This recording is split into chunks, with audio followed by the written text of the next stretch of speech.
talking about like we shouldn't do. You didn't like, watch Ding versus Sejuani- TL? Hmm? Didn't watch I mean, we watch it, and then I mean, like we play versus IMT, so like he's like CEO of like Maokai Sejuani. Maokai Sejuani, like Ivan, right? So like we shouldn't do like this draft versus like this guy, and then after game 1, I'm done to just first pick Sejuani, like Blab said it. So like okay, I'm done, and then we just pick Sejuani, and then after we lose, like I mean to be fair, it's like kind of draft gap, and then.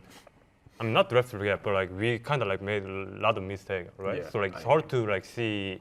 Is a draft missing or like player missing? Yeah, so you can't like, tell which one was the problem. Yeah. Okay. So we just like did again, and then Unlucky happened. Unlucky happened. Yeah, let's see.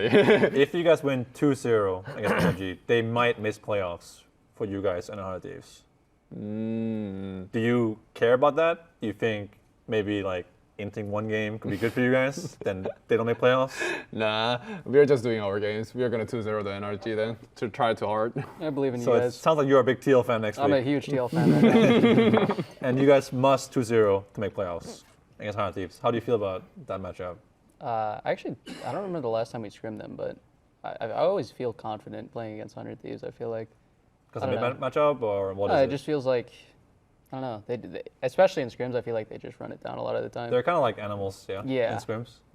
You guys scrim Hana Thieves ever? Yeah. we did it. I I go will. like after. I don't want to say the extreme words. Yeah, but extreme words? Yeah, but sometimes they FF too fast, so I just don't want to play it. They like kind of this thing, you know. Do you guys only scrim each other in FlyQuest or what?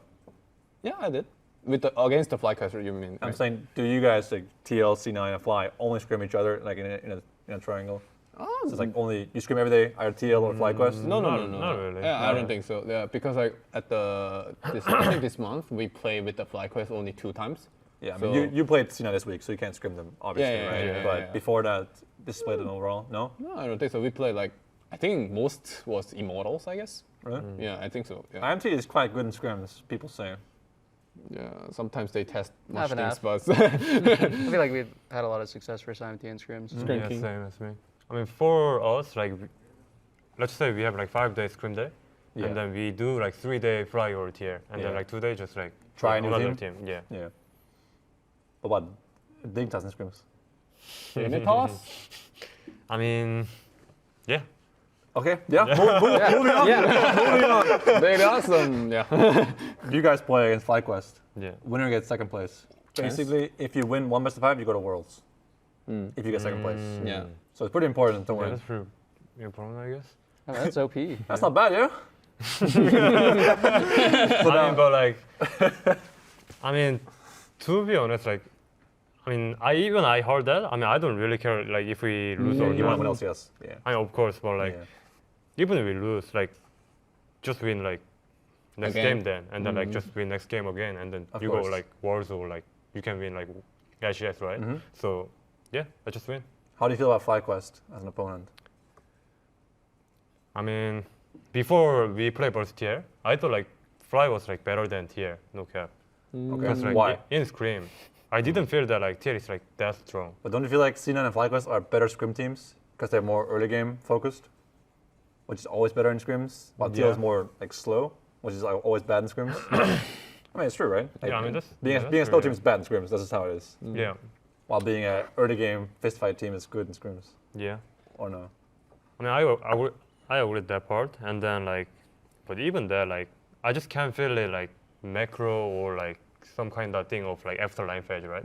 Also, like sometimes like it just go even like or line, and then like just go team fighting or like just do macro after that. So like, I just felt that Fly was better team, but I agree. today like we I played agree. with tier. I mean, they are like Because- macro is pretty good, and then yeah. Yeah, I remember the like C9 screams and FlyQuest screams too. Like sometimes we were just sleeping in the game, so every members are just sleeping in the game, and you know Spawn just come in and like screaming, yelling at us like, "What? Why are you?" La la la. Yeah. Today in the first game, there was a lot of Spawn reaction camps, and he was slamming his table a couple times. Yeah, and then Reaper is like just. He didn't seem too happy about the first game, Yeah. Okay, even though he just won. yeah, I didn't see that Spawn was like kind of that mad, but yeah, He was a little bit mad. yeah. But I understand his frustration, so yeah. Yeah. So yeah, My Certain Fly is like good team, Yeah. and then also Inspired pretty good, right? So I'm looking So forward to once that. again, we're back to the jungle gap. Somehow. I mean, I mean, but I mean, I think Blackbird is like really good, and then like Inspired bro, good it's too, too late, I'm saying. man. Bro, It's it's okay, definitely man. too We get it, bro. It's Yeah. jungle gap. Yeah, okay. At least he doesn't play Szechuan Maokai, don't you worry. You played Inspired in the first week. Yeah. What do you think about FlyQuest versus C9? Who do you think will win? I actually think C9 win. Okay, 2-0 or 2-1? For safety, I would say 2-1. What's the But I difference? actually, in my imagine, like it should be 2-0. Okay. Like yeah, it's theoretically wise. Who's gonna carry C9? Yeah, first thing, if you guys have Renekton, you guys 100% win. It's like same champion, both Yeah. sides. And jungler wise, you guys gonna play the carry side, I think. So I think you guys will win with that. I think that's kind of important thing. So yeah, I actually truly believe Inspire is gonna try to hard carry, and it's gonna be blocked from the Zozo and the Labor. Yeah. Okay. So Dignitas is playing against IMT, who's out of playoffs. Mm-hmm. Do you think IMT will play better because they're out? Like there's no pressure because Yeah. it doesn't matter? Or they'll play worse because they don't care about winning? I think they're gonna play well. I mean, even like last play, like after they like fair playoff, Yeah, and they then played their last game was like pretty The, decent, right? The J6 game? Yeah. I remember that game. So yeah, I mean, also like, so if no like pressure for like playoff, then it's like playing Scream, right? Yeah, Even like just there are some chilling. people, Just yeah, chilling, so yeah. like, Yeah, so Yeah. I don't know. You guys watched the Brion versus KT roster yesterday? I did though. You did it? That's what I'm predicting. No pressure, Brion. No Say- pressure, we're saying Immortals. Dignitas is KT roster. Yes. Was it a banger? It was 2-0 for Bro, but I wouldn't say it was a banger. It was kind of like a stomp. but Stop. no one expect that like Bro gonna win or Yeah. like, KT They gonna were lose, like 1 yeah. win, 14 lose. I feel like it is So, typical KT to lose to Bro, though, isn't it? It's kind of like on brand. Yeah. Okay, if Dig wins, if we win, Yeah, that's true. Sorry. then we avoid 6th place, which means we don't play against you or Fly. Yeah. That's like our prize is playing against Hard Thieves or Energy. So if you Or win- you, maybe, if you're 5th place. Because if we win, we'll be 4th place no matter what happens. And then we'll not play against C9 or Fly. Because 6th place plays against 3rd place. Yeah. To Try avoid to playing win. against We'll try to C9 win. and Fly Quest. And that's pretty much it for what you guys have some different scenarios depending on what happens in TL versus Energy and if you 2-0. I mean, If you we do just so. have to 2-0. Yeah. It's really that simple. Yeah, man. Nothing too It'll be complicated. easy. No, it'll be easy. It's not a week of the job. Yeah. Just wake up. We'll find out next week, yeah? What do you guys think about the 1 week, 1 game? It's really boring now. Okay, like but it's boring. like only 1 week, 1 game. Yeah. Like every Yeah. week we play 1 set per week. It feels like we should be playing more. Do you think best of 3 with this format, 1 round robin, is better than playing 2 best of B1. 1s against teams? Well, honestly, I feel like we should just have more games total. No, So two like two best of BO3s, threes? two Yeah. BO3s in a week, but If you like couldn't maybe have like that. like Monday, Friday, or something like that. Just some like random, but at least make it so you can scrim throughout the week. You know, maybe even 2 BO3s in a row. But So would you rather have the old format with double best of 1s or yeah, maybe 1 I best of actually 3? maybe I actually would if it's the same set or same like kinda agree. games. Well, before it was like you could play a game. Even if you lost, you know there's another game you could play and then Yeah. like come back, right? But once you lose the BO3 or like even if it doesn't feel satisfying to win, Yeah. it's just I It don't feels know, like best of 3 is only better if you have more than 1 against each team. yeah, Like that 2 too. best of 3s. I agree. Because game score is so important. Yeah. Each set is like really punishing if you lose. Yeah. What do you guys think about the format? I like the BO3 more.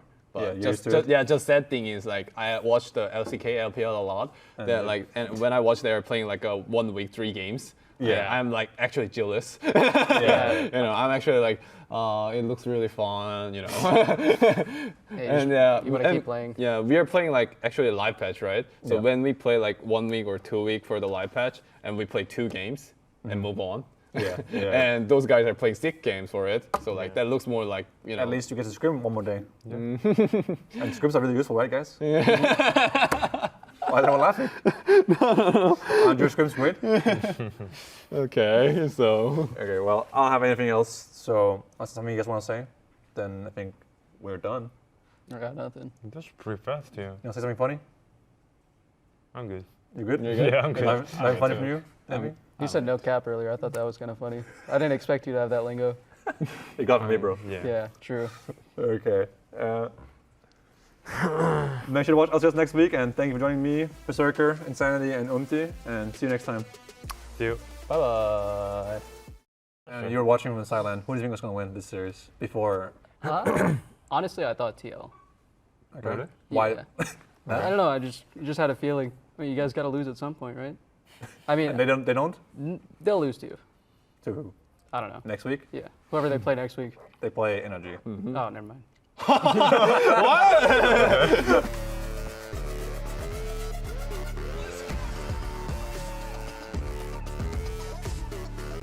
Welcome back to Pros. I'm Sven. I'm here with Berserker, Insanity, and Umti, following the last game of week 6.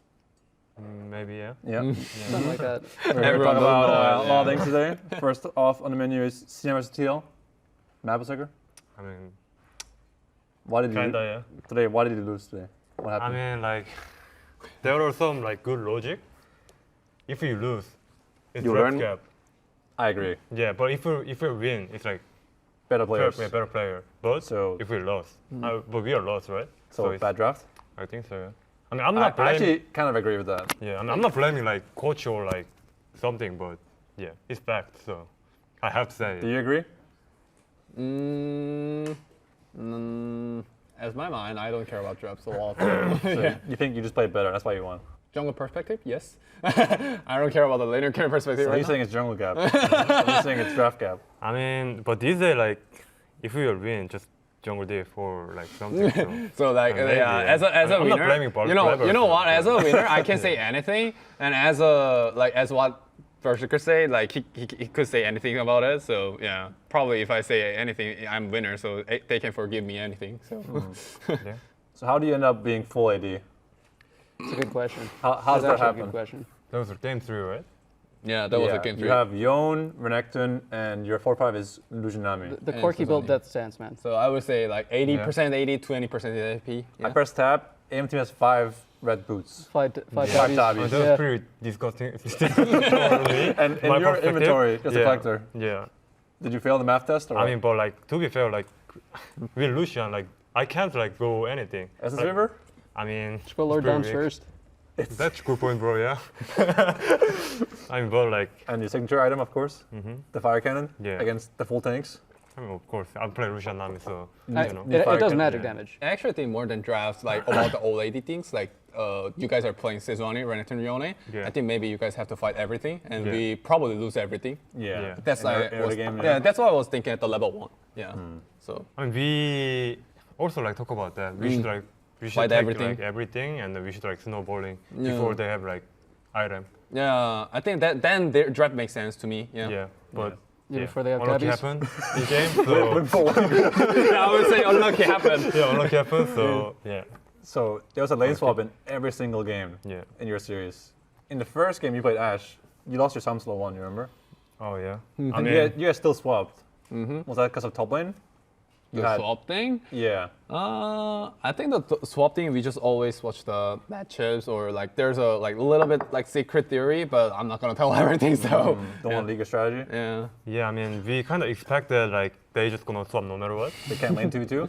No, I mean like, They're too afraid. I mean, That's not true, by the Yeah, way, but- Berserker. I But I didn't say anything, by the way. But like, impact is kind of like go-to of like swapping. Yeah. When we like do swap, like he just like be everywhere, and then like they just like get advantage no matter what. So I'm I kind of expect it, but game one was like kind of A I banger? felt it was like pretty good for us. fair swap, yeah. I mean, yeah. top. I mean, Thanatos was like crying, but like Yeah, as top- bottom I think, perspective, yeah. yeah. I think Bottom the swap perspective, you for guys you guys were was much better until Coach J dove. Renekton. Renekton, Yeah, he was up 1 level from lane swap. He got the whole web top right. Yeah. But then he got dove by Leona. Yeah, that's what Yon said in the game too. Like, is this swap is really good for us? And we respond said like top jungle wise is really good. Yeah. So it was like kind of, you know, like Trade. fair. Yeah, fair trade, I would say. But you guys should know that second swap we didn't trigger it. I mean, but like second swap was like, I mean, we invaded like your jungle, right? Yeah. And then Mordecai just like walking through like line, and then he just like catches every EXP? So, Yeah. I mean, we should just block like Mordecai's pass, and then if we're trying to like come, then we should just like chunk him or like. Oh yeah, that's true. Yeah. You guys should like at least you guys have to kill the Mordekaiser right there. Yeah, I but agree. like And yeah, then in game 3, somehow you're both top. yeah.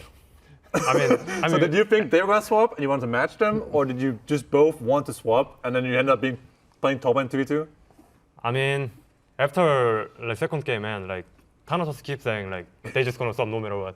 So just no.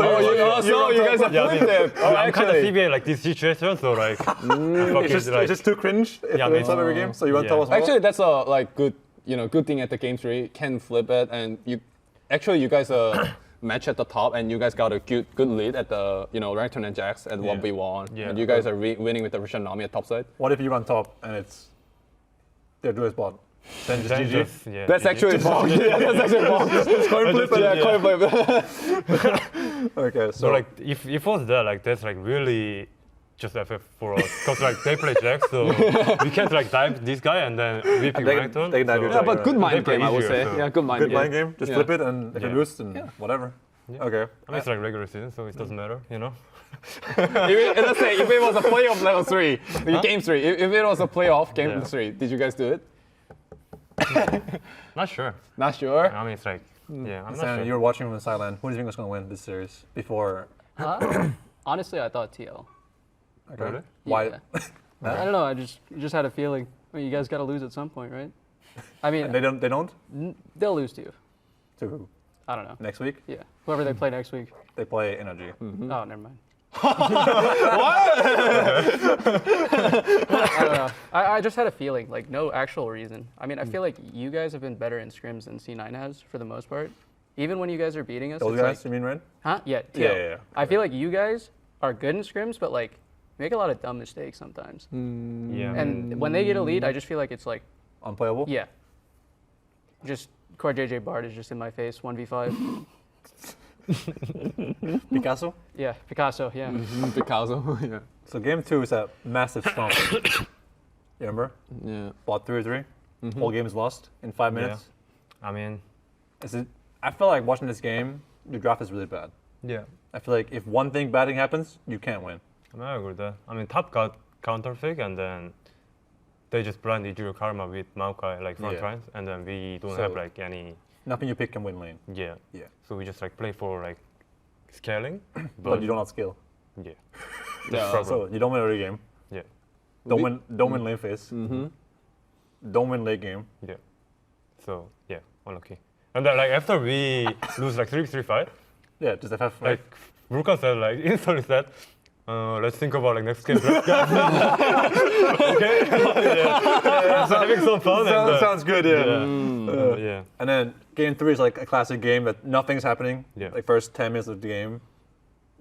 It's always like one or two ways. Either game 3 or game 5 is like a massive stomp, or it's a really slow game. Nothing's happening. Yeah. But it feels like it benefits Teal that the game is slow. Yeah. What do you think went wrong for you guys in game 3? Not sure. I mean, we did a swap, and then Yeah, and they were there on top, the duo. yeah, and then like somehow like TL got some advantage. I mean, top line was like I don't know why it's like pushing out for us, and then Slow pushing. I mean, we know that like Inami bottom gonna like go bottom from base, Yeah. but yeah, I mean Yeah, they Thanatos had- like wave was kind of free, and then they were stacking wave, and then yeah, they have some tempo, Yeah, like small wave advantage, you know? yeah, and then they Yeah. go like they can do something, and then unlucky. Yeah. Yeah. That was actually unlucky. Just unlucky. Yeah. Unlucky. Yeah, okay, fair Yeah. enough. So moving on from CNTL, we also had FlyQuest versus Shopify today.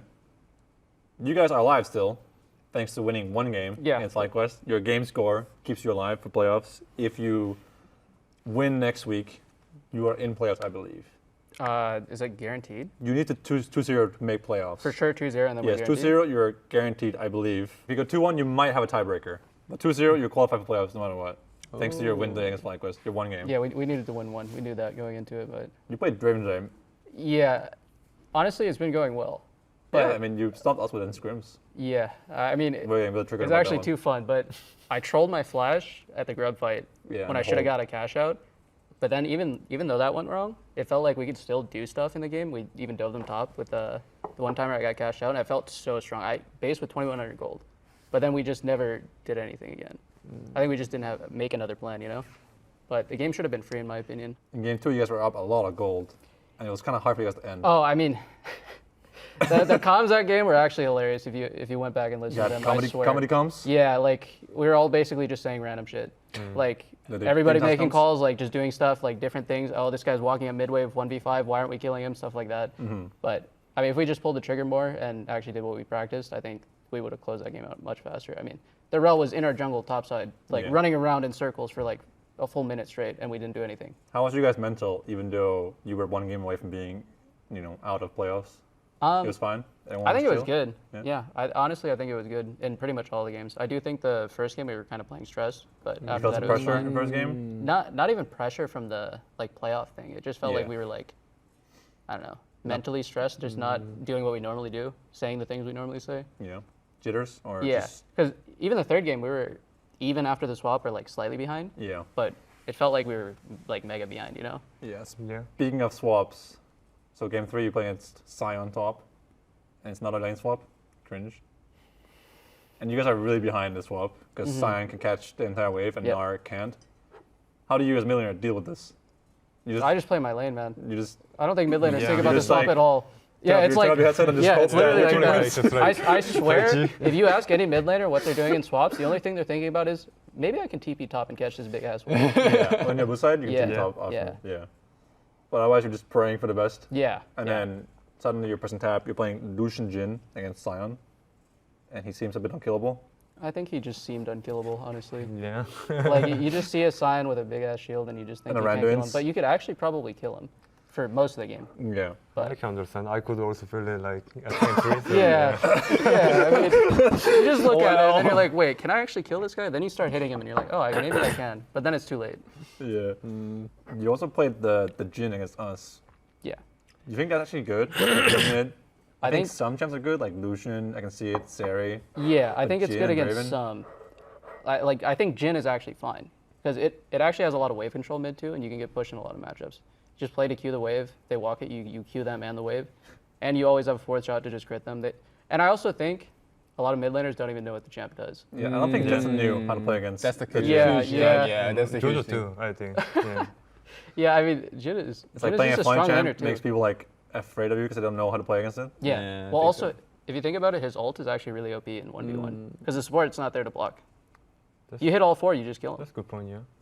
It's fine. Before this game, you played against us with Jin. The only other Jin game in history was also against Jensen. Yeah. That was what? So you- Envy Ninja. Something like that, yeah. Yeah. But he won that game, I think. I have no idea, but you're probably right. So, standing-wise, IMT is dead last. They're out of playoffs, no matter what. You guys are right behind them. You can make playoffs with a 2-0. Shopify, NRG, and Hard Thieves are still fighting for playoffs. 2 of 3 will make it. What do you guys think about those 3 teams? Let's exclude you. What do you guys think about Shopify, NRG, and Hard Thieves? Who do you think will make playoffs? Shopify, NRG, and 100 Thieves? Yeah, 2 will make playoffs. Okay, I think Shopify is gonna make it in Why? my head. Like because I met them at Screams too, and I watched their stage games. I actually think their meta fits with this game a lot, like AP junglers plus mid 80. I Yeah. think Insane is really good at the 80 mids in my head, so that's why. And the 100 Thieves and NRG, I think 100 Thieves. I like 100 Thieves playstyle, that especially River. He's Always pretty- fight? Yeah, and he's really decisible, and they always back TP, always in my jungle. I don't know, there's a random Mars shit at there, and they always back TP, and they're at my behind. I'm dead. So I think they have a good chance to win. In my head. Hard Thieves got Tomo this week. I think they seem better with him Yeah. than with Mitch. Do you scream against Hard Thieves? Any of you? I did it, yeah. But Mhm. like, I mean, felt like they improve a lot. Yeah. I don't know like what. I'm just like AD changes like usually like not that Yeah, like, not a different, big right? deal, yeah. Yeah, but they're just like team moving and then like their aligning is like much better than like having Yeah. Mitch. So like not sure, but feel like I'm pretty sure 100 dips and then Shopify, right? Shopify? Isn't it? Shopify. Isn't it one of Shopify, one yeah, of us? Though? Shopify. One Shopify. like either one. If Shopify 2 zeros, Hard Thieves is out. So it's us or them. So if you guys go 2-0, then it's you and Energy who makes playoffs. And Okay. I guess it's all in your Yeah, court. if we 2-0, we if you can 2-0, take you them make out. playoffs. If you don't, then it's Antis and Energy. And it's that simple, I guess. You guys also got a player change middle of the split. You got Boogie instead of Tomio. What happened? What made this change in your head? If you can't say, it's fine. No, I mean, This- it's not like bad or anything. I just feel like we didn't really have direction as a team. Like, I mean, Tommy was a rookie, right? And in my opinion, he was playing really well in scrims, but I think Boogie is like a lot of our voice in comms most of the time. So like without that, it's kind of like night and day difference as to what we're doing on the map. But I think with Boogie, we're also like a lot more confident in just taking like random early skirmishes and stuff. Yeah. But we shied away from that a lot early on in the split, the first like few weeks. When we had decent advantages or like angles to look for it, we just didn't. We kind of just did nothing really. But I wouldn't even blame Tomio strictly. Yeah, it's hard being a rookie jungler. Yeah, exactly. I mean, honestly, yeah, I don't know. Boogie's just been playing really well too, honestly. Yeah, I agree. That Okay. makes sense, yeah. As a jungler, what do you think about Boogie compared to Tomio, maybe? I don't even have to compare to Tomio because I think that Boogie is a really good jungler. Yeah, because I actually think like he can be a top 3 jungler in my head. Yeah, when I face him, like he do the mind game things well too, and as he said, he do the skirmish, early skirmish. He don't afraid it, so I think he's just good jungler. Okay. Yeah.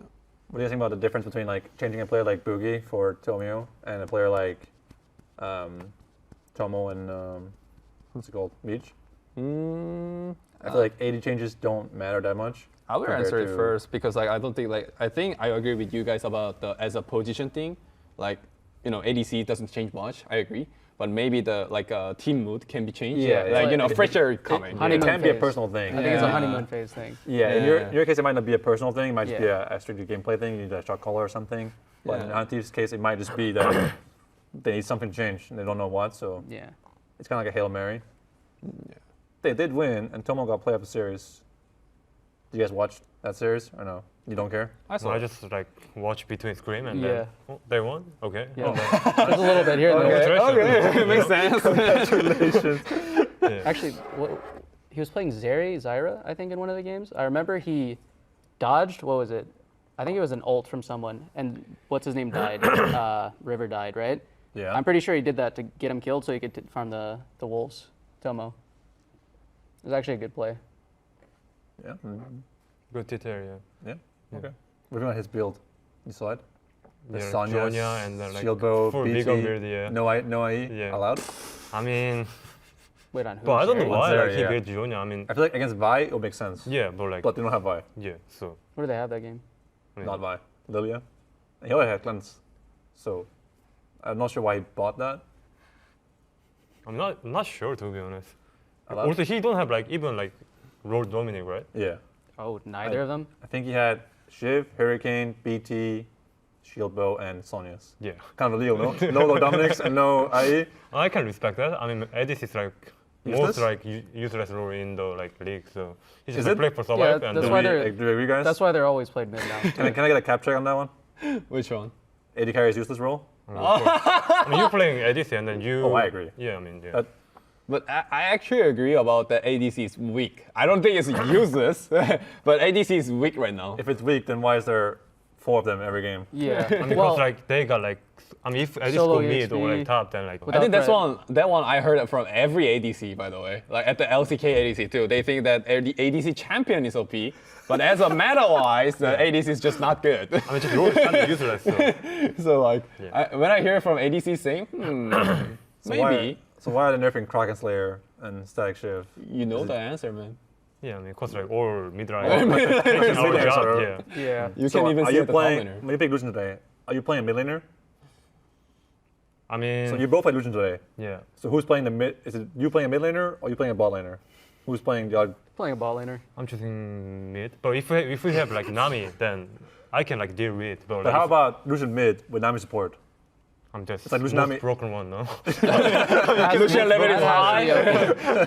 Yeah, so what are you gonna pair with Nami then at the Brand. ADC? I mean, just like Brand. pick Brand, Oh, okay. that's- And that's a Nami's good, actually OP. Brand Nami actually. that's is not good. being all AD, so Also, yeah. if you pick Brand, your team will have magic damage. Yeah, you can get two of the Yeah. OP junglers. So what? It's kind of your fault, no? You have bad draft. I mean, If you yeah. pick Brand, your team has Lucian Nami wait. and their Brand. Wait, then where's the Yone going at that draft? I mean, at No, that point, we- we just should be like we first don't- pick we don't Lucian pick no Yone. matter Oh, what. we so don't pick Bradington, We take Lucian Soswani, first three. Lucian. But Yeah. tier ban like brand, right? Yeah, we So banned you it. guys headshot also, I guess. So yeah, it's just gap. Okay, Spawn gap. I mean, I will Spawn say did it. Spawn definitely performed in Yeah. today's series. Yeah. Okay, so another thing about the series about draft is that in the first two games, first you ban Aurora on blue side, third ban. Second game, you guys ban it on Yeah. red, and then third game, no one bans it or picks it. I So, mean, what's up, guys?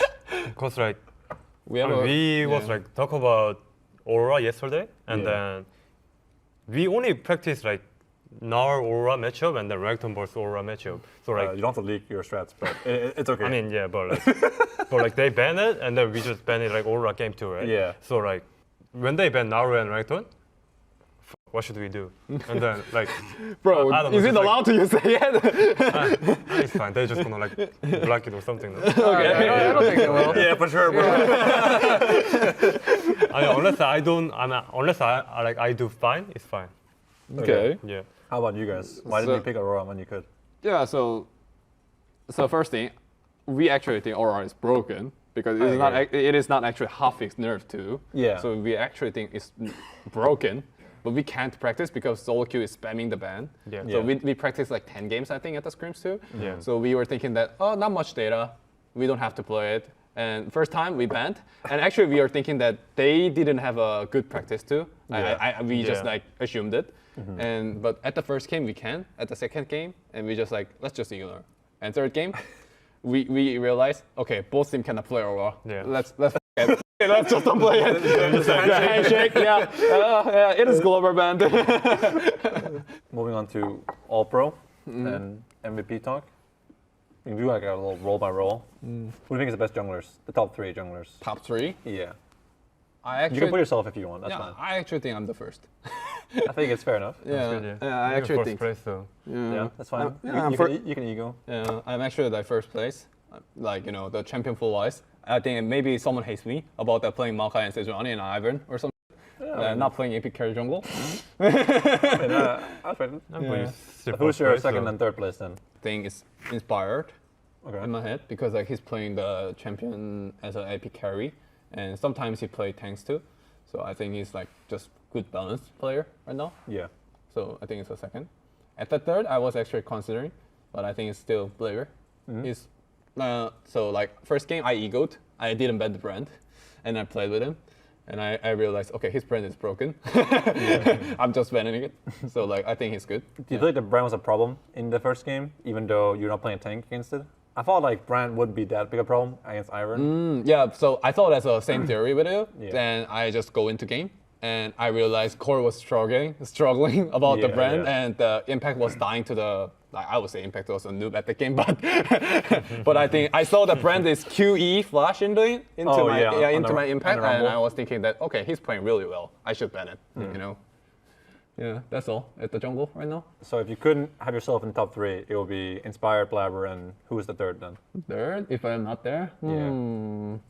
I'll put Boogie. Okay. I actually think Boogie is really good, so I'll put Boogie. Some people would say that Boogie is a very good jungler in bad teams. No offense saying you guys are bad or anything. My fault. I didn't say you're bad. I just said that in bad teams, like PSM for example, he's also good at making a lower tier team, not a bad team, better because he's a more proactive early game jungler that can make some things happen.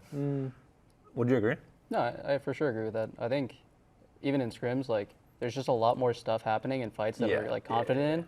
It's like we just take it, it happens. Either it goes wrong or it goes well, but most of the time it goes well because it's something we're doing or like we're consciously looking for it, you know? Yeah. And like the enemy team doesn't know how to react to that because it's just instant. We just always snap a fight and then it goes well and we just get a lead from that. Do you think you'll be a good jungler in a bad team? I know you have some experience. Bro, with- like, I have 7 years at that. yeah. Do you feel like you, Blabber, and Inspire would be the top 2 junglers if you're in worse teams? I actually think Blaber can do well. I actually think Inspired cannot do well. Why? Becau- He's as too a- selfish? Yeah, as a Too greedy? like, I think he's gonna change his player style at the moment because like he's playing with the bad team at that moment, Yeah. right? Then I think his style is gonna be changed. That means he have to be struggle for a few months. You know, changing style is not that easy, right, guys? Yeah. So like I think he's gonna struggle for it.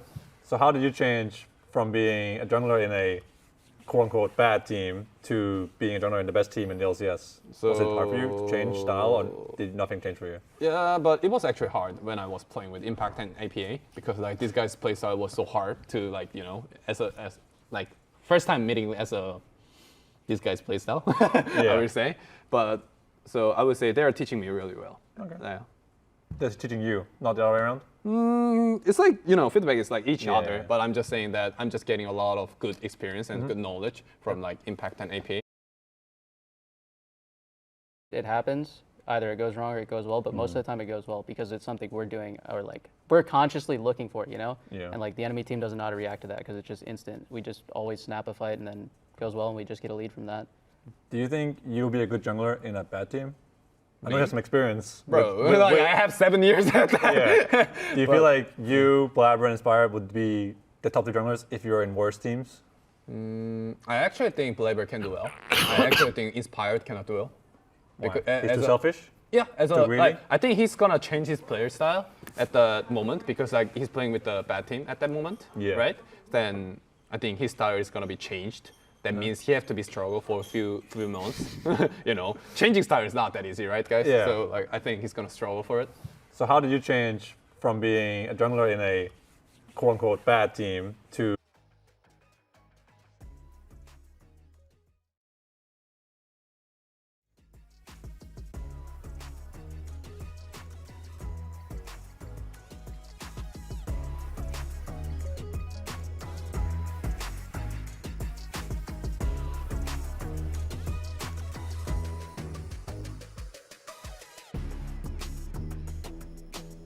Zion today? Yeah. I think I mean, at that tank point, item is fine, but mean, the randoms was bad. at Nobody that point don't you can't crit. win anyways, no? Yeah, So just yeah. like whatever. Okay.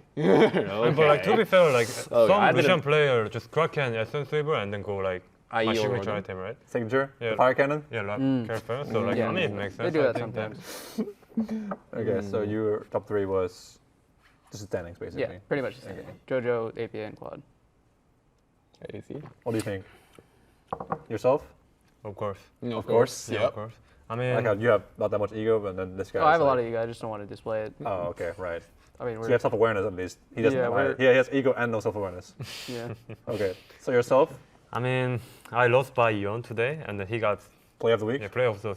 Oh, he got play of the week. play of the series and the week. Shit. That was hurt, no? Whoa! But he had a better coach, so it could just be that. Coach, wow. I mean, he got like I mean, not MVP, play of the series, but yeah, and the week. I still think I'm the best ADC in the. So you're saying it's general gap or coach gap. Yeah, Or basically. support cap. Yeah. Anything else? Anything else than yourself, obviously. Of course. That's how like ADC like protect Yeah. myself. How you It's gotta like cope. when you die 2-2, it's like we fucked up. Yeah, not me. No, not me. I didn't make a mistake. We messed up. That's why I fought, by the way. But if it's support gap, it's support messed up lane. Yeah, of Yeah. course. Okay. Or second is Sven, I guess. You don't have to glaze me, brother. you can say Masu or Yon. It's okay. I mean, I think it's like second ADC is Yeon, I guess. You guess? And then not sure about third. I mean, must like improve a lot. I feel like.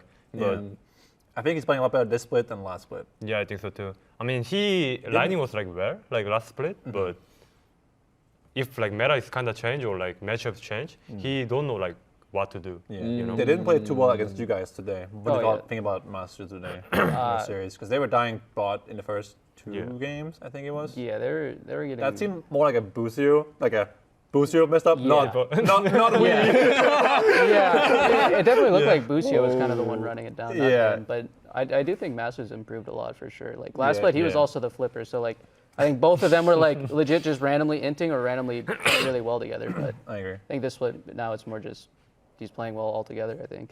Yeah. I think Masu or B-Boy or Sven, I think. Yeah. I mean, B-Boy is like, I mean, B-Boy lining is like not that like insane, but he's bit. like, Yeah. macro is like kind of insane, I can say. No. I mean, he's Same. like, Just yeah. go mid and farm 6 minions every minute. I mean, 6 minutes. And but like I feel like he's like best of the like just swapping for like rob timing, you know what I'm saying? Yeah, okay, early game macro. Yeah. And then like you, it's like like consistent. Consistent, yeah. Yeah, consistent ADC. I feel like you just don't die and then like not that like make many mistakes. Yeah. And then you just like do ADC job. So Okay. So what yeah. about Meech? Well, Tomo, I guess, and there's one missing FBI. Yeah. What do you think about them? I mean, I don't know about Tomo. He just came in, right? Yeah. So, but like Mitch is, I don't think Mitch is like deserving to like get All Pro. I mean, I'm not I think, offense, I think but that's yeah. fair enough. Yeah. I mean, yeah. And Wild then, hot take. I mean, FPI doing hot pretty take. well, I can say, but their team is like, yeah. So, I mean, It's okay, bro. You don't say anything else than that. Yeah. So like, I don't think like ADC can do like that much if you like don't hold winning lines. Yeah. So. Do you think if you change the ADCs in any of the teams, Yeah. that the standings will change? Like, do you think if you were in TL, Yeah. they would have the same record? Or do you think if like you were in Dignitas, you would win more games? Not sure. I mean, cause like this ADC meta is like, if Yeah, we zero true. ban, then like we just like playing for like Better team? not team, but like we just pick Ash or like Jin or Yeah. like Mr. Useful? like MF, like kind of like Mr. Useful, Jinx like or champion, Varus, right? yeah. Like Jinx, Miss so like Useful. so we just press E or like press R and then hoping like team carry, you know? So like I mean, it's like hard to like 1v9. do something. Yeah. But if like it's like Jerry or like Jerry Yumi or like Shibiru Yumi, Shibiru? like The that good old kind of times? meta, yeah. The good old times? That meta, then You miss it? Yeah, I mean, When you go 1v9 every game? Yeah. I mean, you could always just tell Jojo to go bot and play Zeri mid. Just tell Jojo to go bot, play Zeri mid. He actually played really well, I thought, today. Yeah, I Both mean, game. Oh, That's so Zeri, Zeri, yeah, he was Zeri, playing yeah. well on in, Zeri for sure. in both games, I thought he was playing really well. Yeah. In Zeri's team good. fights, Yeah. Yeah, and then unlucky happened. Yeah. unlucky happened. Yeah. Yeah. Aurora got hot fixed. It wasn't on our patch, and no one played it this week Yep. because it was banned every game, and you guys just Let it drop. handshook it and let it through. Yeah, we deal with it. Do you think it'll still be high presence next week, even though it got hot fixed? It lost like 2.5% win rate already in one day, I think. It feels pretty terrible on It live does? patch. Yeah, like before you could QE the minion wave at, I don't know, like level 4 on And your it Q, one-shot it? and it would one-shot the backline, but now it's like your Q legit does no damage to the wave. Then I think it's now 280 carries and comfortable. jungler, like, yeah. Yeah, nice. It's pretty big though, yeah. It's Yeah. pretty big. The ult yeah. seems very overpowered, The ult is for sure broken though. so it seems like the entire champ's power budget is like in the ultimate. Yeah. Because it's so overpowered. Yeah. Just imagine you're playing Brand Zara Aurelia and you're stuck at there. And like MF is ulting me and like, Yeah. well, I'm dead. But Ult didn't get nerfed, right? No, ult just- didn't get nerfed. Just a Q. Q and right? I think the passive. Passive got nerfed too. The Passive's damage. Yeah, but it's huge nerf. There's so- a lot of stuff. You got to read a lot of it. Yeah, you open the Aurora wiki and there's Yeah. like this much text you have to read to figure out what champ does. Yeah. Next week we have you play energy. If you win, you are undefeated. You're technically the first team ever to go undefeated. You dropped some games, obviously, but still you are undefeated. Does that matter to you or no? Do you care about being undefeated? I actually didn't care today I lose or not too, because like it was a regular match. So that's why we talk about before we go in. I agree, And, yeah, and we are actually talking about what we are gonna test before Yeah. the like. But actually, we changed the mindset at the cassette too because we just picked Maokai again, not an Ivan. Actually, how did you let him play Maokai and Sejuani? I mean, yesterday we talking about like we shouldn't do You didn't like watch Dignitas Sejuani- versus Teal? Didn't watch I mean, we watch it, and then I mean, like we play versus Omti, so like he's like CEO of like Maokai Sejuani? Maokai Sejuani, like Ivan, right? So like we shouldn't do like this draft versus like this guy, and Yeah. then after game 1, I'm down to just first pick Sejuani, like Blab said it. So like Okay. I'm done, and then we just pick Sejuani, and then after we lose, like I mean, to be fair, it's like kind of draft gap, and then. I mean, not draft gap, but like we kind of like made a lot of mistake, right? Yeah, so like I it's hard to like see. Is a draft missing or Yeah. like player Yeah. missing? Yeah, so You can't like tell which one was the problem. Yeah. Yeah, okay. so we just like did again, and then yeah. Unlucky happened. Unlucky happened. Yeah, let's see. If you guys win 2-0 against Energy, they might miss playoffs for you guys and other teams. Do you care about that? Do you think maybe like inting one game could be good for you guys? Then they don't make playoffs?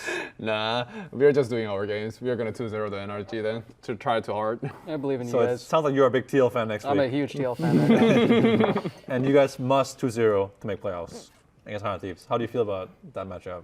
Actually, I don't remember the last time we scrimmed them, but I always feel confident playing against 100 Thieves. I feel like Because I of don't the matchup or what is it it? just feels like I don't know. They especially in scrims, I feel like they just run it down a lot of the time. They're kind of like animals, yeah. Yeah. In scrims. You guys scrim on Thieves ever? Yeah. We did it. I I go will. like after. I don't want to say the extreme words. Yeah. But Extreme words? Yeah, but sometimes they FF too fast, so I just don't want to play it. They like kind of this thing, you know. Do you guys only scrim each other in FlyQuest or what? Yeah, I did. Against the fly caster, you mean? I'm right? saying, do you guys like TL, C9, and Fly only scrim each other like in a triangle? Oh, So it's like only you scrim every day, either TL or FlyQuest? No. Not really. Yeah, I No. don't think so. Yeah, because like I think this month we play with the fly quest only 2 times. Yeah, I So- mean, you played C9 this week, so you can't scrim them, obviously, Yeah, right? yeah, But yeah. before that, this split in overall, no? No, I don't think so. We played like I think most was Immortals, I guess. Really? Yeah, I think so. Yeah. IMT is quite good in scrims, people say. Yeah, sometimes they test much Half and things, half. but I feel like we've had a lot of success for IMT in scrims. Scrim Yeah, King. same as me. I mean, for us, like, let's say we have like 5 days scrim day, Yeah. and then we do like 3-day fly or tier, and then Yeah. like 2 days just like Try a new another team? Yeah. Yeah. But what? Big doesn't scrims. Imitas? I mean, yeah. Okay, yeah, moving on. Moving on. They awesome. Yeah. You guys play against FlyQuest. Yeah. Winner gets second place. Chance? Basically, if you win 1 best of 5, you go to Worlds. If you get second place. Yeah. So it's pretty important to Yeah, win. that's pretty important, I guess. Oh, that's OP. That's not bad, yeah? I mean, but like, I mean, to be honest, like, I mean, I heard that. I mean, I don't really care like if we lose or You want to not. win LCS. Yeah. I mean, of course, but like, Yeah. even if we lose, like, just win like next Again. game then, and then like just win next game again, and then Of you course. go like Worlds or like you can win like LCS, right? So yeah, I just win. How do you feel about FlyQuest as an opponent? I mean, before we play versus tier, I thought like Fly was like better than tier, no cap. Okay. Because like Why? in Scream, I didn't feel that like tier is like that strong. But don't you feel like C9 and FlyQuest are better scrim teams because they're more early game focused, which is always better in scrims, while TL is Yeah. more like slow, which is like, always bad in scrims? I mean, it's true, right? Like, Yeah, I mean, that's- being, yeah, being a that's slow true, team is bad in scrims. That's just how it is. Yeah, While being a early game fist fight team is good in scrims, yeah. or no? I mean, I agree with that part, and then like, but even there, like, I just can't feel it like macro or like some kind of thing of like after line phase, right? Also, like sometimes like it just go even like or line, and then like just go team fighting or like just do macro after that. So like, I just felt that Fly was better team, but I agree. today like we I played agree. against tier. I mean, they are like Because- macro is pretty good, and then yeah.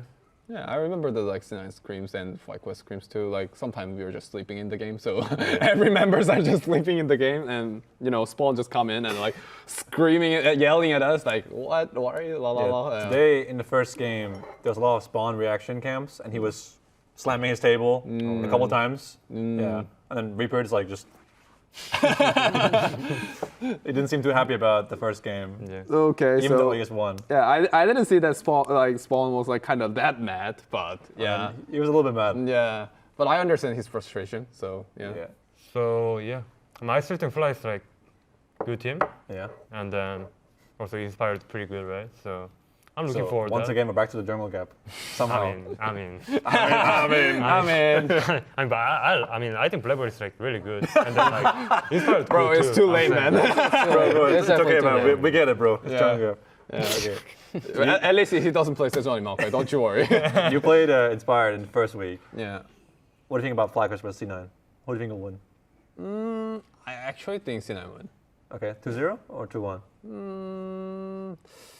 For safety, I would say 2-1. What's the But I difference? actually, in my imagine, like it should be 2-0. Okay. Like, yeah, it's theoretically wise. Who's gonna carry C9? Yeah, first thing, if you guys have Renekton, you guys 100% win. It's like same champion, both Yeah. sides.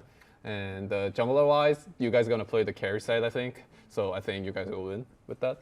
I think that's kind of important thing. So yeah, I actually truly believe Inspired is gonna try to hard carry, and it's gonna be blocked from the Zozo and the Labor. Yeah. Okay. So Dignitas is playing against IMT, who's out of playoffs. Do you think IMT will play better because they're out, like there's no pressure because Yeah. it doesn't matter, or they'll play worse because they don't care about winning?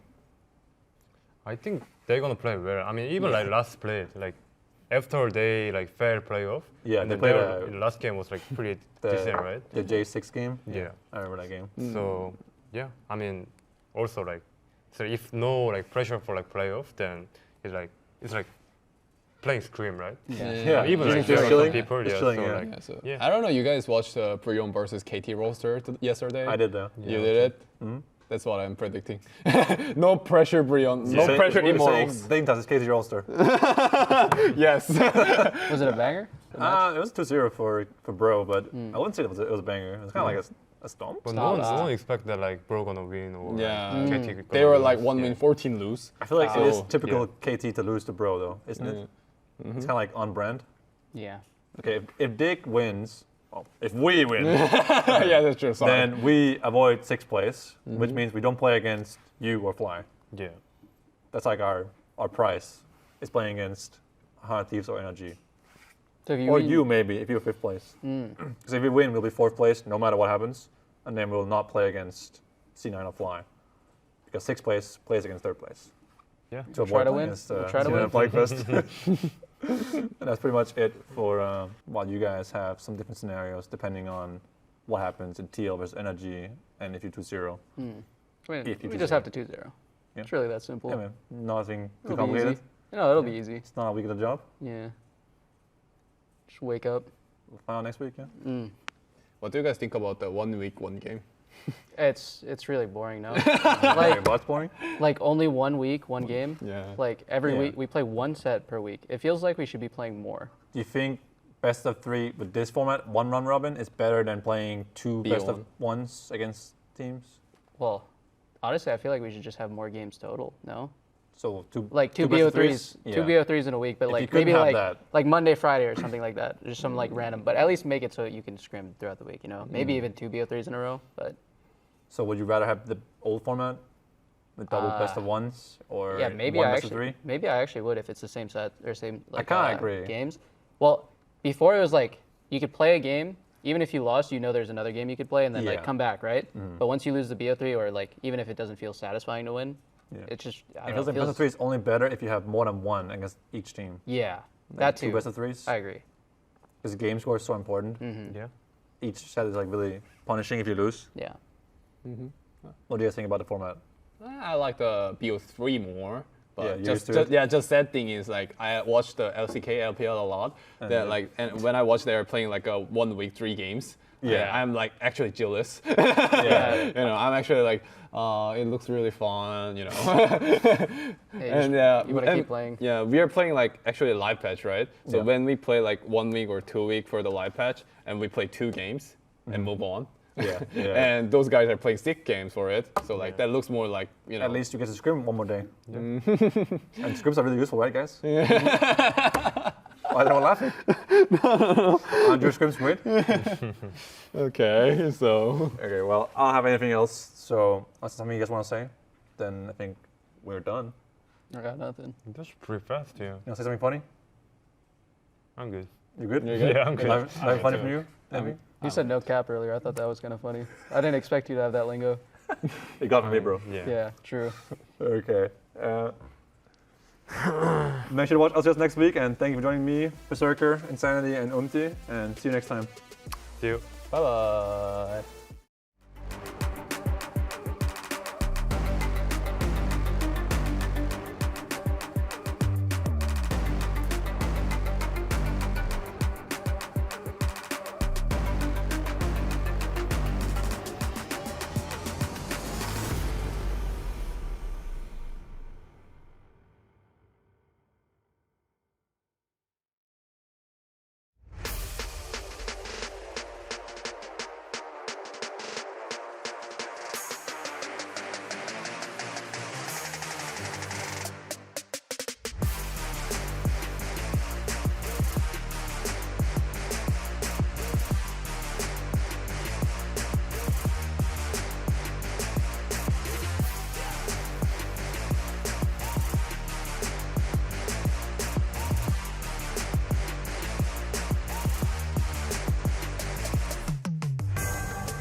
hitting your day as well. I'm hitting Nautilus. Wait, they use. Okay. Sejuani, watch one. Hitting Sejuani. One Sejuani. Yeah. Yone and Sejuani. Yone. I lie. Small on the flex. Nice job. Push ball. Throw it. Hey, 5 minutes! Come! Yeah. I'm going. I'm going forward! Yeah. Hit some nulls. Yeah. Sejuani no ulti in. Nice job. I'm behind them. I'm looking on. Yeah, impact. I'm looking side. That comes down. Yeah. I'm up Going left side. Guys, go up. 아리겠어. 위로 가. Go up. Come in. Rumble flash. Nice job. Come. Just hit. Wait for 5. Look at Sante, I maybe. was flash. It's 45, guys. You Yeah, guys look win. at Sante, guys. He has auto. Sante done. Quirky done. Got killed. Go Nice. there. Nice, Sue. Go. Look, Bill. All you guys, keep gap. Cassante. I can help Cassante Poke. out. I can help Poke. Yeah. He has W1, auto W1, flash. That was auto flash. Q1. I can Oh, Q. thank you God. Holy crap. This side. Okay. Reverse Marathon. We can play right now. Yeah. Guys, roll up with ulti. I have ult them. I have big ult. Nice job. I have block it too. We're okay. Roll up with the flash. Roll up. Look all up together. I can roll up. Nice work. Nice, guys. Go, Aaron, man. Get him. Beat their ass, Aaron. They're all one. Oh, Aaron's Can we going stay in. Yone's kill everyone, man. You guys can end if you kill him. Jax. Just 6. Stop his recon. You guys can end. Give me. Oh my God. Baker got top. I can match. Look, recon, no He's flash. done. Careful. We're on Cassante. Yeah, stay on him. We win. Slow play. Tonight. I'm fine. Kill Cassante. Reset fight. Nice work. ulti no. Has ult. okay. Okay. I actually look. Zaya should have ult. Yeah. Try door. No flash on him. No cleanse, Aaron. Don't die. What flash blade caller! Tomo pulls it over. Insanity! What a massive outplay! And wait a minute, Kobe, 100 Thieves! They just took out 4 members. This could be the end of the game.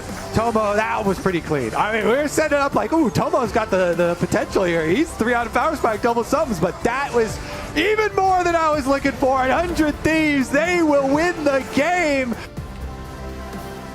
Welcome back to the LCS waiting room. Team Liquid didn't drop a match, which makes you undefeated.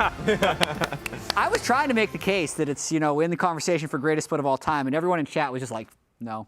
I don't know why. Well, during that point, you also made the anti-case by comparing. You keep making the caveat. You need to stop that. By comparing the list of what I win will rate. say is we won every series we could win. Exactly. I don't know what more people wanted us to do. Yeah. Maybe we should have had some tiebreakers or something, but that's not our fault either. Also, for those of you who don't know, this is Spawn, the head coach of Team Liquid, because you're not wearing any Team Liquid stuff. That's true, actually. So you're just like the guy in the green shirt talking about. So sorry, Steve. I will wear Team Liquid. I will get an invite back, and I'll wear Team Liquid stuff next time. Hold on, do we have anything? We must have. We have this guy. Normally, I have like little crests for him. Yeah. Oh well. Rest in peace. We'll find it later. No worries.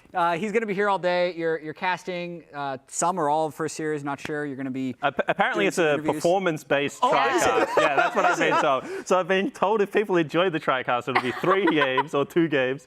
If they don't, I might get booted. Just don't suck. That's just don't suck. That's what you say to me in Australia. That just don't suck. How have you been though? Honestly, pretty stressed this split. I think that we've been playing for a really long time. MSI, straight back into it, and then into EWC. So I think that for us, it's been a really long grind. And I always say that we measure ourselves versus our own performance.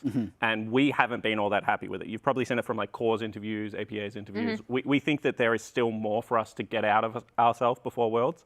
So we've been really pushing. I've been pretty stressed, as seen in some of the reaction cameras, I have been told.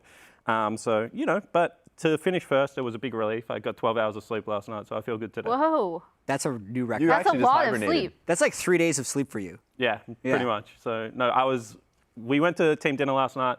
It was good to actually celebrate. I'm big on while you're in the trenches, fight together, but when it's over and you reach a milestone, also make sure you celebrate really well. And I think we celebrated well last night. The dinner was delicious. I'm not going to dox you. I was about to ask where the place you went to, but energy. Yeah. Oh, no. That's a good response. Yeah. How difficult is it generally to shadowbox? Because you see this from the best teams. G2 literally just lost right now, but to keep your team motivated to continue and improve when there's not much competition generally.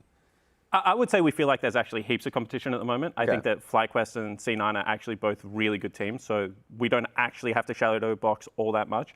But what I will say, it's like very hard to hold high standards when you're not necessarily seeing on game day the same mistakes that are coming out in scrims. Yeah. So what we're very good at is on game day, we really do play a solid brand of League of Legends. In scrim, we're a little bit more loose. So it's very hard sometimes as a coach to make sure that you're maintaining good standards always, because I know that if you don't do it in practice, eventually it will come out on an important match. Well, that's interesting to hear, because I'd say late last year and even in spring, TL was the team that, oh, by the way, they're really good in scrims. And all these other teams would say, yeah, TL is a top 2 or top 3 team. But at the time, you're like 5th or 6th in the standings. Yep. Has that kind of switched now? I don't think so. I still think we have a fairly good scrim record against most teams, maybe except for C9. But I would say that we just play the game slightly different. I would say that we're all about having really solid early games on stage, and then in scrims, the early games are a little bit of a mess.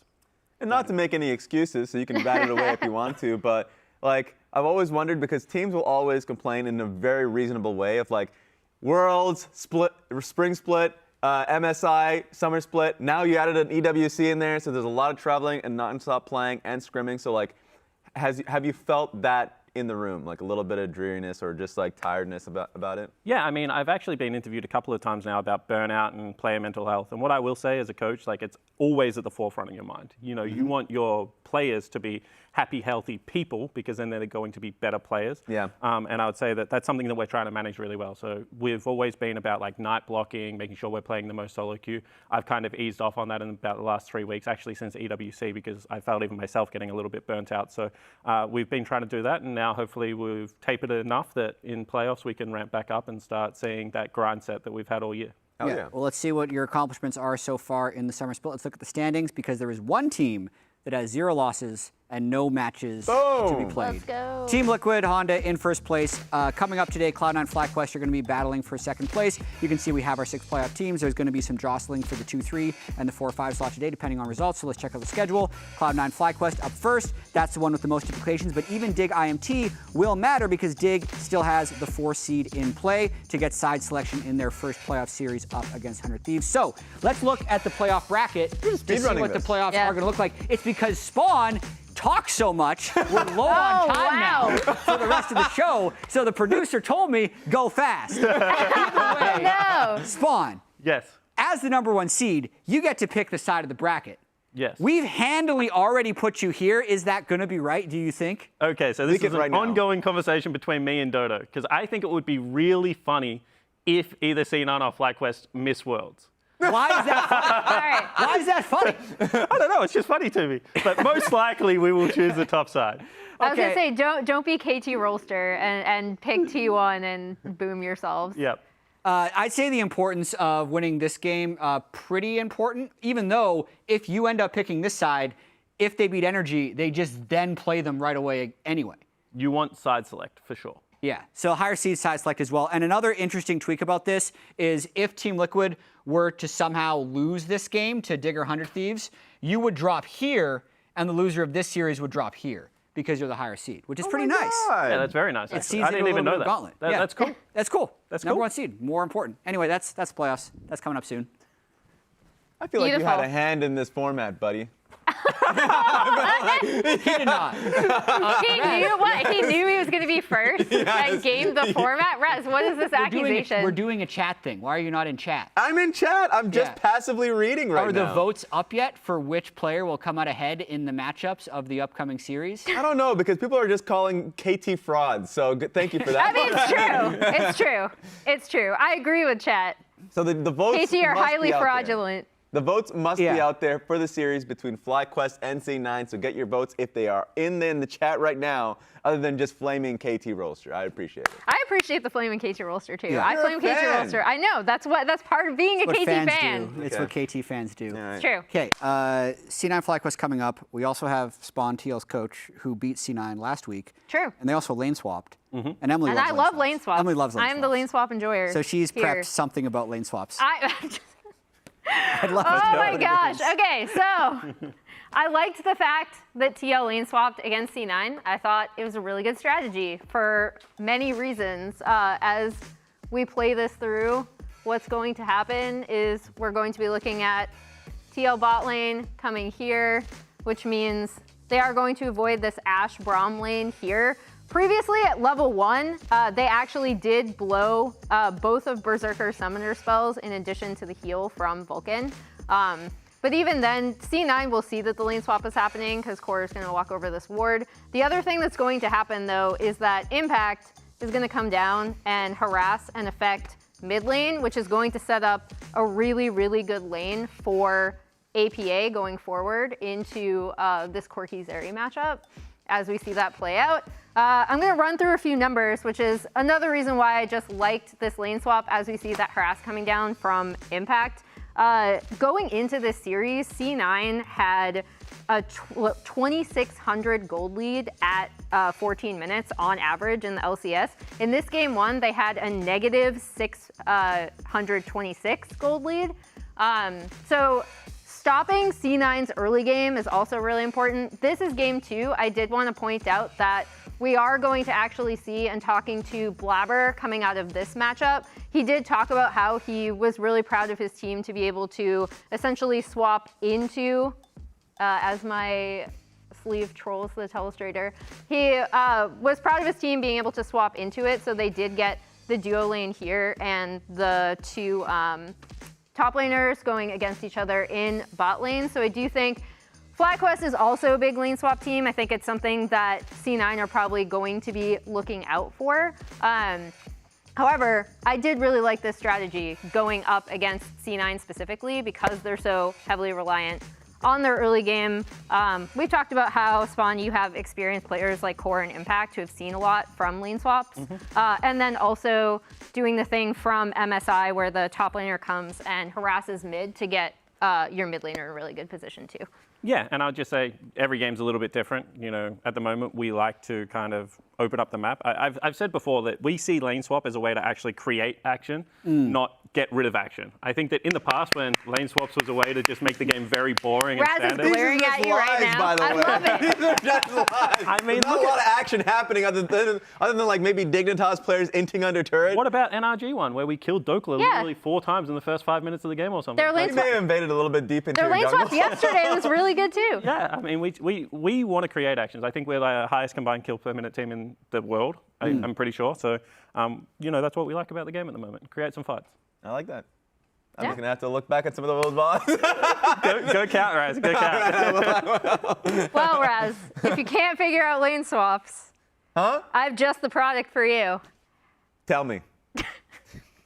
Are you part of 1 in 20 League of Legends players that have difficulty executing a lane swap?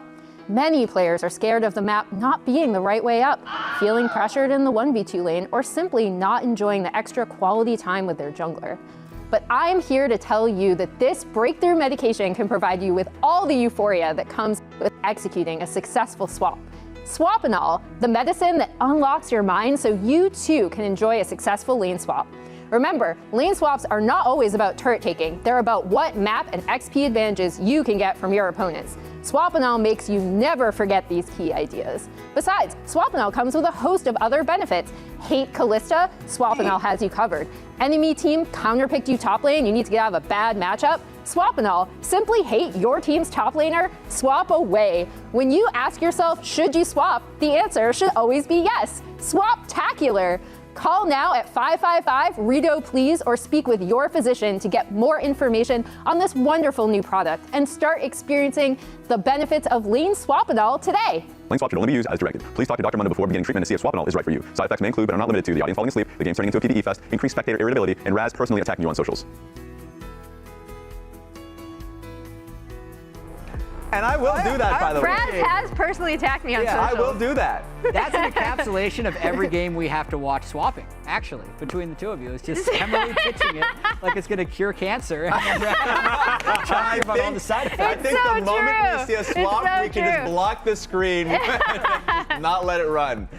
Okay, first series of the day, Cloud9 arriving right now to see if they can take down FlyQuest and get the second seed. And I want to talk about the C9 stocks throughout the year. The stock market's been a little bit volatile. It has been, actually. yes. And I think Cloud9, maybe they're paying a lot of attention to the markets and it's affecting them a little bit. So we're gonna pull up on the screen here. Whoa! This is their gold difference at 14, averaged across the series in all of their series. So it was definitely trending upwards. It peaked against 100 Thieves, a little shaky against Energy, but then like last week there was a market crash. And I don't know how they're gonna recover from this depth, because Team Liquid on average was actually up on C9 in gold at 14.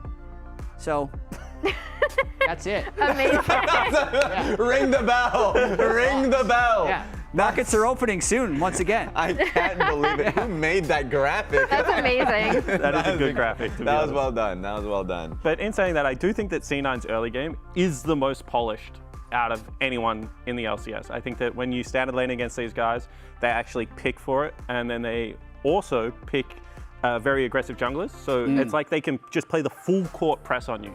Every one of their lanes just lanes independently, and then Blabber just kind of runs around and does whatever he wants to do, and it is very oppressive to play against. Yeah, and it's interesting because people just kind of have now accepted it and normalized it. Like if, for instance, if they're not having these major advantages, something must be wrong. Like Thanatos as a player who's come in this split has been having some incredible laning stats, and that's been something that has been really kind of dismissed in a way from the community. It's like, yes, he's incredible in lane, but past that, he's clueless. Like they'll say things like these and walk past the fact that this is his first experience in a tier 1 region, and he's playing incredible consistently. I agree. He's definitely improved throughout the split. Blabber and Inspired is where I want to go in, though, because they both kind of seem to be able to do what they want in the game, in part because their lanes are used to playing like that, and they have fairly similar stats across the board. Blabber just a little bit higher in the CSD and kill participation, interestingly enough. Yeah, and I would say there is a slight difference in playstyle, because I think Blabber's early game pressure is very, very high, whereas I think that Inspired plays the early game quite selfishly because he is such a good mid to late game team fighter. He is one of the junglers, I feel, that if he gets on one of his picks, like a Brand, in the mid-late game, he can just completely 1v5, and that is so rare from the jungle position. So I do think, slight differences, but both great players in their own right. Yeah, I mean, I think we saw it from even his Lilia performance as well. I know people have joked around how he's like the CEO of full clear because he is going to go through, and especially on a lot of these fast clearing AP carry junglers, clear really quickly, like you said, play more selfishly. But there have been so many situations where Inspired's team fighting has been the crux of why FlyQuest have won, even when they've made mistakes in the early game of their lanes. Yeah, and also just kind of taking a step back and saying these are the two junglers that have really, I guess, embraced the carry jungle mindset of being able to have the resources be funneled into you. And it seems like, as you can tell from the fan vote, that Inspired is getting an edge there. I'm actually a little bit surprised there. I thought that more people would give the nod to Blabber. And they've been given the Nidalee pass, and they've really allowed themselves to flourish under the meta.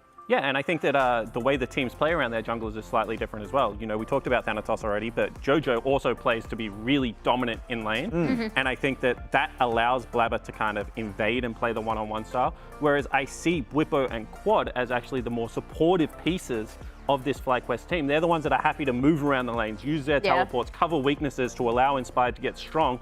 So I do think that even though both of these players play that, heavy farm jungle style, the teams actually play very differently around their junglers. What I find interesting is the Bwipo part of this, though, because it does feel to me like when Bwipo is on, he has massive influence on mid and late game, and when he's off, he's sometimes the reason that they lose. And I checked this stat for all of their players, what their record is when they're ahead and what their record is behind. And this is the most stark of all of their players. So if Bwipo does well, the team does well. And if he does poorly, they actually lose a lot of games. Well, this actually makes a lot of sense to me, because Bwipo, when I was in an academy and he wasn't playing, actually helped me coach for a little bit because he wanted that experience. And his biggest piece of advice to players is when you're ahead, you need to have a clear idea about how you want to win the game and then drive the team towards that goal. So it makes a lot of sense. This is how Bwipo sees League of Legends. When he's ahead, he's going to tell the team, do this, and then we will win because I am strong. Whereas when he is behind, he's probably letting someone else take over the game because he also believes in fitting into the strategy. So if you just think about how Bwipo sees League of Legends, getting him ahead is very important. Yeah, and he has spoke about this, I think, in a previous interview where he's talked about how he's seen, like when he has a lead, he will try, he is the win condition, and he'll make that very vocal. And then he's talked about when he has not been, and he's been less vocal, like just basically an inflection on what he should be doing in those moments. So I think it's interesting. I also do think that it's more of a commentary on the bot side of the map starting to improve pretty heavily as well. During the beginning of the year, I felt like they have been have been their weakest point, but actually since MSI, Masu and Busio has performed quite well. They had one-off, game or series, but in general, I felt like they have been a bot lane that you can rely upon. So I think that stat will improve over time. Here's Thanatos. There was a little bit of banter towards Thanatos, so he clapped back at Bwipo as well, trying to fit into the LCS. I love it. The culture that's been created, this split of talking from APA. Maybe, does it control that everyone account? Else follows around. Is it from APA? Wow. Thanatos, though, getting the Twitch chat vote for sure. Oh my god. I mean, I will say that in lane, Thanatos should have an edge. Yeah. I would say that is very fair. And if your stat is correct and Bwipo behind means that they're more of a 45-55% team, that's not a good news story for FlyQuest fans.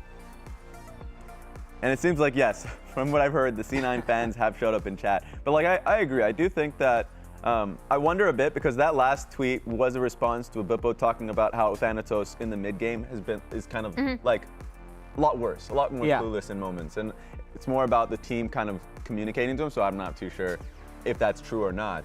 I think he's improved a little bit, but I do think when you're looking at the biggest difference between these two players, it's experience and also the way that Bwipo can see the map, especially when he's ahead, and really, really push those advantages. Where I see Thanatos being able to get insane laning advantages, but I don't always see him be able to convert that into team advantages. Sometimes it's coming from somewhere else on the team.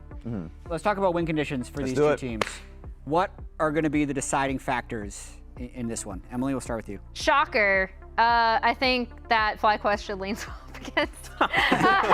Is that a win condition? I think it is a win condition.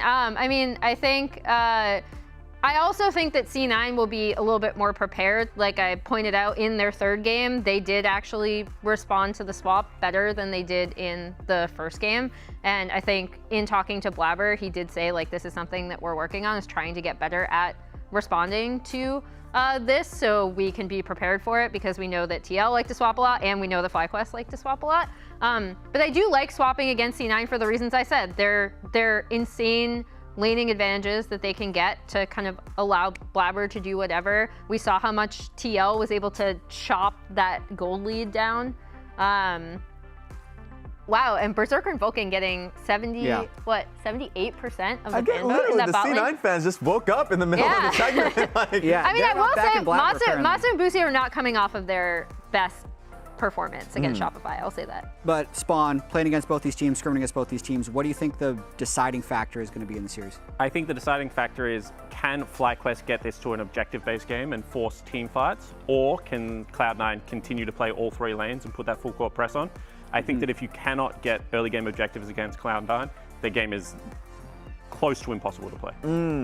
Yeah. If they get 6 scrubs, they are so good at using 6 scrubs. Because for me, the biggest thing that Cloud9 has done all year, they've just gotten a lot better at it this split, is they pick most of their champs for lane, they try and dominate lane, and then see how far that gets them, and then they can close it out. But if they have winning matchups in all 3 lanes and they have 6 scrubs, the 8,000 gold is going to take care of the rest. Yeah, I mean, I feel like FlyQuest and us actually play fairly similar. We probably model our game a lot more on like Hanwha, someone like that, a lot of team play, a lot of group up and use our time as well. I feel like C9 is just NA Gen G at the moment. It's like they feel like they have the best individual players. If they just get to play one-on-one everywhere, they just win a lot of games. So you need to break up that game plan somehow. They did get better since last split at being able to connect with Vulcan and Blabber a lot more and playing around JoJo. That is true.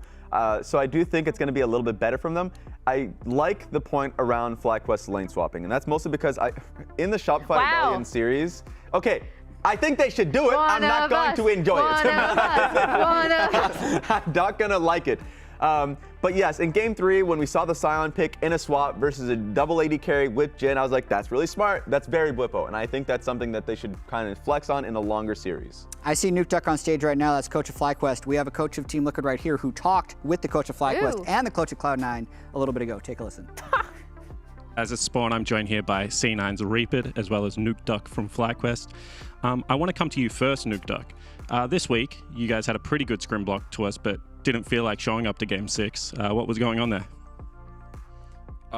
We didn't show up to Game 6. I think we won the last game, and then you guys took 40 minutes to review, and it was 5:45, and then we cancelled. Yeah, we wanted to eat instead, and yeah, there were 15 minutes left. So.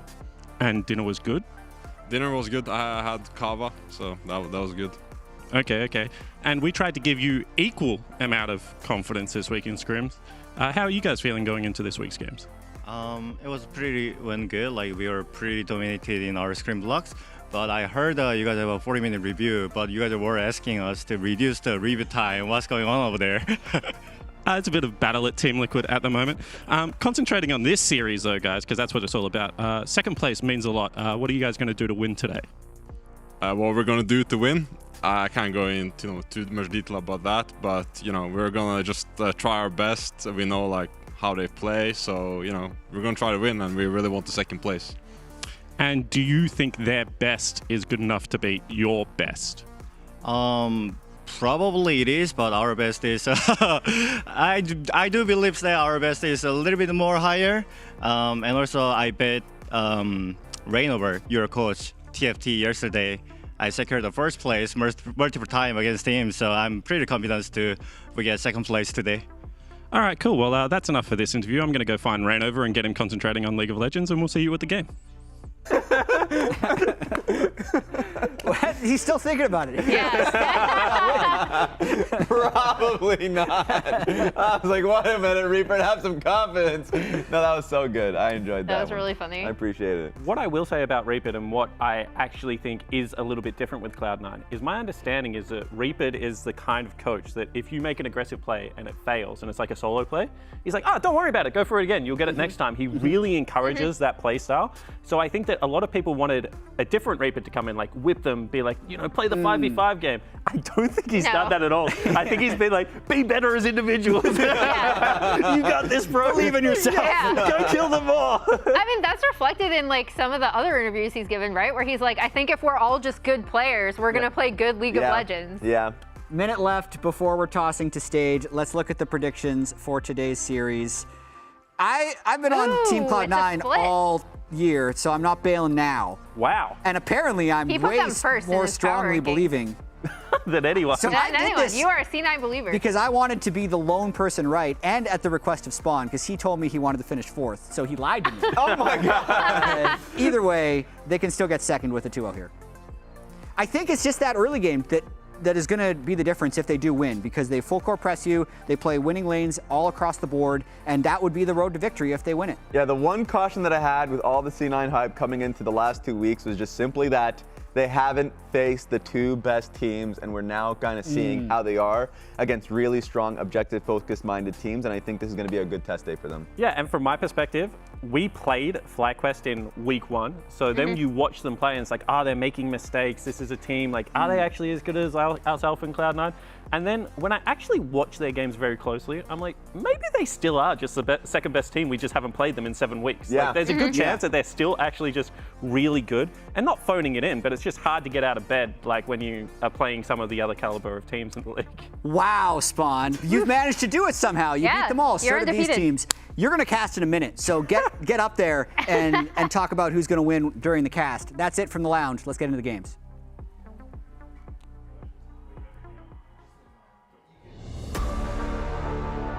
I will not back down. If you hit me, I'll hit you back. What season is it right now? Big season. We're gonna 2-0 them very easily. Oh, he kind of like stole my whole flow.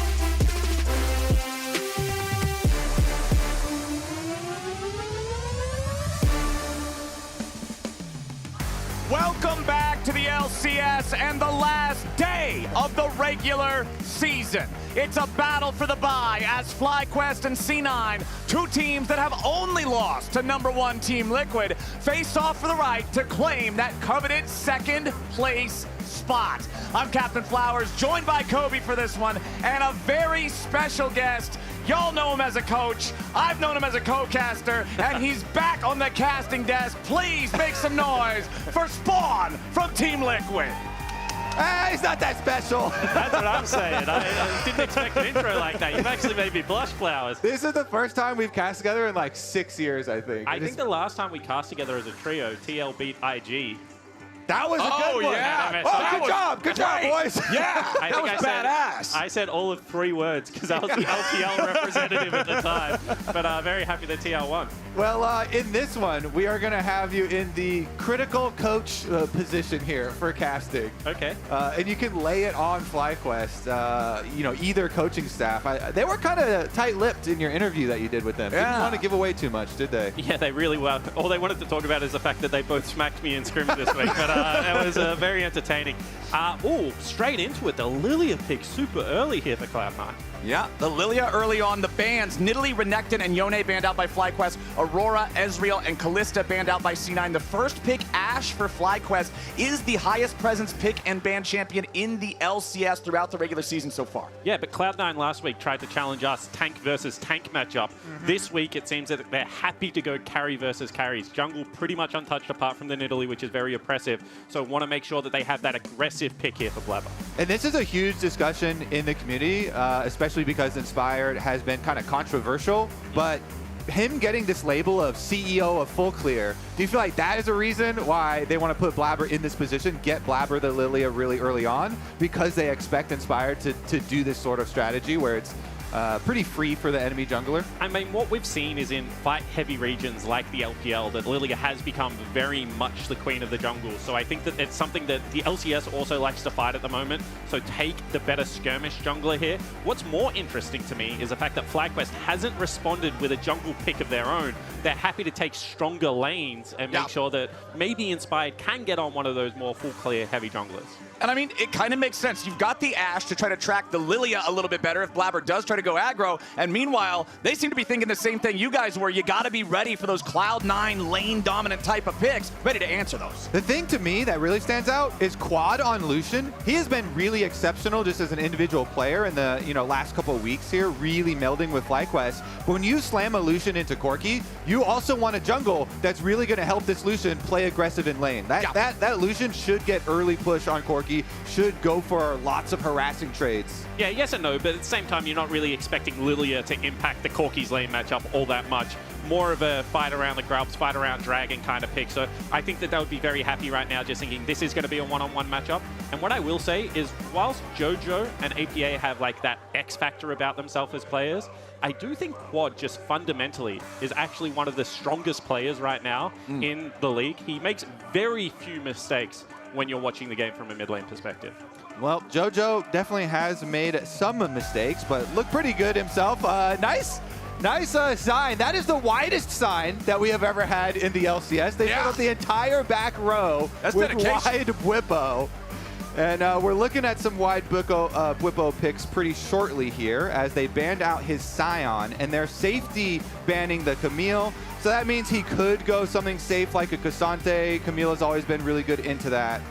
Yeah, I feel like we almost never see the Scion ban, but they're paying respect over to Bwipo on that one. Misfortune and Camille banned out by FlyQuest. The brand also removed here by C9 as their first pick of the second half will be the Zeri. Yeah, and when you have Berserker on your team, Zeri becomes a very powerful pick. However, we did see in the LEC today that this Zeri was being used as a flex pick into top, into bottom lane, and both teams have kind of made Cassante very strong. And I know firsthand that Cassante versus Zeri is not a fun matchup, so I'm very interested to see what FlyQuest do here and whether this can remain a flex for Cloud9 or whether they're just going to give it back to Berserker. Yeah, so far this is kind of my expected response from FlyQuest. Now is the question, is Thanatos a Merwin enjoyer? Let's see if they bring it all the way up. He's not. No, back to the Gnar, back to the Gnar. this is so much more standard for him and does give them some versatility. I am happy to see Inspired on this Taliyah, though. I feel like it is such a fun playmaking AP jungle.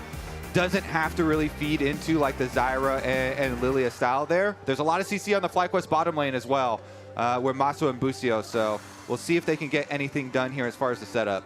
All right, Coach, I'm putting you in the hot seat. Which one of these drafts would you prefer if it was your job to say, hey, I'm claiming one of these, we got to take one of these under the Rift? I mean, if it's my team, I'm giving Impact Cassante because that's what I always do. Okay. However, I will say that Cloud9 really has drafted towards their strengths. I would expect Cloud9 to feel very comfortable going into this game. Berserker on Zeri, Jojo on Corki. Those are some confident carries here for FlyQuest. Super excited for this one. You guys were able to defeat both of these teams. What's your prediction, Spawn? I went with FlyQuest before the games. In seeing the draft, I do think this one is going to be the one that Cloud9 picks up. I think that just firepower in every role, plus a very quick clearing jungler. In my experience, when Cloud9 get a comp like this, they're very hard to beat. All right, we'll see if FlyQuest can answer the challenge. We heard y'all on the desk talking about needing to stop that Cloud9 war machine early, slow him down, keep him off of the grubs, keep him off of running every single lane. So my eyes are going to be on these junglers, especially in game number 1, the Lilia versus the Taliyah. Kobe talking about Inspired being the CEO of the full clear. How much will he be able to get done in the face of Cloud9's early game? It's time to find out. We're on to the Rift for game 1 of C9 versus Fly. And as we load onto the Rift, I want to just highlight how crucial this bottom lane is going to be. Because I think FlyQuest's one area of strength is going to be this Ashe Leona lane. It should be uncontested in how strong it is early game. I'm just not sure FlyQuest fans would want all of the early game pressure to be on Masu and Busio to blow open the game through bottom lane. So much playmaking there, so much setup for a Taliyah to visit and get a seismic shove as well back. I investigated this title of CEO of Full Clear for Inspired because I've always thought of Blabber as being one of our most efficient junglers as far as the LCS goes. And in fact, he is only one camp behind on average to Inspired as far as the total Full Clear numbers do go. Oh, dang, that was... Can we go back to that first one and we explain those numbers first real quick? That was a little quick on the swap. There we go. Okay, so while they do both have number 1 and number 2 in full clear potential, notice that Blabber actually has a lot more aggressive stats in his CS difference. So more counter jungling from him and slightly more K plus A as well. So it does kind of feed into the story of Inspired, really good at power clearing, but doesn't put as much pressure on the enemies. We'll catch up on the current game state here, though, since Thanatos has been creeping, and there's a ward right there, so Quad should be fine. Yeah, and it's going to be another lane swap coming out against Cloud9, so it looks like other teams in the LCS thinking this can be a way to shut them down. Thanatos going to cross into the bottom lane here, so not trying to get any experience against the Ashe and Leona. That makes sense to me. Now the choice becomes up to FlyQuest. How do they want to do this? Do they want to swap this Leona back into the bottom lane and try and get Bwipo some experience? Or are they going to just be happy to trade each side of the map? Yeah, looks like Thanatos is going to make his way down here right now. Unfortunately, the life of the top laner in the lane swap, you just sort of decide how you want to lollygag, where you want to sort of pass the time. Let's see what we've got from Blabber, though. Just continuing to clear through the jungle so far, as this wave is starting to get primed up pretty far. Busio will show up to make sure that Bwipo is not going to get forced away from this. All right. They're going to try, soak up as much experience for Bwipo as they can, and Thanatos is out. He'll do the same on the other side since they've revealed Busio is here. No threat of the big dive on the other side, so happy to soak as well. Yeah, and now jungle is both on the correct side of Summoner's Rift to help with the turret dive if they want to go for it. You know, +1 in both areas. A Lilia is going to be down bottom. It's a 3v2. In saying that, I don't think you can dive a Leona plus Cassante. Meanwhile, top side, Nah is just going to grab level 3 here quite easily and start building that Mega Nah bar for his bounce back. So also probably pretty safe. Looks like a standard, boring lane swap game. Just another day swapping lanes. Somewhere out there, Emily Rand is loving whoever created this lane swap meta in NA. Very disappointed in them. Very, very disappointed in them. You would have done such a thing. You, not 6 minutes ago, were talking about how much action we can create with lane swaps. Are you disappointed in these two teams with the non-action lane swaps where you had the This is actually really defend? cool. Masu's going to go for a base. They're holding the freeze, hoping that Vulcan and Berserker feel pressure to crash this lane. They don't, because otherwise there could have been a skirmish here. There's not going to be one, but there could have been. There was a potential, guys. There almost was fire. action in our lane swap. We got to be careful to avoid that. And I do like the little wards that they had. They just had the ward inside lane down here that wasn't actually taken out by the control ward. Exactly. Thank you, observers. It was right there, and it was outside the vision of the control ward. Always nice to have that extra little bit of info. As far as the farming does go here towards mid lane, though, it has actually been quite good for JoJo. Yeah. Starting out. And there is the answer teleport coming from Quad. The further investigation of the junglers, by the way. I did not stop at full clears.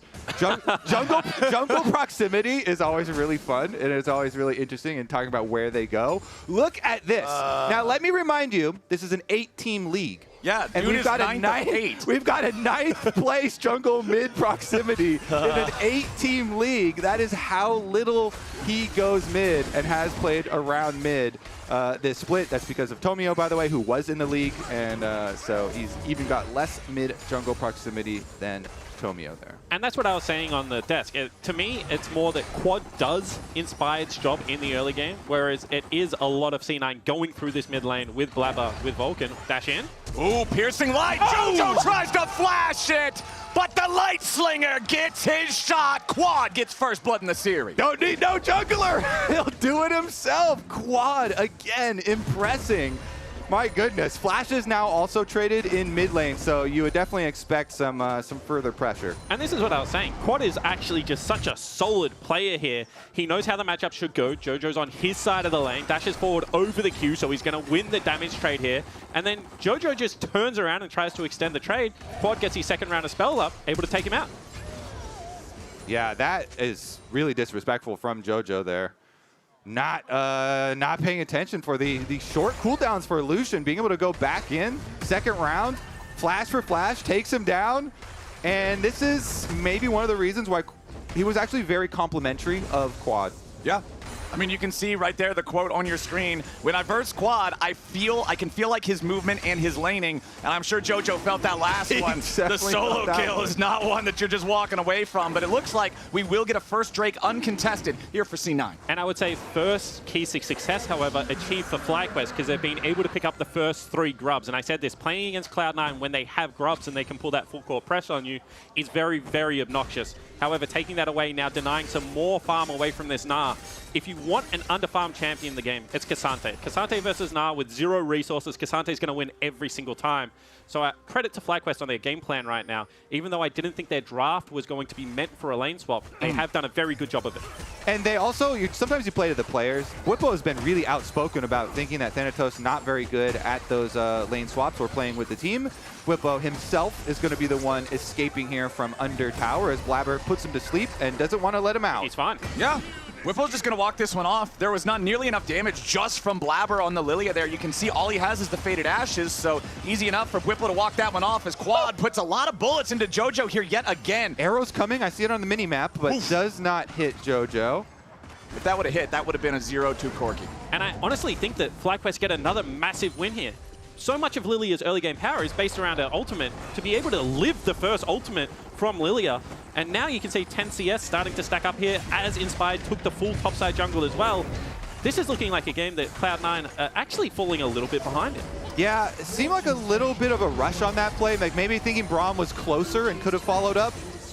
Very, very close race on that first turret kill. It was FlyQuest by a fraction of a second getting the first turret credit there in the top lane while Cloud9 took the tier 1 in the bottom side. So the lane swaps have mostly run their course now, I would have to think. We've got the turrets down on the sides. Yes and no, Flowers, because I don't know whether you really want to fight this Cloud9 squad at the moment, although Lilia ult is down, so you might. However, I would not be surprised to see this Ashe just go bottom lane and try and take some more turrets down here. 1-3-1 started up by C9 to try and stop that from happening. Yeah, next Ash Arrow cooldown, try and look for another pick here. Cloud9, of course, with Corki and Zeri, do have quite good opportunities later on into the game. So we'll see how much money they can actually get on them as they pull their swap now, with JoJo being up on top side. Really dangerous phase of the game for JoJo. He's just gone onto the weak side of the map. We know that there's vision all in the top side of C9's jungle, and he doesn't have flash available. So wouldn't be surprised if he slow pushes this wave and maybe even pulls Vulcan into his lane to get him to be able to crash this. Yeah, we're looking at the minimap right now of Vulcan trying to retake that vision. Every time you have the lane swap with those towers going down opposite Look at this, sides. he can't get the wave in. He's just losing CS right now. It's only the little things in League of Legends, but JoJo would be very uncomfortable on this side of the map because I don't know whether they know where Inspired is. Honestly, too, with Vulcan having level 6 right now, that gets a little bit more defensible. He's trying to hover around behind him. They're still scared of the Leona ult that could come through. JoJo, I guarantee, he's got his finger on the Valkyrie right now, just waiting to see if there is any sort of surprise. And everybody's coming up. Everyone is drawn to this top side of the map to try and crash this wave. You can even see that Thanatos, who had a lot of pressure on that bottom side, look at Bwipo's condition, has had to recall. They want these grubs very badly. Here we go. 30 seconds on the grubs coming up. Bwipo does not have teleport, so FlyQuest, keep your eyes on Bwipo. If he starts to walk, then they actually want to fight it. He's recalling now, so could go for the reset, buy some items fresh, and then walk his way up here. This could be an exciting one, Flowers. Yeah, we've had a very quiet early game overall. The first 10 minutes, only the single solo kill in mid lane. 10 seconds until this second pod of grubs spawns. Remember that FlyQuest got all 3 of that first rotation. C9, all 5 players ready to stand and try to contest for this. The battle for vision is how we're going to start things off, with the first grub taking a little bit of damage. FlyQuest only needs to secure 1 of these if they want to be able to spawn the lesser number of the Void Mites. But right now they've got total control over the entire set. Cloud9 looks like they're just going to take the opportunity to try to crash the wave into the tier 1 turret mid instead, as all 6 grubs go to FlyQuest. This controller right there does so much work. It allows Busio and Bwipo to just push them all the way off the grubs. They get their grubs, and yeah, Cloud9 try and push on mid lane, but get almost nothing out of this. And I want to talk about why Cloud9 didn't fight there, because it does look peculiar to be in the zone. But on the side lanes, FlyQuest were actually losing CS, and Cloud9 needed to catch. If you lose that team fight, and both of those creep wave side lane die to the turrets, your game is pretty much over just based on experience. So Cloud9 make the smart choice. They say, we need to catch our sides. Let's just deny a little bit of CS, go up a little bit of gold, a little bit of experience, but give over the 6 grubs. See how powerful that buff ends up being here, because FlyQuest definitely have a lot of map control with Ash Arrows and Talia Wall. A lot of pick potential here on the side of FlyQuest. Looking at items coming through, at the moment, Quad has picked up his Blade of the Ruined King. This is the area that Corki starts to really struggle. He's pretty much full tank Corki right now. He's got the Phage, he's got himself boots too, but in the 1v1, he does not want to go anywhere near Lucian at the moment. Second Drake has spawned. Remember that Cloud9 secured that first one, and they've got total control over the bottom side river here for number 2. Looks like FlyQuest has no interest in contesting this one either. So that's going to be the one area of the game where C9 does have themselves a nice little lead. The thing that I'm curious to see, Spawn, you talked about the efficacy of C9 using 6 grubs to pressure the enemy turrets to take over the rift. I want to see how well FlyQuest can use these 6 grubs that they've earned to put that pressure the other way. Yeah, but unfortunately, just not all things are created equal, because the Lucian will have some pressure, but as you can see, C9 very happy to play towards JoJo's side of the matchup, and Kasante is never hitting a turret versus Nah. You're never hitting mid turret against Static Shiv, Zeri, so I just don't think the grubs are as useful. I like what they are trying to do here, but they are going to get chased out of the jungle. The idea there for FlyQuest, use Quad's advantage in pushing on top side to invade that jungle, take away a little bit, and now he's going to swap to the bottom side so they can rush down some turret plate money here. So this is the difference though. C9 too aggressive in the top side on that retake, willing to use flashes, and Quad already got his wave out. Now he just teleports bot. This is when the grubs are going to be hugely impactful in the game. There we go. That's what I wanted to see. Some value from the early grub priority of FlyQuest, and you've already seen 2 plates get knocked off of this tier 1 turret in the bottom lane, as Cloud9 going to send a little bit of manpower down that direction now as the wave crashes into the tier 1 turret for FlyQuest. They're going straight for Quad right now. This game has been all about Quad so far. Him getting the solo kill onto JoJo, him getting the first item power spike, pushing out these side waves, getting these little advantages for FlyQuest. Looks like FlyQuest actually are going to drop some minions on top tower that Thanatos was just able to push in. Bwipo's a little bit slow in getting there, and that's one area that Cloud9 do have an advantage, is Thanatos with the extra level here on the Gnar over Bwipo. We'll see if that ends up being a really big thing. Thanatos is going for the Trinity Force build for the Gnar. And I wonder, you know, when people say, if you could be a celebrity for a day, who would you want to be? I wonder if mid lane LCS has ever asked yourself, if I could be Jojo Pyun for a day, how would it be? I get escorted to every side wave. I get looked after in laning phase. Vulcan comes and gives me every single ward. They didn't look after him well enough. He died 1v1. And I'm sure he will have a stern talking to the support members of C9 for letting that happen. But this guy, he is so well looked after. And it makes sense because he's on Corki. His pick can carry this game if they get him to that 2-3 item power spike. Meanwhile, let me remind you, the looking after that quad gets is 9th jungle proximity. Teleport away from my pushing lane. Exactly. In an 8-team league, like he really does exert a lot of pressure, especially in this game. So see if FlyQuest finally can get their pick, though. That's the one thing that I've really been looking for to be the linchpin here with this composition. You've got Ashe, Leona, and Taliyah. Like, that should definitely be the makings of a pick. They've done a good job getting some of these outer towers down. Wow. I love this hard push. Nicely done. They're going to take out the tier 1 turret. Blabber gets a nice sleep there, and Masu's got to be careful. Jojo coming in from the side, and Bwipo drops. FlyQuest in full retreat as Inspired throws out the wall to buy them a little bit of extra time. FlyQuest might have got the objective, but they lose their top laner in trade as C9 responds. Yeah, but hashtag worked because they got the Herald at the same time, and the fact that they broke mid lane tier 1 without having to use Herald is a huge win right now for FlyQuest. Again, you just get Bwipo falling down. He's a tank. He's the one that's behind. Doesn't even use a flash. They got a cleanse out, and now Lilia doesn't have flash or ult for this third dragon fight, which I feel like Cloud9 have to win to be able to win this game. Hashtag worth. What happened to the Jake that I know? That's the spot that I know. Oh, man. Miming on it. Honestly, let's see about this play for Blabber. He has no flash. Inspired, sidestepping away from the bowling ball here as the immediate slam into the wall from Thanatos. Inspired, still trying to get himself away from this one, firing back a couple of rocks as the calling from Quad will take the health bars low. Bwipo makes his entry into the fight to lock up a couple of targets, but it ain't gonna matter because Quad's gonna be killed first as Bwipo picks up one. But FlyQuest is losing more men. Masu approaching from the side, but it's a 2v4 for FlyQuest. They put themselves into the grinder. It's a 1-for-1 trade there as at least they get something. Masu's trying to kite it, trying to fight it. Berserker shooting back, trying to find the zap, but it ain't gonna land. Masu still wants to be the hero in this moment, but it's so damn hard. Another shield goes up. The Unbreakable might just do it. Masu solo on HP. Berserker's trying to take him down, fires off another zap, but that one's not gonna hit either. Berserker and Cloud9 still chasing after the enemy AD carry. Masu's escape route will be blocked. Berserker goes on a killing spree, and an extended bloodbath in top lane favors Cloud9. Yeah, that one was not hashtag worth for FlyQuest. A really good move from Cloud9. They all go topside, teleport up here, and even with this start to it, it actually looked like they were going to get a good jump, but if you look at the bot lane's movement up the river, the early arrival of the Cloud9 duo there just changes the whole story. And then by the time that Masu and Busio do get there, they're valiantly fighting, but too much has already been lost. Yeah, and that's what I was going to say. It's actually very hard to dive into this C9 comp. And I think that Bwipo and Quad just went a little bit too aggressive.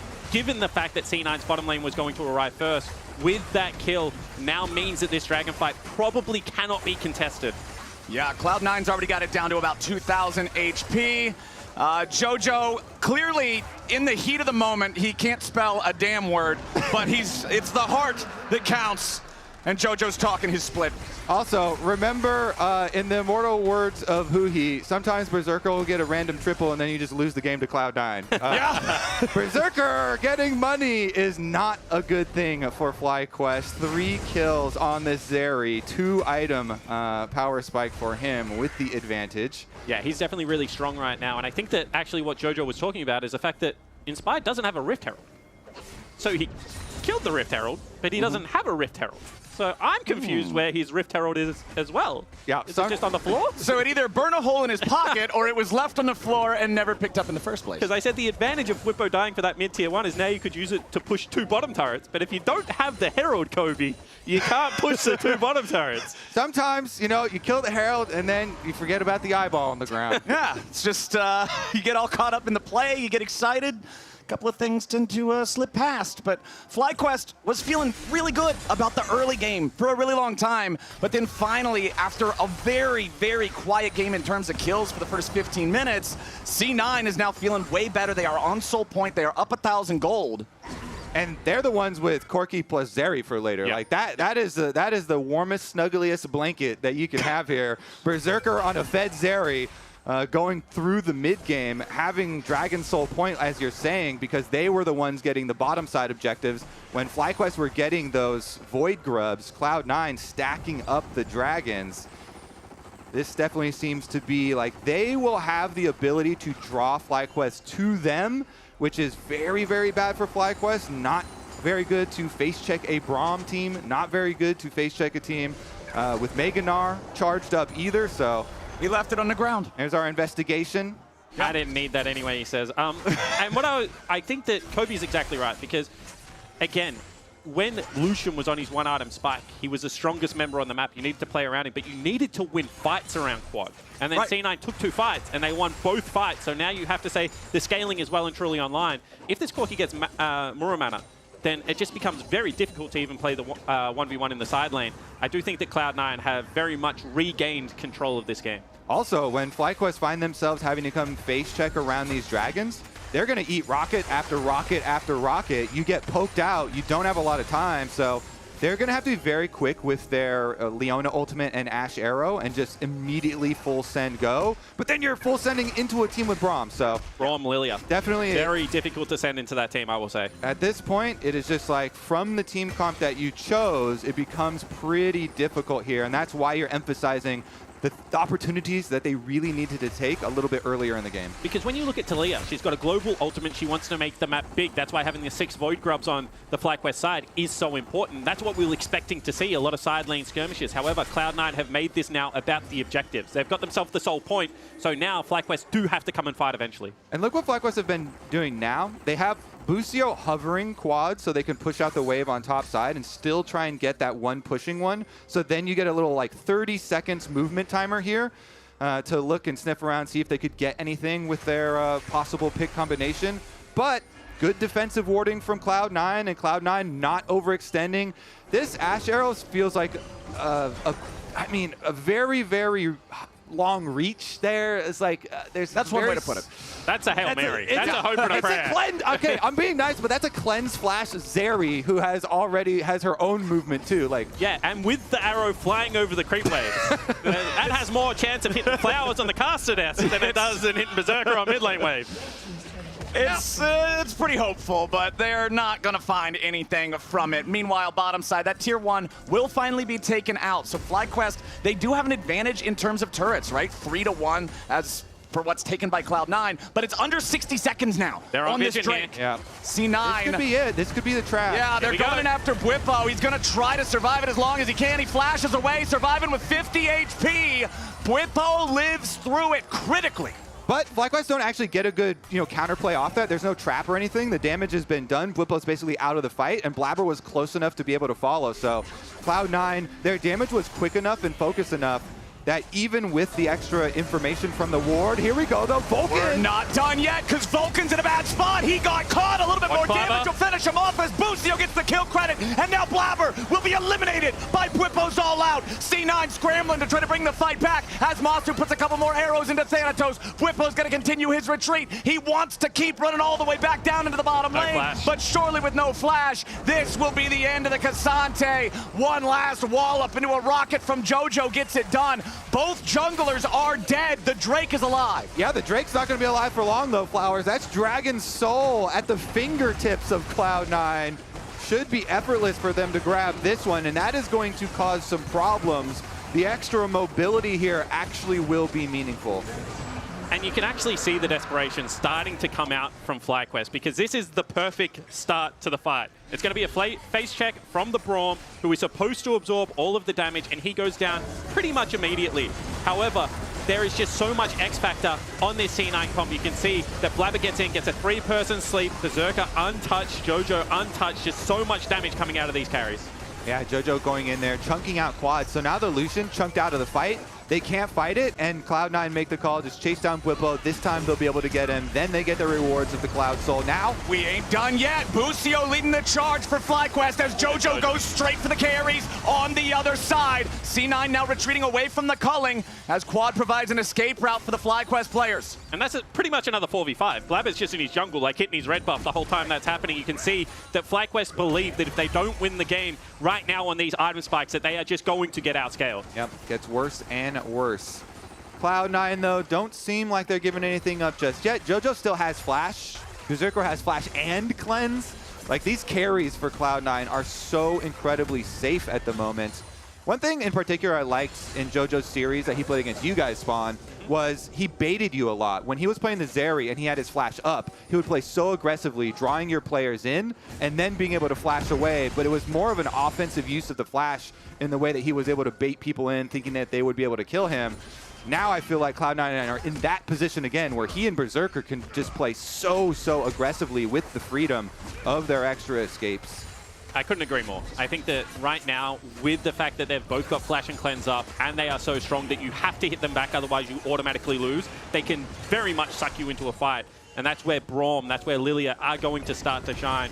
Also, the fact that now Thanatos is just going to run over the side lane. Like, the good times of the lane swap are done right now for FlyQuest, although Bwipo goes all out. Yeah, Bwipo's gonna try this fight. He's got Inspired coming in to help him. The arrow from Masu from all the way away does not hit its mark.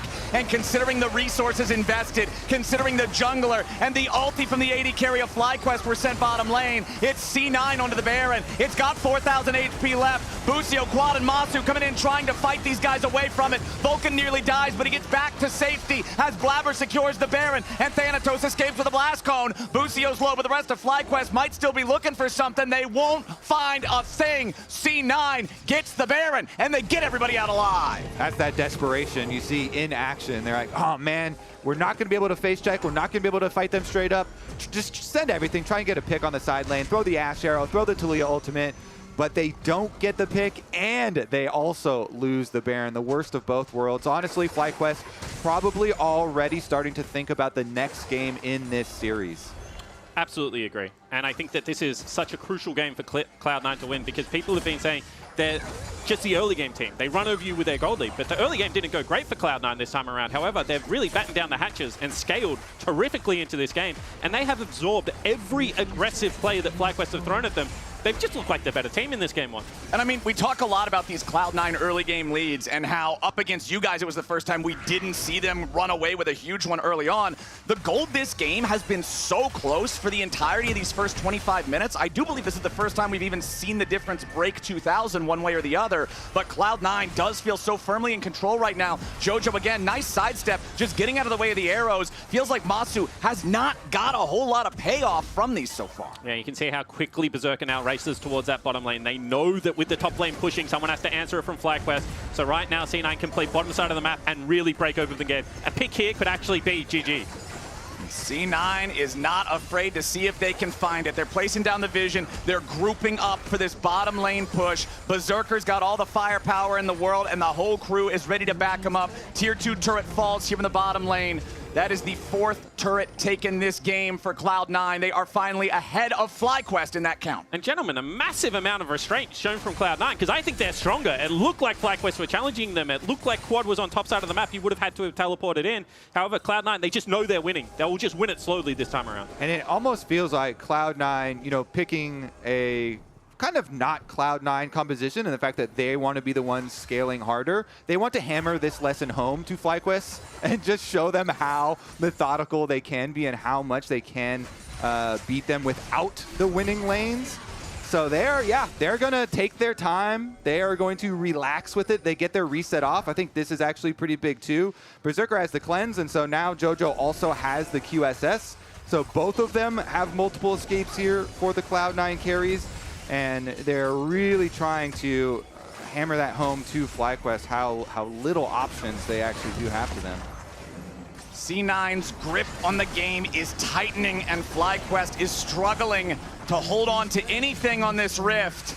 You can see the Dragon, the Elder, spawning in under 45 seconds now, and it's C9 that are slowly picking these objectives off the map, making it darker, making that fog of war all the scarier for FlyQuest to try to check into. And just look how solid they are. This is why they didn't go for the aggressive fight. They want their summoners available for the Elder. Now they teleport onto the map. They're going to have that mid lane push.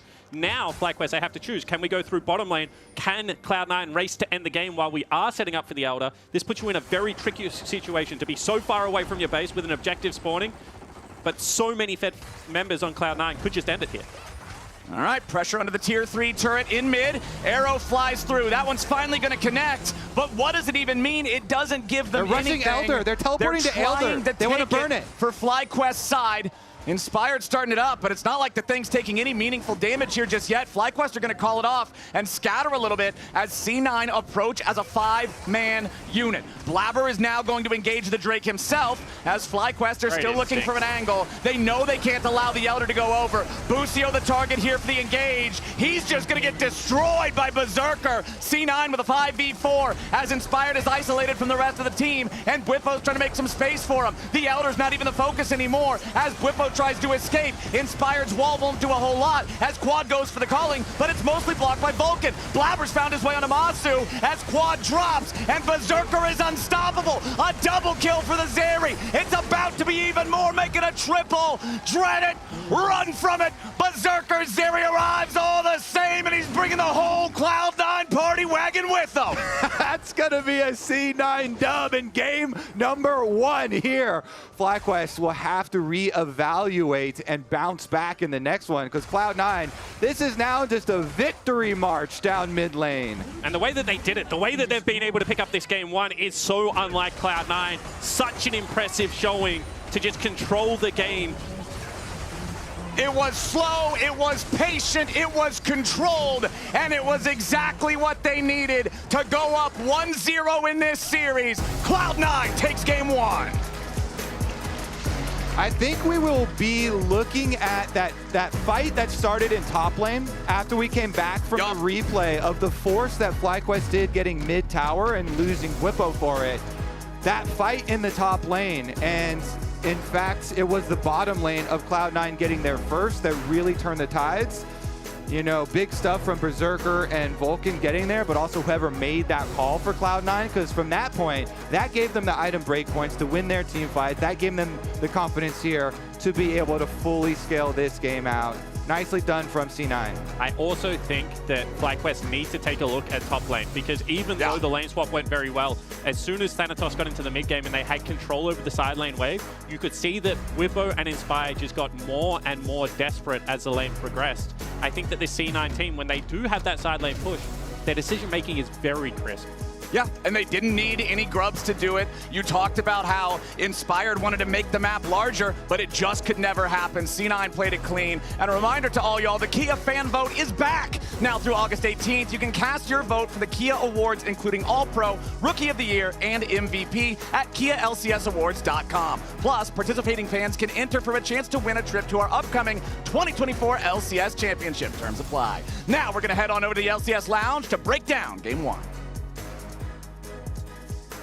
Hello, and welcome back to Lounge. I bet you think I'm going to break down a lane swap, but I'm not. I'm actually going to break down what I thought was the game-breaking play from this series, which they're pretty even at this point. C9 is going to end up pushing out this mid wave here and then go in for vision on the top side. We also see Jojo Pion setting up here to be able to chew through this top tier 1 turret, and he's been set in a really good position off of earlier C9 map movements.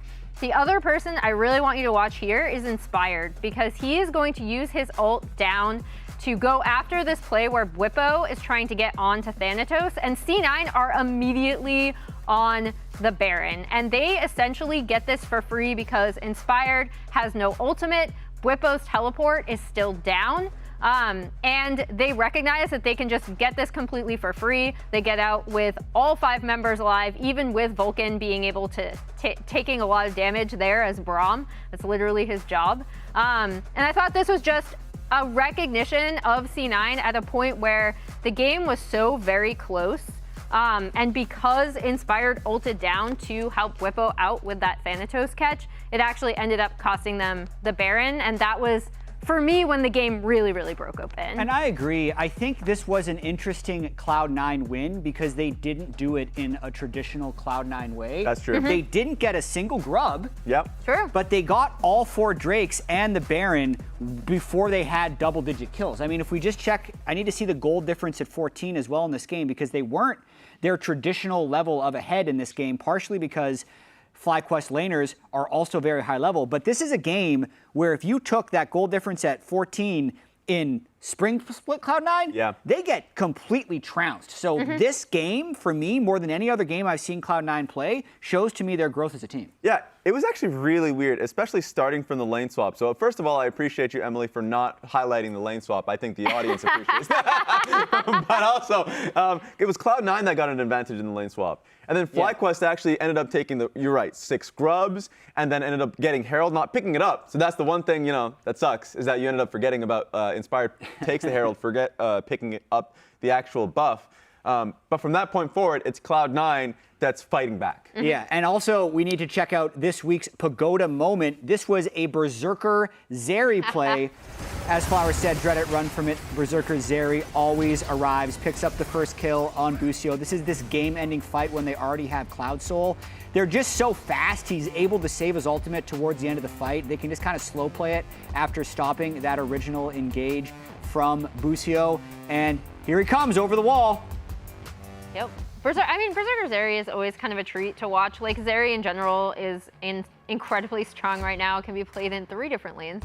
But then I think the big thing for me, and this kind of is about the lane swap, it's about how C9 responded to it, right? Because we did see Thanatos going down to harass after Masu had harassed mid to try to get JoJo in a really good position. The most important thing was not only Drake stacking, but both JoJo and Berserker were in really good positions coming out of the mid game. Yeah, Cloud9 take game 1 against FlyQuest. FlyQuest going to have to bounce back in a big way. And to help us celebrate the last day of the LCS regular season, send us photos of you and how you show your LCS and LoL esports fandom using the hashtag #TalkYourSplit. Also, shout out to this ex-user, KB Levy. He's the most impressive. That's ridiculous. Yeah, that's also, questionable how he got some of this stuff. Those are desk crests from MSI and Worlds that he has on there. He's got some really wild stuff in this picture. Grounds, it's impressive, but send us your collection with hashtag #TalkYourSplit, please. And game 2 of FlyQuest versus Cloud9 to see who gets that number 2 seed is next. Dedicated fan or a mastermind thief?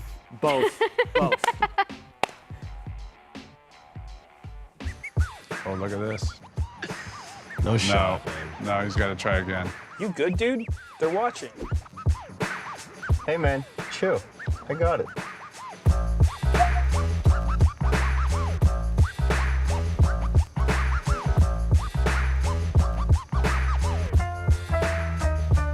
Yep. Wow.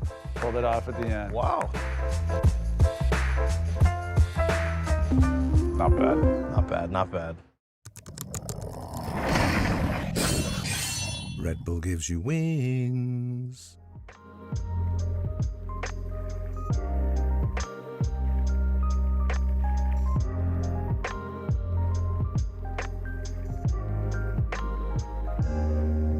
I'm looking Lucian, Yeah, okay? look Lucian. You're TPing too. We're going 5-5, okay? Their team is far. Okay, okay. I'm Yeah, here. yeah. It's on test. Can we hit Lucian? Look Lucian, look Lucian. He's hitting, he's hitting. Because I know. Yeah. Over the wall is the owner, okay? Yeah. Nice. Hey, look at us. Slowly. I'm going. Okay. Line of flash. Yeah. Look at Berserker, look at me. Hey, go mid. We're gonna win. I have shield bar, come to me. Go mid. Go mid. Yeah, we end.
Ladies and gentlemen, welcome back to the LCS. Not just the LCS, but the last day of the regular split here in summer 2024. Spawn's coming back for another game. We decided he did such a damn good job in the first one. We just got to have a sequel to that. And we've got to have a sequel to this first game, which, gentlemen, was not very bloody for a very long time. But once C9 took over, FlyQuest never found their way back.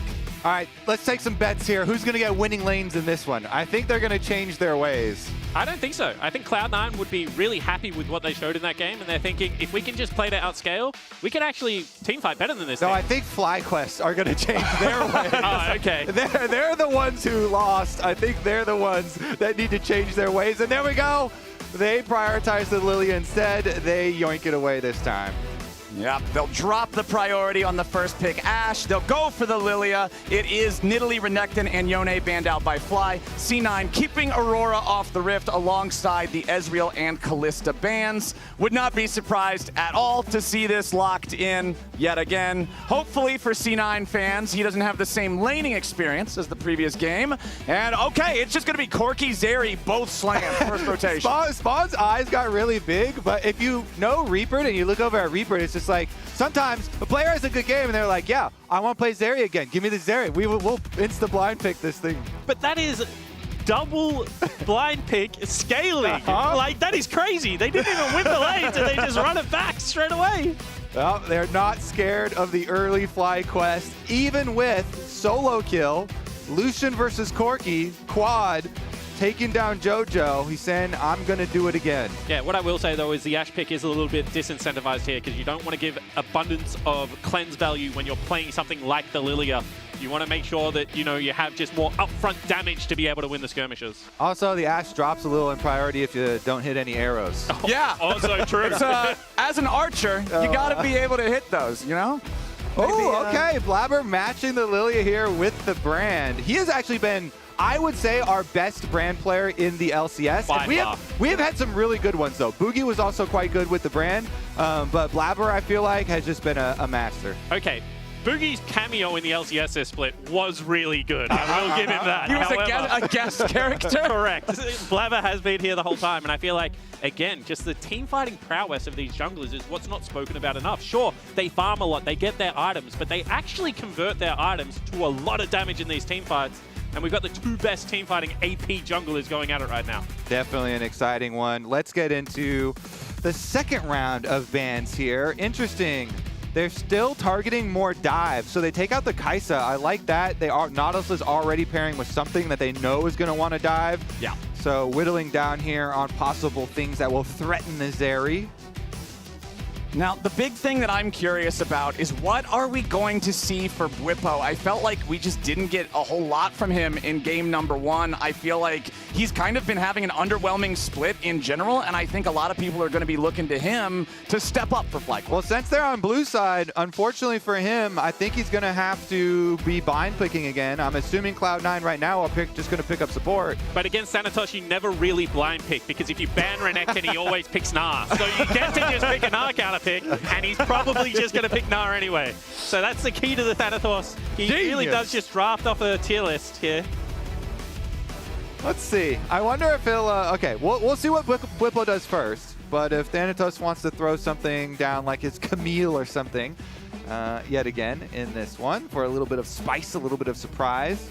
Here we go, though. No Cassante this time, Bwipo. What is your blind pick? He definitely is one that has some off-meta, even blind picks to go for. Rakan and Nautilus. So Nautilus is going somewhere else. Excuse me? Yeah. Nautilus could be a... Oh, wait. Rakan also technically... Do you know the AP mid AP Rakans? mid Rakan, solo cute cheese, some classic mozzarella? That was a thing. I don't think it's a particular... Okay, with the Neela. Wait, are we going to get some weird Neela cheese stuff? Yeah, we're going to get Neela cheese. We're getting like a tri-lane or something. Yeah, there's also even been something... So there is a Neela plus Lee Sin is the primary, partner for the super cheese. Oh, I know that one, yeah. Yeah, that came up where you jump into the base and then you go level 1 proxy. There's no Lee Sin here, so we're probably not getting that, but like maybe there's some tricky stuff with Rakan. They could also do some jumping around. The 3-lane level 1 proxy. I remember seeing that in a Challenger solo queue game I spectated one time. It's I was a boosting so strategy. I believe originated on the Chinese servers.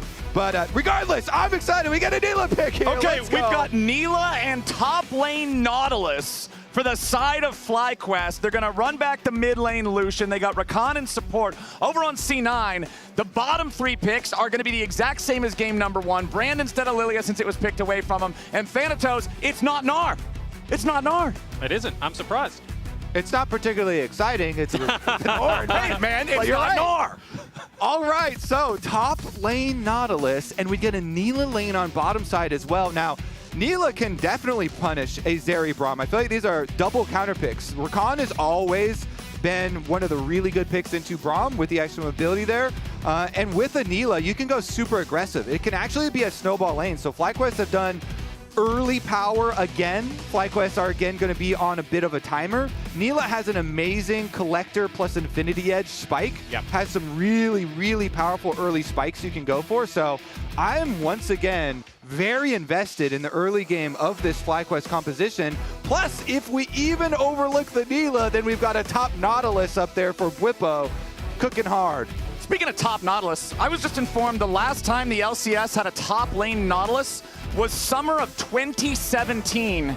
7 years ago, played by Lola. That was my first year as a professional caster. You were still a caster then. Do you know how you know we're old, though? Because he says 2017, I'm like, that's not that long ago. What do you mean? That's Only 7 years? That's an entirely different timeline, man. Spawn had a few less tattoos then and a few less gray hairs as well, probably. Just a little bit more hair in general, actually. I wasn't going to go there, but... Man, I still probably had mulch in my shoes from back in Ohio. That was so long ago. We've got some good party pictures from then as well. Those were good. There were good times back in 2017. Lots of top lane Nautiluses. Everybody just having fun. But what I will say is I thought there was going to be shenanigans with the top lane Nautilus. However, they had picked the one answer into the top lane Nautilus where the top lane Nautilus can now probably just lane.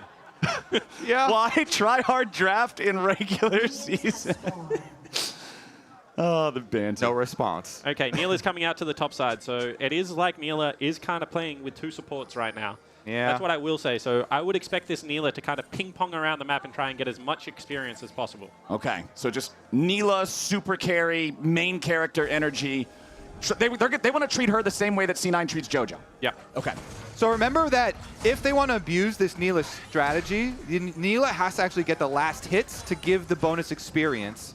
I've seen people mess up the boosting strategy when like the Lee Sin takes some of the kills and stuff and then they don't get the extra experience, but she's got a very complicated passive. Sometimes people don't feel like reading the entire thing since it also has that increased effectiveness of healing and shielding on it, but just going to be the lane swap here with full 4 on the top side. So Thanatos does have to worry about the possible classic early push into dive, and Bwipo wants to make sure he's going to stick around for it. See, Thanatos going to face check. He's in dive range right now, so even though Inspired only picked up 3 camps, this could just be a straight up 4v1 dive. Yeah, this is much more classic lane swap. All right, Bowling Ball not going to find the initial target there. Thanatos does as much as he can to buffer through the CC with a Bellow's Breath, but it won't matter. FlyQuest gets their dive. In Bwipo's interview earlier pre-match last week, he was specifically talking about Thanatos and some of the cracks that he saw in Cloud9 emerging from them coordinating with him. And if you do go for these lane swaps, once again, then it puts more pressure on that coordination. And this time around, FlyQuest is going to be able to get that first blood on the top side. But you can see a couple of cancelled base on the top side as well, because if you just base straight up and the enemy top laner can count to 8, which isn't very high, then they can teleport back. So you've got to like cancel a couple of times, give it the mind game, and they're going to try and retake their bottom side. However, this can be risky because Brand is still on the bottom side of the map. Thanatos has now made his way down here, so he's already died once. You know, potentially can look to turret dive here, die a second time for the quicker recall and get back up top as long as this dive is successful. Yeah, let's see. His teleport is available. Here comes Neela Rakan, both level 3 afterwards. He left. A nice look at that ward again. And Thanatos does not want to die. He was just going to go straight for the teleport up to the top minions. Okay, so you can see that Blabber didn't want to come. He was on his wolf camp. He's saying, I'm not going to give up my camps to come down and 4v2 dive this. I don't know whether it's a right call because now Thanatos is just going to have to teleport back up top without any items. So if there was ever a time for the top lane Nautilus to win the 1v1, could be right now. The time is now with his big ruby crystals and boots. Huge. He's also got a potion and a cookie. I, for one, am going to be more excited about the Nila plus Rakan matchup on bottom side than I am about the Nautilus plus Ornn matchup on the other side of the map, because I really feel like Masu and Busio can be the stars of this game for FlyQuest. They've got a large pushing wave coming down, and since both junglers actually see each other on the top side, the bot lanes know that they've got the freedom. And this is why Lucian plus Lilia is pretty oppressive, because Lucian was able to force out the Corki from lane. That guaranteed the push. That means it inspired very confident to walk into the jungle, take the second Raptor camp. Now going to be able to go back to his own Raptor camp. He's going to be probably 3/4 of a level up just on the fact that he got 2 respawn camps this early into the jungle clear. Yeah, and let's see too, because he's going to reset back out to his own Raptors. Bottom lane is actually just going to crash that giant wave. It's like 3 waves here built up, plus the cannon. See how much FlyQuest can actually harass them or make it difficult. Nila can't do too much of that. Pretty short range. So they're just going to let Berserker collect most of them. So here we go, level 5 going to tick over for Inspired. See whether he does path back towards that top side and try and get him. Oh, he doesn't have level 5.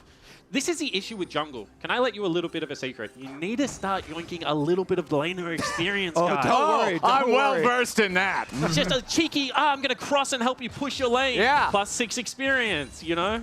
Just enough to hit those breakpoints. Yeah. That's all you need. I turret dove for you. Now I'm going to help you push your wave again. Yeah. Don't worry. The cannon minion's tanky, but we're going to make sure this crashes. Correct. That's jungling 101, helping the team. I would say, though, you should not steal it away from Quad. Quad is probably your best player for FlyQuest, I would say, or at least has been on this Lucian. So I want to see if FlyQuest can actually do something with early advantages. Quad's trying to chunk JoJo again. Got a culling. No mana, though, I don't think. It definitely has been better for JoJo this time around. Of course, you know, he did not give the first blood over with the flash exchange with Quad. And so has been significantly better this time. Meanwhile, it is going to be Avoid Grubs on spawn for Inspired. Easily pick up here with Lilia. Blabber's pretty far away, so I would imagine Blabber's going to just go cross map here instead. But can he actually get the dragon this time around? Because bottom lane is shoving in so hard. JoJo's on even Crab. 300 HP. I would say even lower your expectations to Crab. He has Smite, so he should be able to smite Crab. Blabber's Crabbers. Yeah, immediately Busio forces Blabber to flash away there with a grand entrance. Vulcan and Berserker finally making their way up. The Crab is low, and it is secured by FlyQuest. Crab denied. Masu and Busio. Masu has just been so impressive as a rookie. Even as an individual player, if you take off the qualifier of as a rookie, Masu extremely impressive this year. Good international performance, pulling out the Nila plus Rakan with Busio, and now that they're both level 6, you have huge playmaking potential. So actual meaningful steal of the Crab and burning Blabber's flash, big advantages from the bottom lane. Jungle advantage, though. He's just taken the third Raptors. He's about to take a red buff if he wants to. Whippo, stop fighting so I can get my jungle camps, please.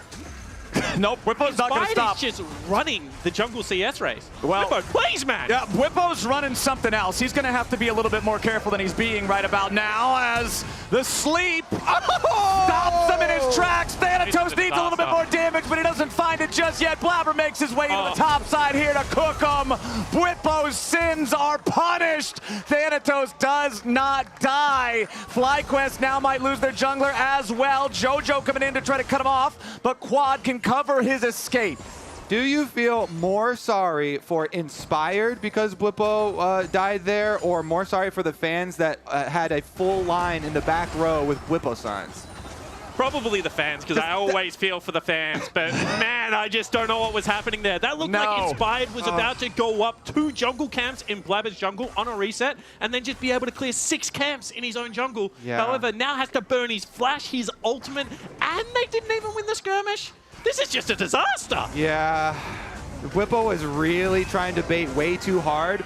And as you said, it pulls Inspired off of the red buff that was basically his, and then dies as Blabber had come over. So really, really rough stuff there for FlyQuest. The top Nautilus, top flop so far. Yeah, not what Bwipo needed to do. I understand trying to bait a fight, but it was just way too far, man. The thing is that Thanatos had already shopped, and Bwipo's up 1,000 gold without that kill going down. He's already winning. Like, why do you want to win more, man? Just let me carry the game on Lilia. This is good. We're getting the Spawn coach talk. If yeah, actually, Bwipo I need was to on calm down a little bit. team. Not my team, not my team, not my problem.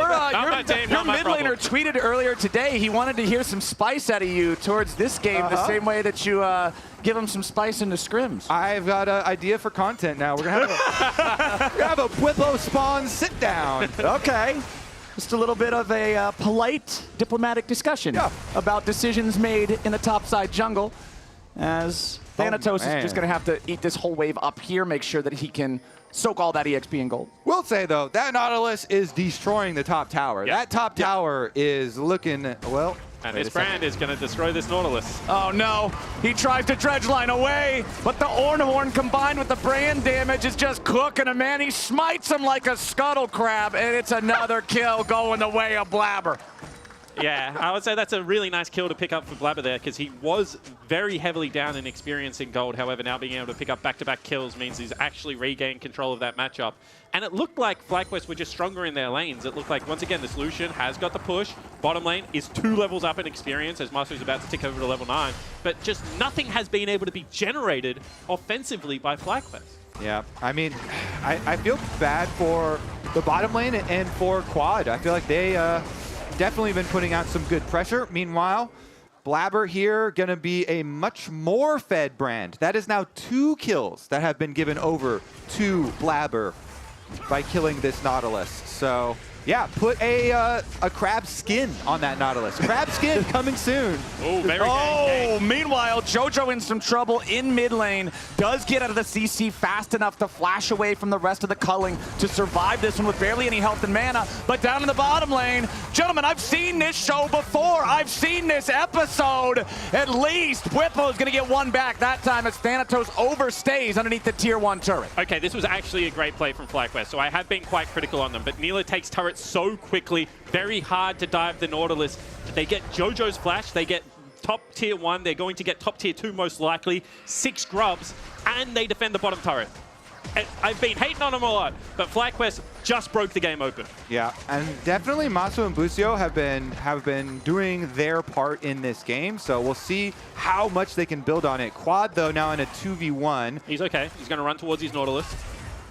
Flashing away, but yeah, the TP ready to intercept this. Bwipo and Quad are going to find JoJo, but JoJo's found them first. Easy pickup on the enemy mid laner, and now Bwipo has to use the dredge line again to try to get some distance. Brand passive's going to explode, but it won't take Bwipo down to an actual lethal range. So C9 get a pick on the enemy mid laner, but what else can they get after?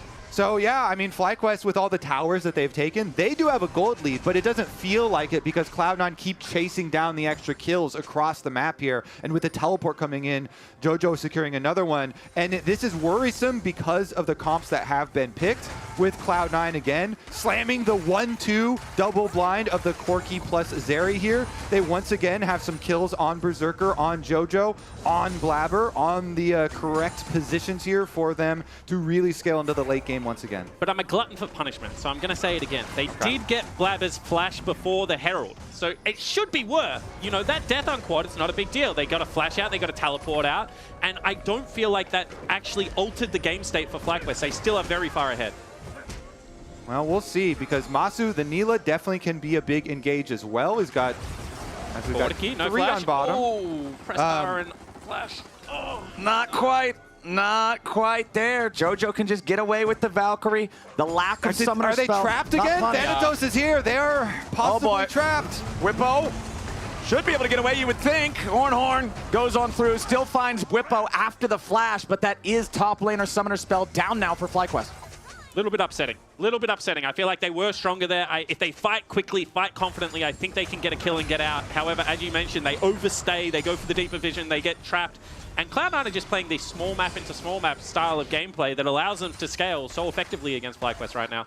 Yeah, definitely. As long as they watch out for the big snap engages that they know are going to come. I mean, if you look at JoJo's bodyguards again, man. How does he keep getting away with it, huh? He's got that Secret Service detail, man. Everybody has to protect Air Force JoJo. Team game. It is a team game, and you want that Corki fed. We'll see, though. FlyQuest, again, they do have such amazing engage if they can actually coordinate to pull it off.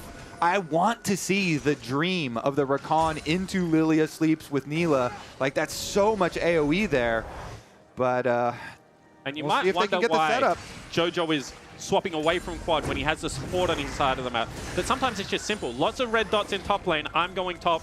No red dots in bottom lane. Tank, go into the lane with no red dots. You go deal with that. Yeah, exactly. So we'll see now whether they actually set up to fight one of these dragons or whether the Rift Herald is going to draw teams towards them. It is 14 minutes. I feel like this objective being given over for free, not a big deal unless Inspired does pick up the eye this time. That is a very important part of Herald. They say that you've always got to learn from your mistakes in the previous games in the series, and I think that's one that FlyQuest should be able to clean up here. Flowers, I like that. Very coachable caster there. All right. The observer is with us, all right? Zoom in. Okay.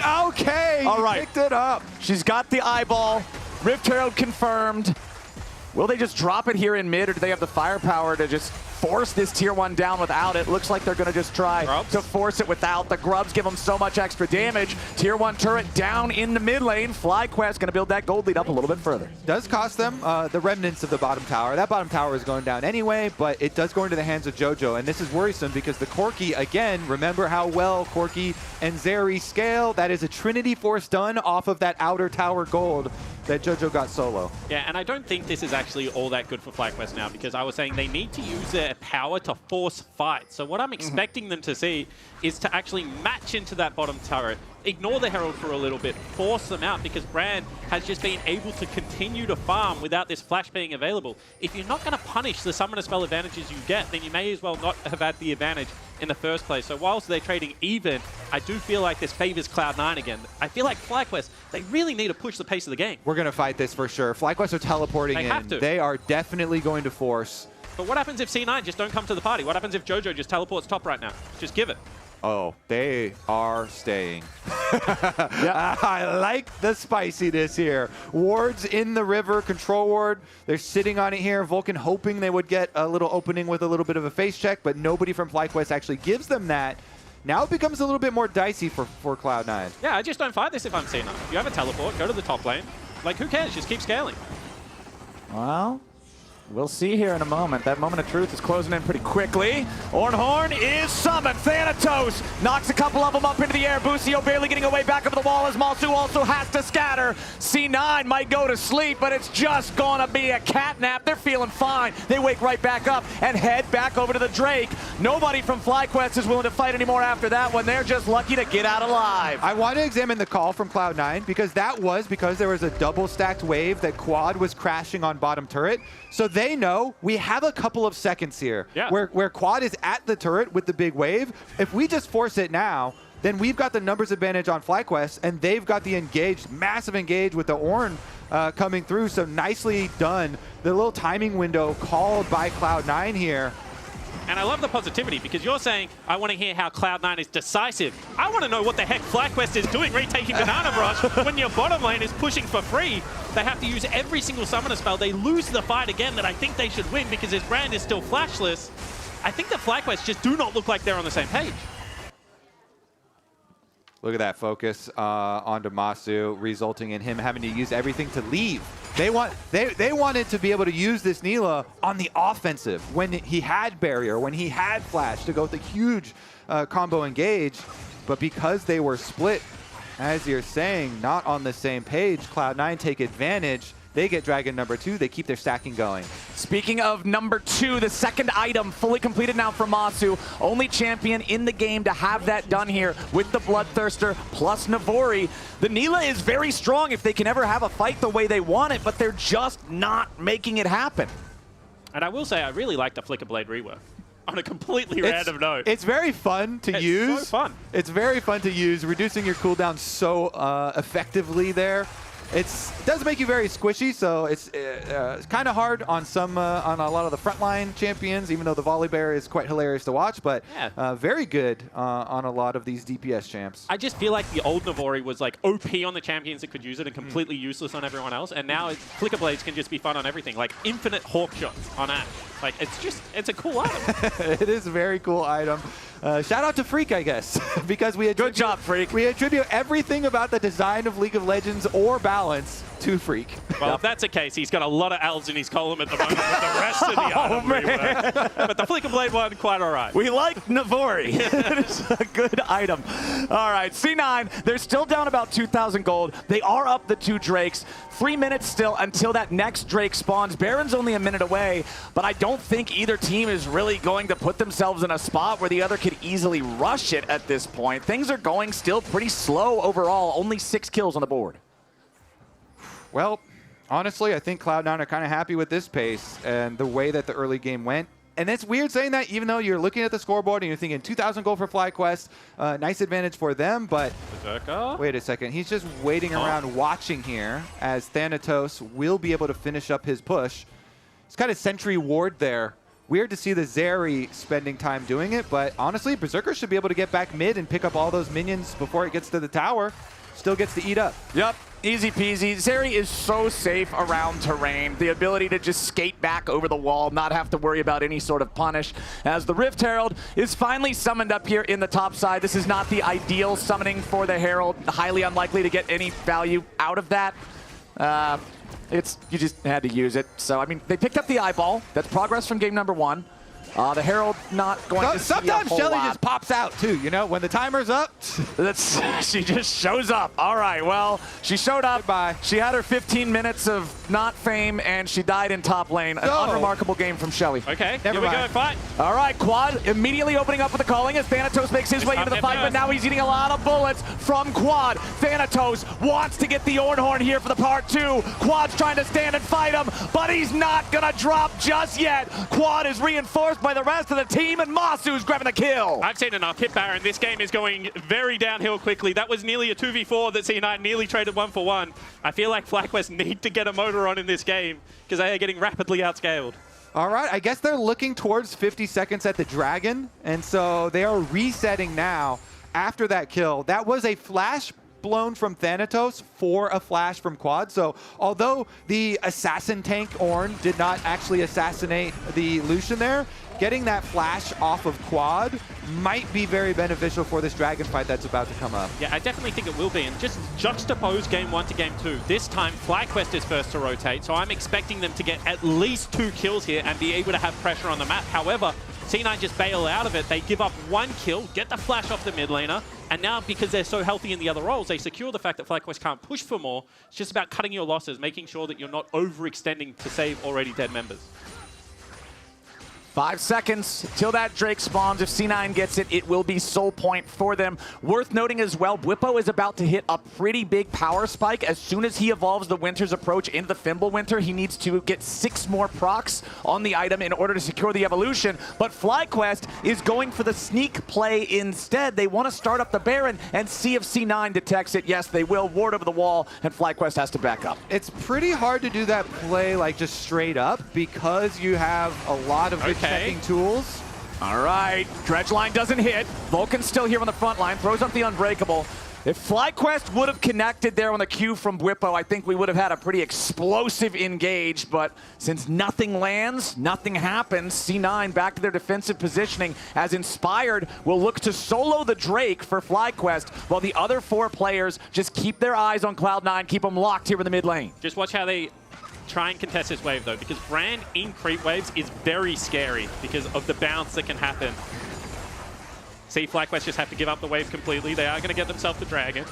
I don't think Cloud9 care at all, by the way. They're just so content scaling in this game. And they move over. They will at least clear out this vision on Baron. FlyQuest, though. All right, they put a stop to the Dragon stacking here from Cloud9 at the very least. Some more time for this Zeri, for this Corki, though, to continue scaling on up. Muramana has already transformed, so the poke from Corki very real. So what I will say is that the damage of Neela doesn't actually get outscaled. She does so much damage in the later stage of the game. However, you are playing a melee carry, right?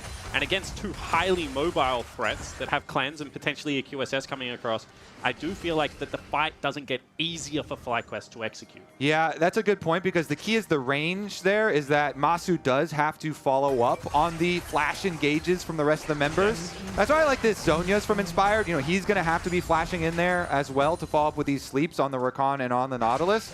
And then another difficult thing for Neela is that when you are going in short range versus a brand, you also expose yourself to a lot of this splash magic damage, which you don't actually get to avoid with your big dodging shield, which poses a lot of problems for most other carries trying to kill you.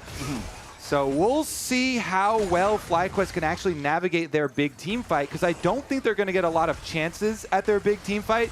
It puts a lot of pressure on the first big mid-game one that you go for. Yeah, and I'd also say Neela's passive advantage is that she goes up in experience. However, when AD carries start catching mid lanes by themselves, that goes away as well.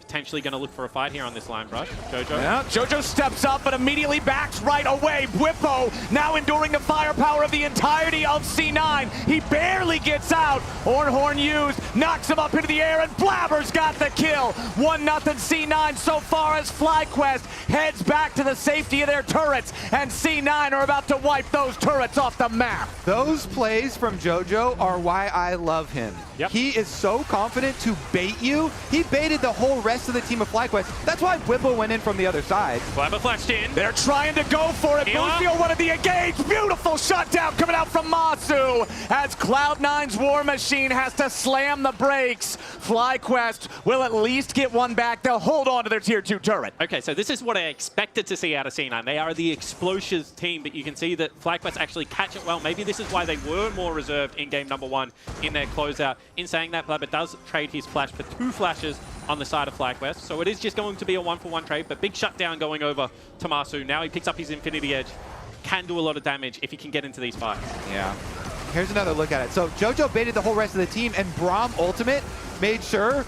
Wow, look at that delay. The Braum ultimate made sure that everyone who got baited over to the other side could not go to Bwipo. Oh, Jojo's in trouble. Jojo might have got caught a little bit here. Inspired at about half HP. Vulcan going to jump back over the wall to keep Jojo protected. FlyQuest taking the opportunity, recognizing the damage on Jojo. They're going to start up the Baron, but they have to back away because now Quad is under pressure. Jojo's going to recall, but then he can rejoin the fight with the Unleashed Teleport, and that's exactly what he'll do. Berserker continuing to posture aggressively as C9 wants to get the wave shoved out. Now they're recognizing, hey, enemy mid laner is hurt, but Quad doesn't have a TP to go back and heal and immediately rejoin. Yeah, I would love to see why there wasn't a flash expender to try and follow up on Jojo. Maybe Inspired just didn't think he had the damage, but that looked like it was an outright pick.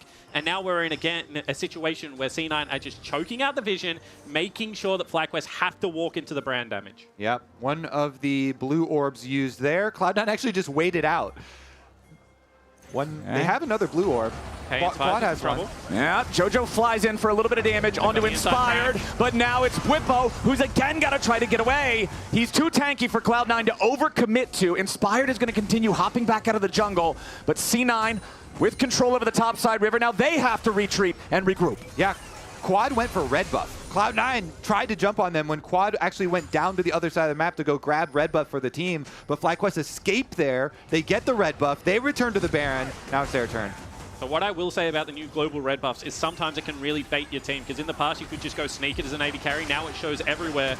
You can see the mid lane contest happening again. Bwipo caught. Bwipo's thrown up into the air, but immediately the counter engage comes out from FlyQuest. Cloud9's going to get caught in a wall, but nobody's killed off just yet. Blabber with Thanatos getting themselves away. The firepower from C9 brings FlyQuest health bars low, but nobody on either side has died just yet. Keep your eyes on Berserker. A full HP Zeri could look for a pop-off angle here. That zap will not connect through the wall on anybody. And for how explosive it was, gentlemen, everybody walks away. And as you can see, walking into the Braum brand is quite dangerous, but no one dies. That means they're going to reset. Another dragon coming up. You can see, again, FlyQuest, they don't want the dragon. They know they have to force around the Baron. Another key, too. Now no barrier on Masu, so the Neela has no summoners, while Berserker Zeri has everything and has the 3-item power spike as well with the Lord Doms.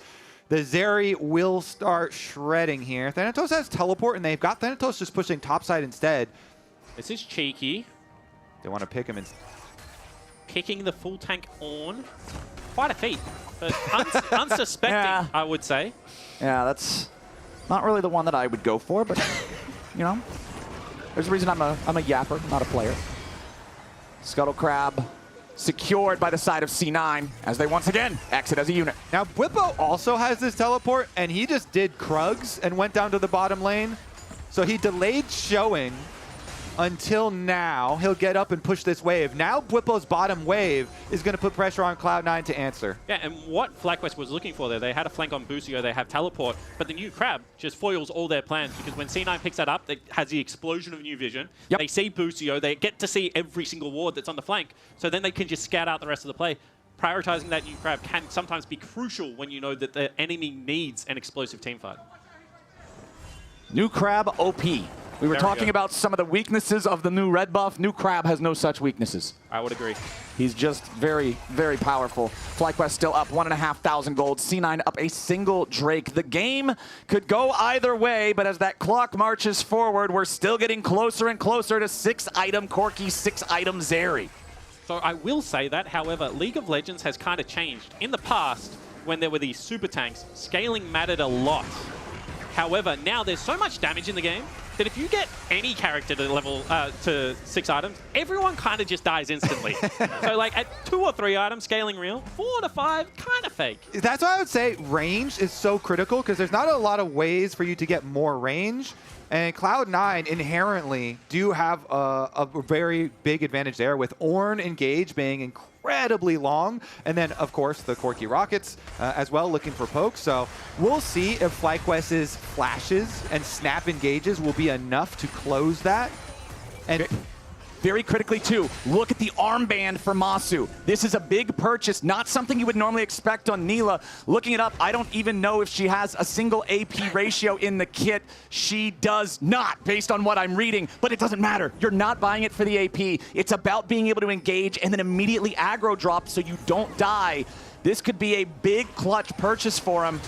Cloud9's going to need to be aware of that one as Blabber wants to step up, try to see if he can maybe go for a steal, but it ain't going to work. Engage from Bwipo, and Blabber has to zone. He's just trying to stay alive. Immediately the rest of Cloud9 trying to back up their jungler. He gets off his spells before he dies, and Bwipo's going to try to get back away. Now FlyQuest going back in as Jojo gets ulted by the Lilia. He's going to try to escape now as he's thrown up into the air by the grand entrance from Busio. Jojo about to die to the Eve, and there he goes. Quad takes the kill. Falcons on the run, but the blooming blows beat him down. Berserker's trying to fire back at these guys, but he's only a single man. He takes out 2, but it's a 2 for ace for FlyQuest. Huge pick onto Blabber. The punish from FlyQuest is going to result in their Baron. And finally, we see some of the tendencies of C9 coming out. A cheeky peek at a blue buff. Maybe I can pick this up for myself. Collapse came through from FlyQuest. Very good punishment. And you can see that Masu's whole job in these team fights is just to keep one of the AD carries away, playing the anti-carry role very well. Yeah. Going away Berserker for the majority of the fight. Jojo goes down. Berserker tries his best, but FlyQuest get the Baron buff. A big, big mistake from Blabber. Gets punished by Bwipo.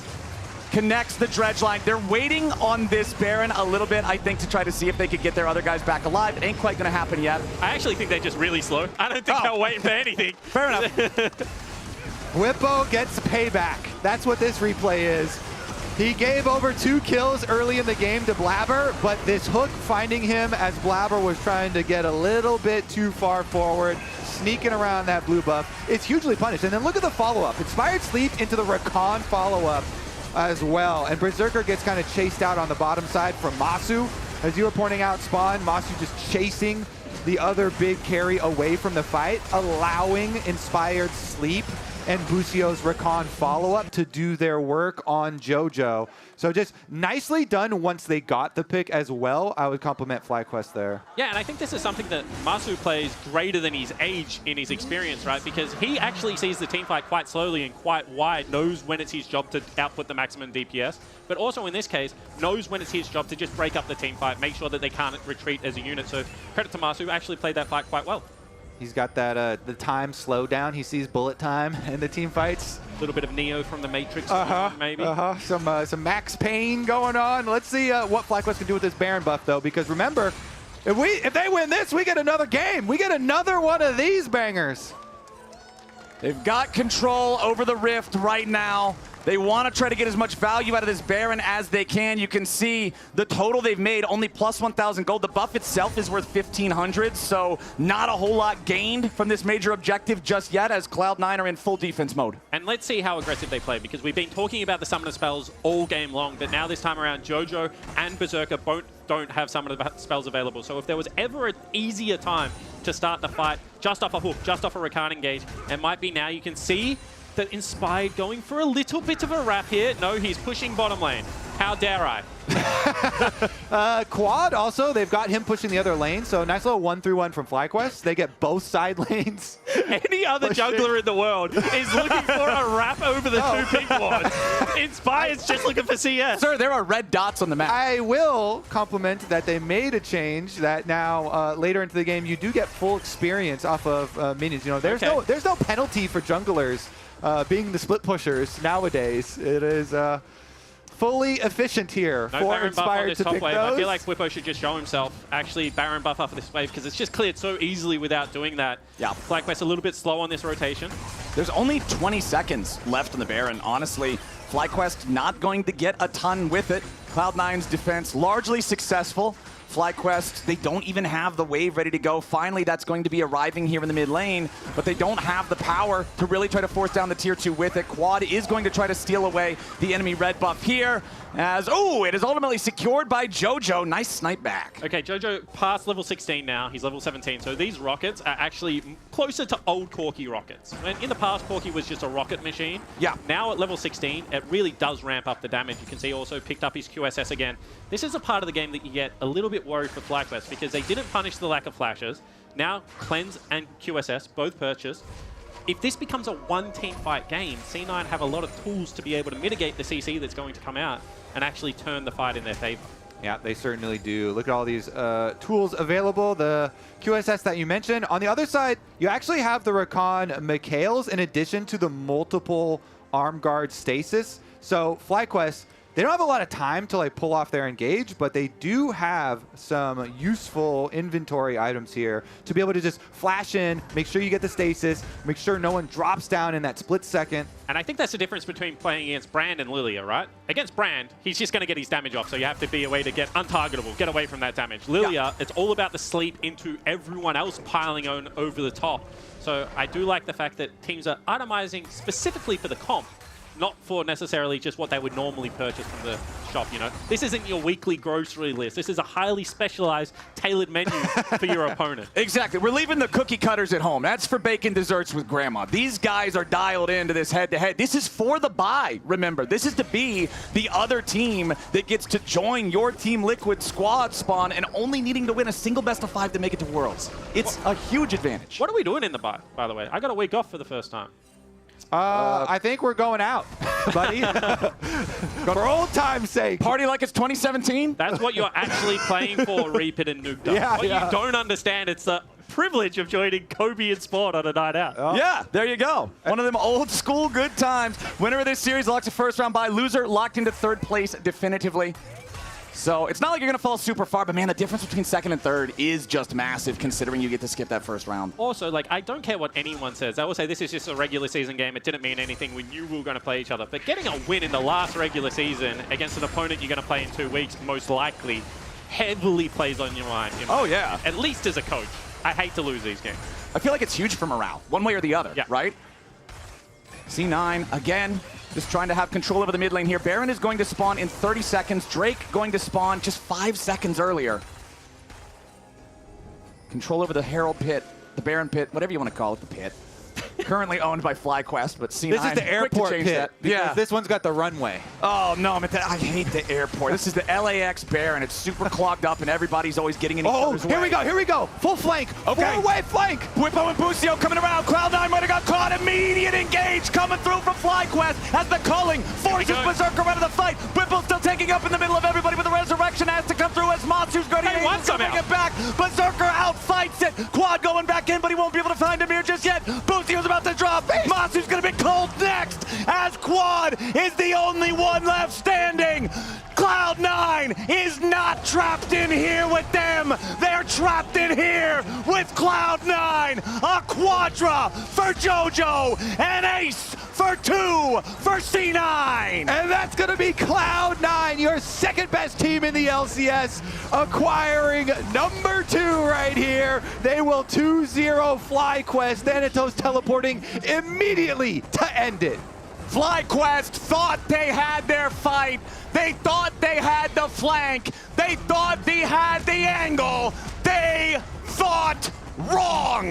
Cloud9 will 2-0 this series. They will claim the second spot, and they will earn themselves a bye in the summer playoffs.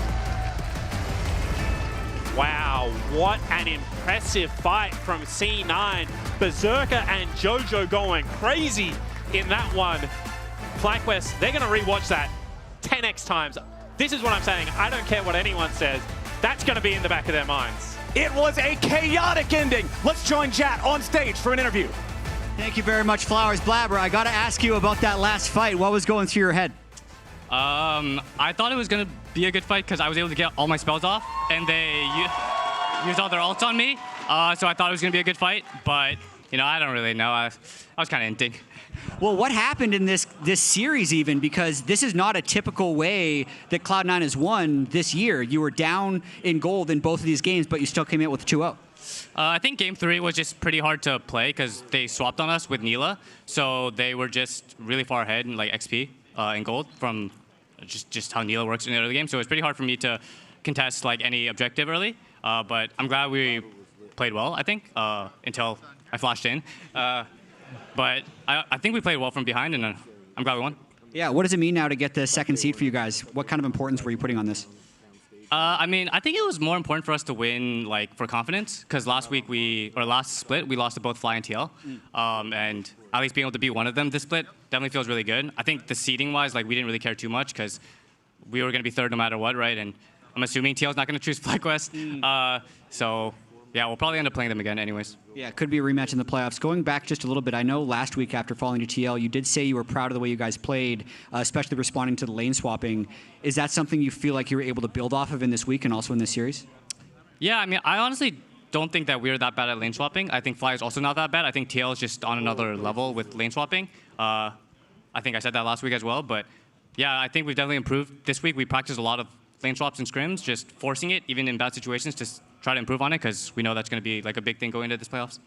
And I just got to say, especially in this series, it felt to me as a viewer that Spring Split C9 would not have been able to win both of these games. So with the improvement you guys have shown in Summer Split, how confident are you moving into the playoffs to fight for the championship?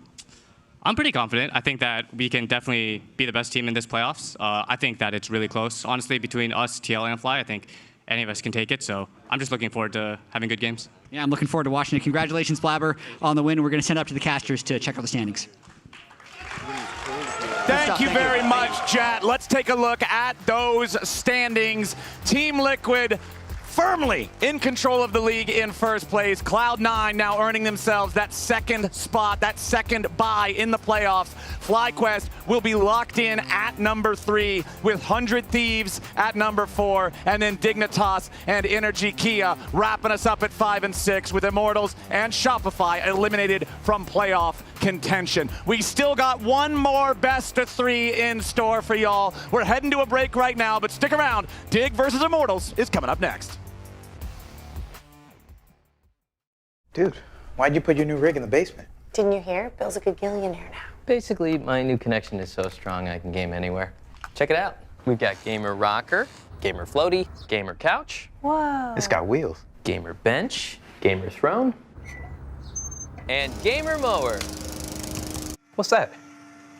It's hard to game while walking downstairs. I get it. That's smart. Live like a gagillionaire with low latency everywhere. AT&T Fiber with All-Fi.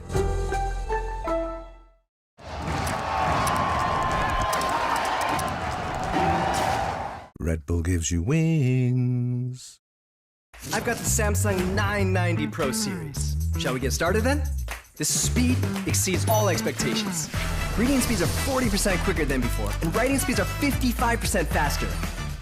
through the in-house controller, the per-watt performance has improved up to 50%. The 990 Pro's nickel coating controller for its smart thermal solution technology controls heat. Playing computer games? Obviously the best.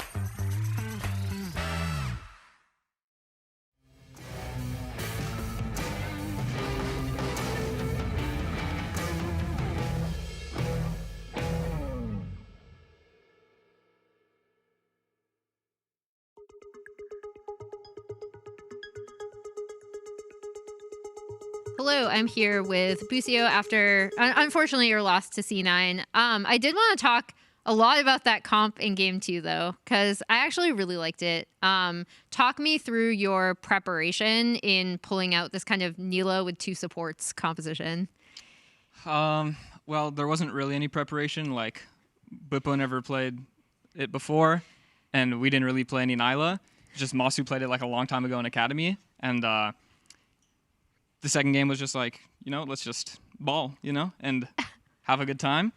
And yeah, the series, we were joking that it doesn't really matter. So, let's just play some good champions. Let's get practice on a wide variety of things. And yeah, that's what happened.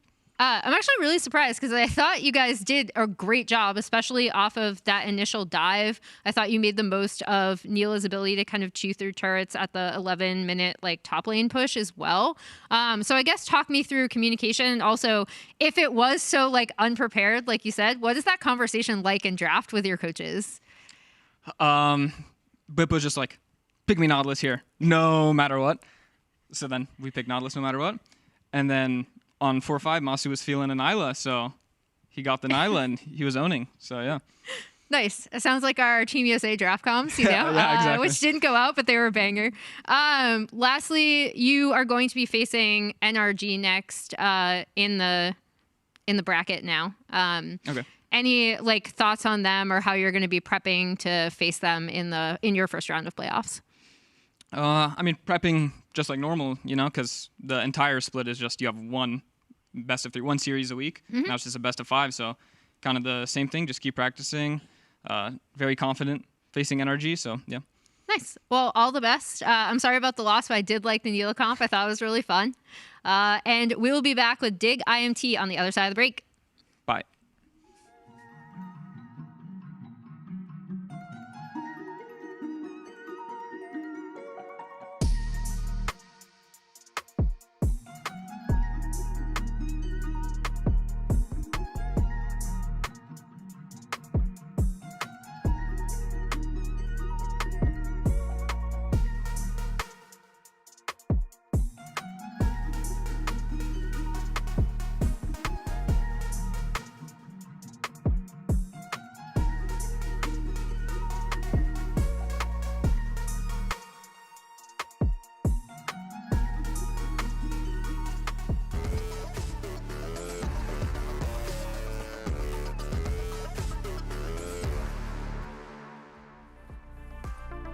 Welcome back to the LCS Lounge.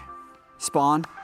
Thank you. How'd you enjoy the cast? I miss casting so much, I'm not gonna lie. To actually be able to just enjoy League of Legends again is very fun. It is true. Watching as a coach is you actually hate watching the game.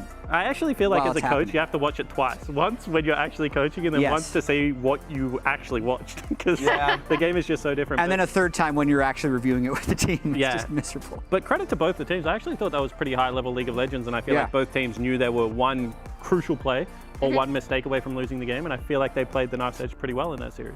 What was interesting to me is me and Emily were just tracking at the very tail end of it. The fact that they ended up taking the Nexus in a goal deficit. That was Cloud9 basically winning a crucial team fight and being able to end the game while not having a goal lead, and I think that means a lot to them because even off the interview that you had with Blabber, it's like, sure, Blabber's going to be very aware of the mistakes that he made, but also the fact that they're able to win these fights while the game at times is escaping them, I thought is a really good, kudos to them. Yeah, number 2 seed going to Cloud9, number 3 seed going to FlyQuest. They're going to play Energy in the first round of playoffs in the 3-6 matchup. The 4-5 matchup is going to be Dignitas versus 100 Thieves. We don't know who's going to be 4th until this series happens, though.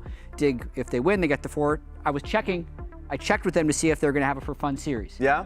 Everyone on Dig said that it's not a for fun series. except for Jensen, Oh, who said he's just running it down no matter what. And there he goes. He's leaving. He's not even playing. It's a genuine 4v5. Sven's got to go get it. Speaking of Jensen, last week he actually had a pretty good performance on Zeri. Yeah, actually, oh my God, his Zeri performance. I know that in game 1 he had made a mistake in a river team fight. I think this one team fight that he got popped. Either way, he had a few that was kind of poor. But then he had the game-winning team fight through mid lane, where he was able to get like 3 members on his Zeri ulti and chase down. So like, and then the next game just completely cleaned house. Really well done from him. And what I will say is that Jensen is a player that has constantly re-evolved, in my opinion. Everyone would know him for his, Orianna Azir, but his LeBlanc has always been really good historically. He plays the Zillion, and then now to be able to thrive in an 80 carry meta. I don't think a lot of people would give him that credit for it, but to me, he's been one of the surprises of the season. I enjoy watching him play. Yeah, I remember watching a draft come through and we were not super confident, I would say, just based on like prior performances, but it was also cool to see him not necessarily figure out the champion over the series, but obviously look a lot more comfortable on it as the series went on, and that's a great thing for Dignitas going into playoffs if we expect double 80 carry meta to still be a thing. And we're going to see Dignitas again, so I kind of want to hit on Immortals because I have listened to a couple of Immortals sections, and to me, Immortals solo lanes are actually very good. However, they do seem disconnected from the rest of the team, so there's always this argument, should Armeo just focus about playing around tactical in the bottom lane, or should he continue to give resources to Castle and Mask? And to me, it's just like, there's so much unfulfilled potential in this team. It actually leaves a bad taste in your mouth based on how they've been playing, because I've always said that they could be a playoff contender team if they can just get that cohesion together. So see whether with their season over, now they can pull it out. I do like how you brought this up. I made up a stat last split or year, whenever Revenge was in the league, called the Revenge Horizon. Yep. And it's when you are ahead in goal, you're ahead in CSD at 14, but as a team, you're down in gold at 14. Okay. Currently, for solo laners, Mask is leading the league in Revenge Horizons. Nice. So your point actually checks out in the fact that he has been performing relatively well, but the team is just not quite there and never really able to achieve victory. And that's the thing with the IMT. I feel like they have a few negative moments where it's like the closeness stat that we have in which they're close with their opponents throughout a game, they're the highest. Like they're generally like incredibly close with their opponents throughout series, right? They have close games, but usually there's just that one crucial team fight around mid lane where a member makes a mistake, be it Armeo or Ole or somebody, and then the game is lost from that point. Where I feel like early on in the split, they had a really good lane swap, they had good advantages off of it, but they can't really generally keep those advantages. And I love the point that you had made. Mask, there are games where if he's on Corki, he's CSing perfectly, he's playing through side lanes, but it's never so much that one team fight that they can clinch. Yeah, and I also think, as a viewer, it's easy to not be invested in an Immortals game because they're eliminated from playoffs, but especially with this being summer split and a massive offseason approaching, these players, there's a level of being able to cherish the moment that this could be the last game that the 5 of them play together as teammates. So a lot of times these teams actually put up some really great performances in their final games of the split. And stuff all that, you're playing for a contract next year. Yeah. Like, at the end of the day, we're professionals. We're here to make some money and feed our families. So every single person on Immortals is like, I need to crush my opponent because I need that job. With that, what are the predictions for today? I think that feeling is going to be strong, and I have IMT taking it 2-1. Let's go, Raz. That's going to be a very strong feeling. Now that they know that they have like no stress on their shoulders, they're going to be playing the best games they have. I'm going to go cast this game, so Raz, you're in charge. Oh my God! Oh, wow. All right, Wait, fine. that's the most cursed person you could That's not. completely fine by me. I guess just any general feelings that you guys have on this series since you think Dignitas is taking it. So the reason why I said Dig is taking it, because I think IMT are going to come out, like you said, and play very freely. Yeah. I do think it's a really good point. We're going to have a lot of changes in the LCS next split, and this is also almost a resume builder, right? Like you want to look good. I think IMT will come out and win game 1, and then I think Dig will win the next 2 games. You got the last word. I'm so biased here because Jensen and Sven are actually 2 of my favorite players to watch all time. So I just went with the Homer to be honest, because like I really enjoy watching them play League of Legends. I'm just a fan of those guys. So I want to see them finish the season strong. I would love to see a strong performance from either team. I would love to see a very bloody one. Like, this is going to be the last series of the LCS regular season. Let's make it a banger, please. I would appreciate it. For now, let's just send it straight over to the casters that Jat is now joining. I appreciate that, Jat. Hello and welcome to it, the final game of the regular season, Dignitas versus Immortals. And Jad, I gotta say, you really dropped the ball on that. You should have tossed and then immediately ran and accepted the toss. Sure. Yeah. I could have done that. You That's could have. a strategy for next time. I need to work on my sprints. I need to make sure my shoes The are Olympics tied. was on. Maybe you could pick some things up, you know? It's true. It's true. I need to work on especially getting the starting blocks ready to go. Well, it should be a fun one. Immortals, obviously, they are playing for pride. Dignitas is in playoffs. Would like to, end their split on a high note. But for Immortals, I think it's really important just to be able to get some sort of a win on the board. Yes. They started the split with a 2-0 over Shopify. They have not only not won a series since, they have not won a game since. Oh, no. So they are on a 10-game losing streak, a 5-series losing streak. I want to at least see them put up a win because they have been close and even in winning positions in so many games, but never been able to close it out. We know this team is capable of more. Spawn was talking about it on the desk with you guys. Yeah. I want to see if they can actually really kind of rise to the occasion now that the pressure is off a bit. I completely agree. The pressure being removed is always such a boon for some of these teams that have struggled throughout the LCS split. I think a lot of fans don't necessarily understand how different your week is after a loss versus a win. And then with this new format, when it goes to best of threes, this team hasn't felt victory in a week of practice in almost 2 months. Because the split started 9 weeks ago, and that's when they picked up that first 2-0 over Shopify Rebellion. So we're on stage for Immortals' final game of the split. Dignitas is going to be moving on to the first round of playoffs where they will face 100 Thieves. Dignitas right now is currently playing for the side select in that series. So the 4 seed is better than the 5 seed for them, and they get that with a victory. And we'll see if they're going to be able to do it. Also interested to see, how many of the picks that we saw coming out this week were kind of adaptations to the meta, and how much of it was just like, it's the end of the split, let's have some fun, right? Because we got to see Eve, we've gotten to see Aurora come out, we've gotten to see, more and more adaptations. We just saw Nautilus top, which to me made sense logically for a lane swap game. We're going to be low resources anyway. You're kind of just a second support. Hey, Nautilus is a pretty good support, so let's play that. So I'll be interested to see, what is being brought into this for Dignitas, especially, who obviously does care about getting side selection for playoffs. And Aurora's up, speaking of which, because the bans have been fairly standard. Jensen first picks the Zeri likely, and there we go. And actually, they get red side Aurora for Immortals. Yeah, and they can flex it now between Mask and Castle. Exactly. It can be played mid and top. In solo queue, you are seeing it some as support, but in competitive, I haven't actually seen it played support yet. It's been pretty much exclusively in solo lanes, so definitely expecting it to be thrown up in one of those solo lanes. It is a nightmare to lane against this top lane, especially as a melee champion, so at the very least, Dignitas is going to have that info. And I'll be interested to see, what they're going to cook up against it, because when I think of Licorice and when I think of the champion pool that he has been bringing out, nothing he plays would want to play against this, right? Like, every matchup for him seems bad. He's been playing a lot of different, kind of playmaking tanks, like the Xante, the Poppy. He's been bringing out Skarner. Like, those kind of picks are all very, very weak against it. I mean, if it is the Renekton, how do you feel like that matchup would play out? I have some opinions on mid Aurora versus Zeri, but I'm not sure how the Renekton one would go. I mean, I think it's pretty rough. I think the laning phase for almost all these melee champions is incredibly difficult. Basically you have to be able to look for these all-ins, but it's so tough because Renekton slices through a minion, you can pop the E on Aurora, jump back, it slows them down, and then all of a sudden you're caught in this weird pattern where Aurora gets move speed from hitting you with the Q and from getting the spirits, and he's kind of chasing you down, and she's getting these additional damage on the back end of these trades. We generally do see Fleet or Electrocute, but in top, I've seen more Fleet, and there's a lot of different builds that you can go that are pretty hard to burst down and can make it so you end up just kind of getting stuck under your tower and constantly chipped away at. So I've found it to be a very miserable champion to play against. It kind of feels like playing against AP Vayne top, I'm going to be honest. Yeah, and I would say in mid lane, actually, even though it wouldn't be as favored as you just described for Aurora, I would still feel like Aurora is still good into Zeri because Zeri's a little bit shorter range than, say, a control mage.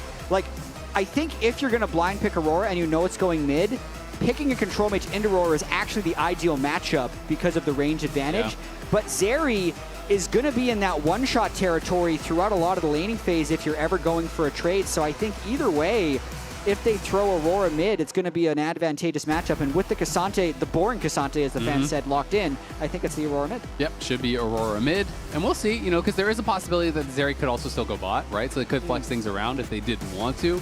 We obviously just saw Berserker play a bot lane Zeri game. You know, that's obviously very much his style.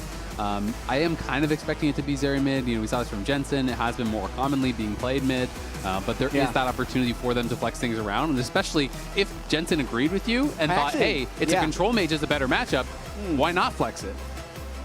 I guess we'll get to see what he thinks, because he did have 2 strong Zeri games last week in their 2-0 to clinch some playoffs, and especially if Immortals shows their 80 carry pick here, it's going to give Sven the opportunity to pick between Zeri and something else. So I actually kind of really dislike the fact, I really dislike the fact that Immortals picked their top lane so early, because it now opens them up to get counterpicked in multiple lanes despite having a strong flex pick champion and red side. Yeah. Yeah, I mean, maybe they were worried about the potential of it getting, you know, kind of trimmed down too much in that second phase of bans, but it is going to be, you know, potentially that support pick as that final pick. I'm waiting to see what they would bring out here. It is Ziggs, so this could be, again, this is flexible. Ziggs could be bot or mid, so you have 2 champions here that could be played in either lane, and it's going to be probably based off matchup. Of course, we do see more Ziggs bot these days. We do see more Zeri mid these days, but there is that possibility, because I tend to agree with you. I do think that Aurora can sometimes struggle against these champions that can get the push on her, where she can't just poke and prod and be able to harass you. I think it's Ziggs bot just because that's what the meta is. I think so too, yeah. But I think if Dig wanted to be really clever, it would actually be Ziggs mid. Jensen doesn't have a huge amount of Ziggs games, although I definitely know he can play it. Okay. And now we'll see. Ole just locks in the Bard. Yeah, and he's smiling. He's smiling. He's feeling good about it. His Bard has been very good, especially when you think back to spring. He had some nasty Bard games where he was really performing well. You know, Ziggs, it's not the highest mobility. You have a satchel charge, but it's kind of hard to react to a pretty close Bard ultimate. So, you know, there is that potential to be able to throw that down, to have Aurora come in, you know, throw down the ulti over top, lock people in place, and be able to use that as a bit of a combo. I think that seems, you know, pretty synergistic in my mind. So excited to see if Immortals can actually pull something off here with a bit of a unique composition. And I'm also just excited to see Dignitas doubling down here with some more meta team compositions. This is not traditionally what you'd think these players would be playing. If it was the old school, Sven is the 80 carry player, Jensen's the control mage player, they would be playing each other's champions, but they are committing here to the Zeri mid with the Ziggs bot, and I think it's going to be a fun one. Yep, should be exciting. Side selection on the line here for Dignitas and for Immortals. Playing for Pride, trying to break that 10-game losing streak that they have since they started the split off with a bang, dominated Shopify Rebellion, and I think made a lot of people after that first week think, hey, this could be a good split for Immortals. This could be a split where they're really kind of separating themselves from the bottom. Did not work out, but now playing for Pride and playing for, as Spawn said, the jobs for next split. We'll have to see if they're going to be able to get it done. Which draft do you prefer, Jet? Right now, I gotta say, I do like the team with Aurora, because I've seen a lot of strong things happening whenever Aurora is on the Rift. And here's some deep digging. I did some deep digging into the statistics. Okay. Even though Immortals hasn't won, I'm going to get to the stat in a second because Isles is invading Bard. Oh, this could be trouble for Ole, but Ole does have the additional move speed from that first meep, it looks like. All right, so he's out, but he's chilling. We got to pull this graphic back up because literally when the pressure is on, so almost always, since 2022, last 3 years, 22% win rate, 20-70. The game immediately after being eliminated from playoffs, they're 4-0. They're an unbeatable team. So watch out for this particular game because the extra stat on top of this is they are then winless after that game. so they're gonna win this game and then immediately go 0-2. So I have the perfect prediction for this series. I said Dig 2-1 because that's what the stats say the last 3 years. You even know the game order. That makes it even better. This is what's gonna happen. Yeah, it's not even just a 2-1. It's like, well, Immortal's gonna come out hot, win that first game, and then the pressure's on again. They're just like, oh man, wait, we could actually win. We have so much potential. What do we do from here? As Jensen taking the rough end of a trade there. Aurora is playing Comet this time around. We do see a lot of Electrocute, we do see Fleet, but honestly, I've seen people experiment with a lot of different things with this champion. I think Comet also fairly reasonable, especially when you do hit the E, it has the slow, so with the weirding, you can kind of hit confirm those Comets. And I'll be interested to see what sort of a build he goes for as well, because again, there's just so many different styles of build that you've been seeing online that has made it pretty interesting. And I always kind of enjoy that exploration when a champion first comes out, you know, figuring out like what really works, what matchups it's better to go do different style of builds in. Yeah, especially with this many champions in League of Legends, they're not as quick to release them as they were back in the olden days when Spawn was last to caster. Not just last game, but back in the before times. Yeah, back in the before times, 2014, 2016. But I completely agree. I would say if he gets ahead, he'll go Malignance. If he's a little bit more even, I think he's going to go something with a bit more durability. Yep. Yeah, no, it can be interesting. I've seen some people online, especially when I've been watching a lot of Aurora players since it came out. Some people were cooking a lot with, you know, Roa into Lich Bane and playing split push style builds. You know, there's some people will do all kinds of different rushes. So it can be fun to see what works, and I think it's matchup dependent. So, you know, and playing against Zeri here, he's been hitting these E's every single time. Jensen has been slow on the reaction when he steps forward. You know, I think he's trying to react once it's already going off, but he keeps getting hit by that weirding, which is always going to hit confirm that comment. So Jensen definitely taking the rough end of some of these trades and has already used his potion where Mask has more health and still one potion remaining. Going to be feeling pretty good about his spot so far. We got to keep our eye on Jensen, man. He's a tricky one. I shared this story on Lounge, but I actually ran into the whole Dignitas team. Okay. And you never know what direction these types of games are going to go because, yes, there are stakes for Dignitas, win or lose, whether they're the 4th seed or the 5th seed. But sometimes it's hard to motivate yourself for these games because it is just side selection and you're going to have the same opponent anyway. And then you have Immortals who's already limited from the LCS, so you never maybe they'll play for fun champions. Sometimes these games can really devolve. So I wanted to check with Dignitas, like, guys, how much do you care about this seed? And all of them were like, no, the plan is try hard. We really do want side selection because it really matters. And then Jensen said, I'm just going to run it down. So maybe it's his reverse psychology to keep himself motivated, but keep your eye on this guy. We don't know if he's going to treat this like a scrim or like the LCS finals. I think maybe he's just covering his bases. You know, now either way, it's win-win. He's like, I told you, it's just for fun. Who cares about side selection? And if it pops off, he's like, well, I wasn't even trying. It's just that good. I could be misremembering, so I apologize, Jensen, if I'm putting words in your mouth. But he also said it doesn't matter because we're going to lose next week anyway. So he's just making sure lower expectations so you can rise from there. Oh, nice shot by Sven. Yeah, Tactical potentially in some trouble here. Guardian gonna proc there from Olay. Sven is getting pretty low on mana. Tactical with the potion running here. We'll see if Isles can find any sort of an angle to try to go in. As Olay obviously, you know, still sitting pretty healthy here, but he's stepping forward. A pretty early W there from Isles. I guess he was expecting some damage to come in, but it's always a little bit weird because you kind of want to hook in, then use the W for your auto attack reset. Which can get you that little bit more damage than any potential all-in.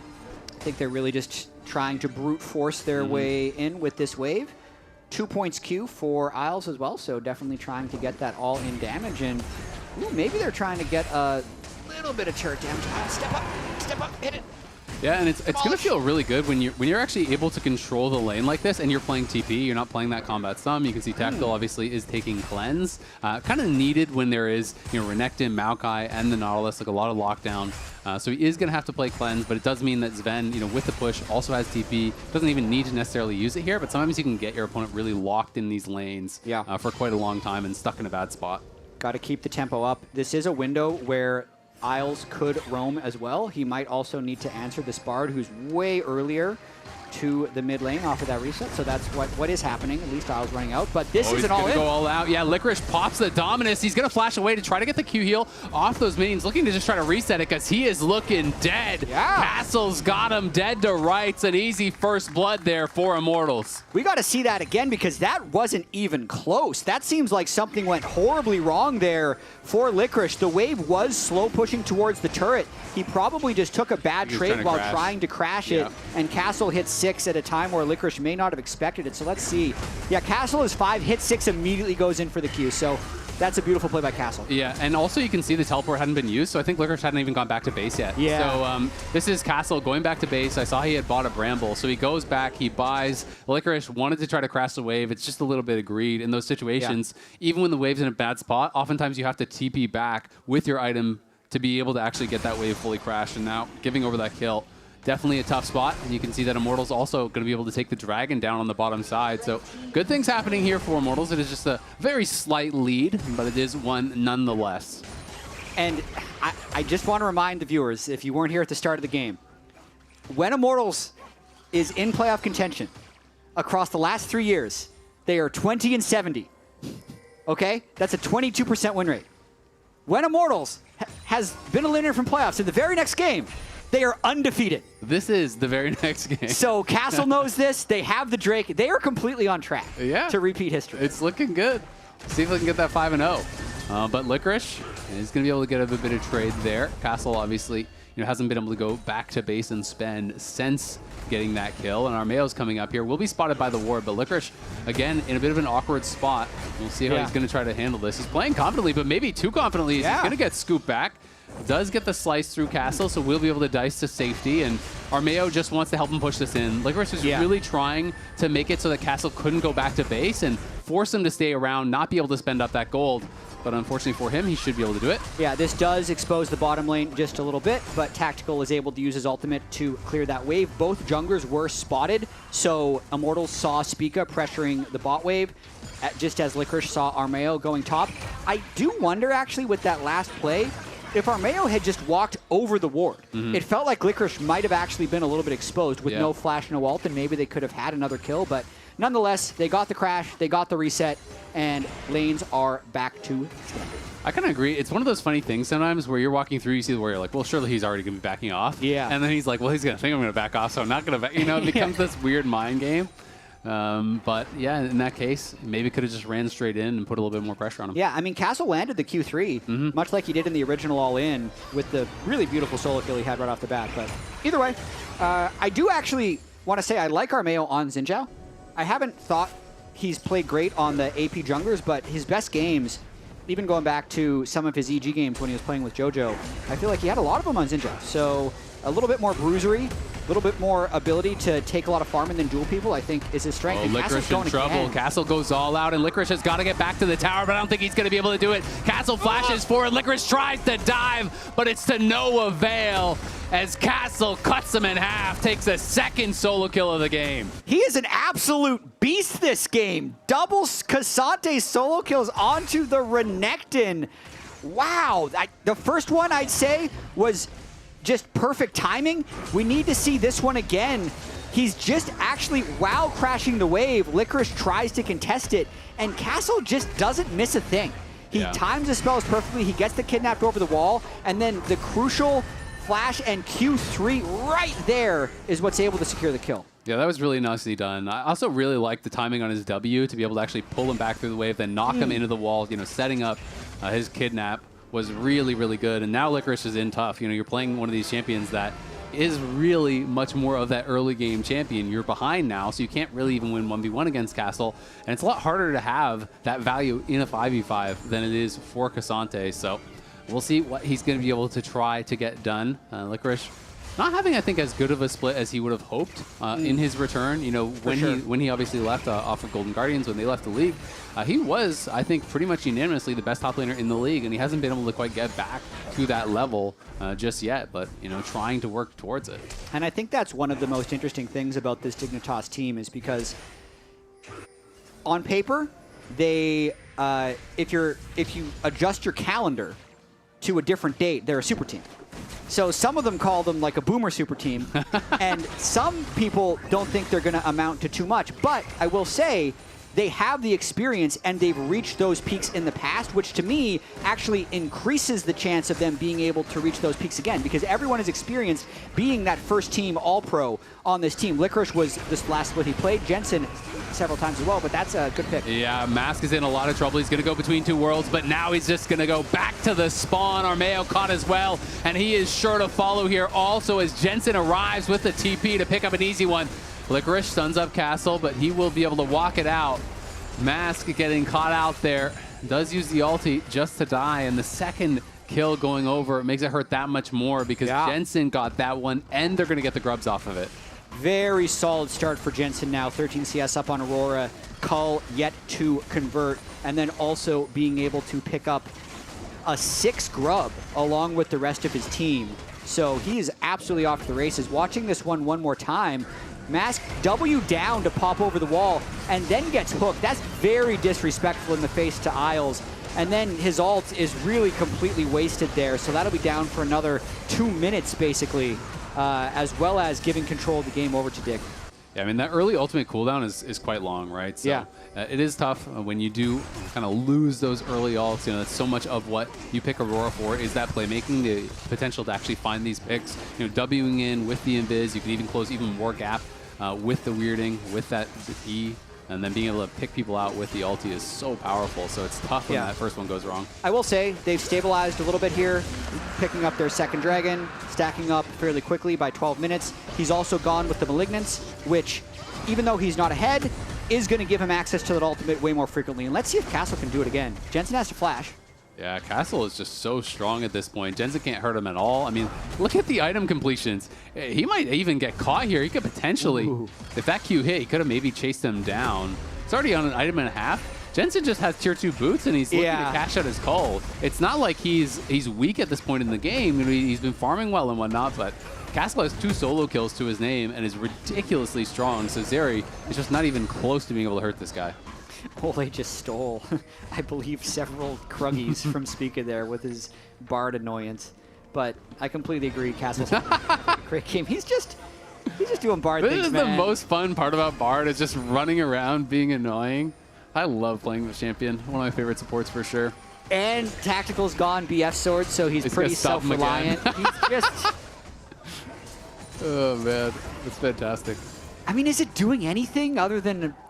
Because you're annoying him. It's wasting Ole's time, and they're both supports, really. He's gone Locket Maokai. He hasn't even gone. He's got. You know, he's supposed to be out there on the map. He's supposed to be doing things. He's already cleared all his camps. Like, okay, fair. He wouldn't be doing anything. Fair. He could be standing menacingly behind one of his teammates. True. I mean, for what it's worth, Jensen maybe in trouble here, but he actually pulls him under the tower. It isn't even going to matter. Castle just O's all out and takes down Jensen in the face of the turret. Sven's ulti can do nothing. It's another solo kill for him, 3 in a row. This is like that baseball game where you check the box score and it's just 3 home runs for one player and everyone else is struck out every time. That's kind of how Immortals is playing at the moment. Yeah, Castle's going crazy, and Immortals going to try to take advantage of this. They are over towards this Herald. Dignitas is in the area, but this would be a bit risky here. You know, Jensen's dead, doesn't have TP, and you already used the ulti from Sven, so I do think this is dicey. Maybe they're just going to try to poke and prod, see if they can find an angle to steal. And meanwhile, we do have Licorice taking that tower bot. Bit of a weird play, because now everyone's shown. Okay. Spica really wants it. Yeah, they're going to actually look for him. Tactical is back over the wall, but the TP's now coming in, and they're going to try to turn and fight. They go in between 2 worlds. They lock him down, and they can't actually find Mask. Sven is on the run, had to flash out over the wall. Licorice has arrived as well behind Tactical. I don't think there's any angle for him to re-engage. Surprised that Dignitas decided to posture so aggressively for that fight when there was no way Jensen could ever join. Yeah, I agree. Dignitas, whoever was there, really thought that was a good look. That's the only plausible explanation for why they would have gone in that instance, but it is super dangerous against the Aurora in that river because the ult's going to hit absolutely everyone. It's not perfect lockdown, but it's pretty close to being able to be a hard engaged spell, and they very easily pick up the 1 for 0 after getting the Rift Herald. Yeah, it feels like one of those situations where you're like, okay, let's contest Herald. You realize you can't do that, and they're like, well, we can't let them get out for free. We at least got to get something, and it's kind of that overforce. Yeah, and they did get something. Licorice took turret on the bot side, so it was a Rift Herald 4 turret global map trade, but they definitely just got a little bit greedy. Let's see what Castle can do, man. Three solo kills, and like legit solo kills. These are not the other team fails a dive on you and the turret helps out, but the stat sheet says you got 2. These are 3 like or legit your jungler softens them up kills for you, and then and then the tag falls off and you get it. Yeah, he is really playing well. And is going to be on 2 items very quickly. It looks like he's probably going to be on 2 items before Licorice completes his first. So it's definitely a tough spot for them, but Gold's still very close overall. Zeri scaling up, but there's a pick coming out from Mask. Going to try to find Jensen. Misses on the weirding and decides better of it. Just trying to buy time for Ole, who arrives. Armeo's here as well. He's going to pop the lightning crash, trying to run back to the tower. Can he survive? He cannot, as Mask takes him down. Tactical coming in now as well. Looking to slow up Isles, who will be able to flash out to safety. It's a good pick. It's down on the bottom side. It's a 1v2 for Castle, and he likes his odds. We'll see if he can pull it off. Licorice getting low, trying to wait for the spells to come back up to look to go in. There's the Q3 from Castle. He's trying to run back. He's going to flash over the wall. Flash twisted advance. Comes in. There's the stun from Licorice. They should get the shutdown. Licorice grabs it. A critical bunch of gold there going in towards the Renekton as Olay now finds a Tempered Fate. The binding is there. It does connect on him, and Armeo's right in on top of him. Tactical there as well. Another kill going to be picked up. Armeo wanted to give it to Tactical, had to take it himself as was getting a bit out of range. And even though Castle fell there, I credit him for that Sven kill at the end of the day because he prolonged that fight for so long, made Dignitas overcommit, and the overall map play is heavily in favor of Immortals. Now you have a situation where Sven is dead, and this is going to be sole point going over unless Dig decide to contest this one, and it's not looking like it with Jensen pushing top lane. Yeah, I mean, Spica was looking like he maybe wanted to try to get in, but then realizing there's not really any way to do so. A lot of quick dragons going their way. Dignitas has just not really been prepared to contest at these dragons, and now putting themselves in a pretty dicey spot because this is Hextech Soul. That is one of the best ones in the entire game, and they are now at Soul Point here before 18 minutes has even clicked over in the game. Yeah, definitely makes me feel like the next Drake fight could decide the game because we know that Zeri scaling is incredibly strong. We also know that Hextech Soul is likely going to be a W for Immortals, but the gold is extremely close. So the Soul fight could actually be very competitive. This is a replay of Castle going for the solo kill on Licorice. I like the idea of the kidnap over the wall, but it does deliver him straight to Spica. Potentially, if he had stayed in the lane and not kidnapped over the wall, maybe he would have had a higher chance of surviving the actual fight. But Dignitas just has to commit so much to him. Flash for Maokai, looks like Flash from Renekton as well, both ultimates. And then Sven at the tail end gets picked off, and Hanero is just like, I guess he does have to die eventually. It is possible. Yeah, it's tough though. I mean, I agree, maybe had he not kidnapped over the wall, but of course, we had the knowledge, we had the vision that he was there. Exactly. He didn't know that Maokai was there, as Isle's going to get caught out. As he's between worlds here by Mask, and he is going nowhere fast. Tactical trying to knock him down, but doing so little damage, and now the depth charge does interrupt.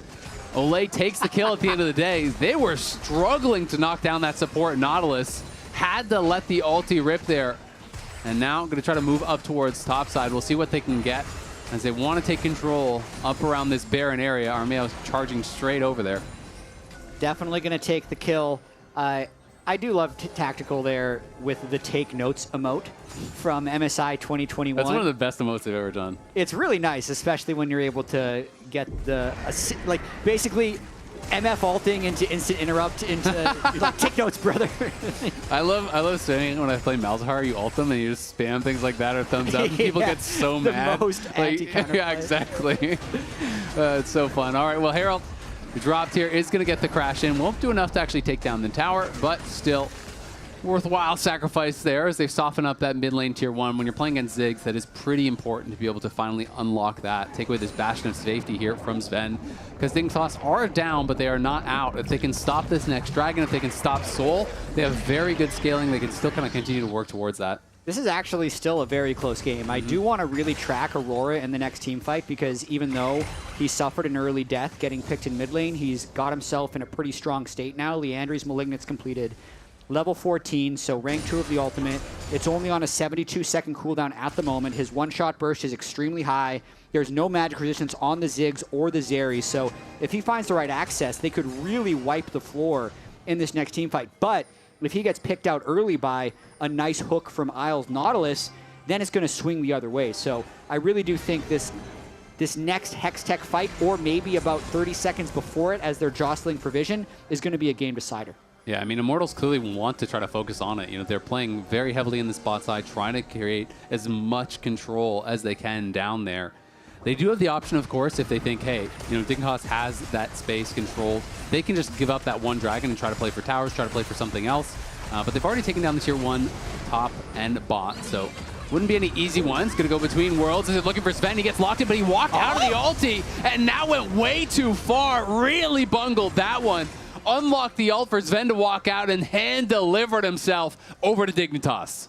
He just pressed the button too many times from the looks of it, because we'll need to see that in the replay again. I saw the idea, let's ult them under turret, then let's walk through it to mess with the turret aggro and shoot himself back to the lane afterwards, but he cancels his own ult before he can walk through it. Castle now potentially in trouble. Sven is TP'd in behind him. He has to make sure he doesn't give him a way to kidnap him out to safety. Gonna try to go over towards Sven, and he does go all out. Doesn't get all the way over the wall, though, and now gonna get rooted up by Isles. They're looking for the chase. He's jumped over, slice over the wall, does have the stun. They are gonna grab the kill. Nice TP play there by Sven.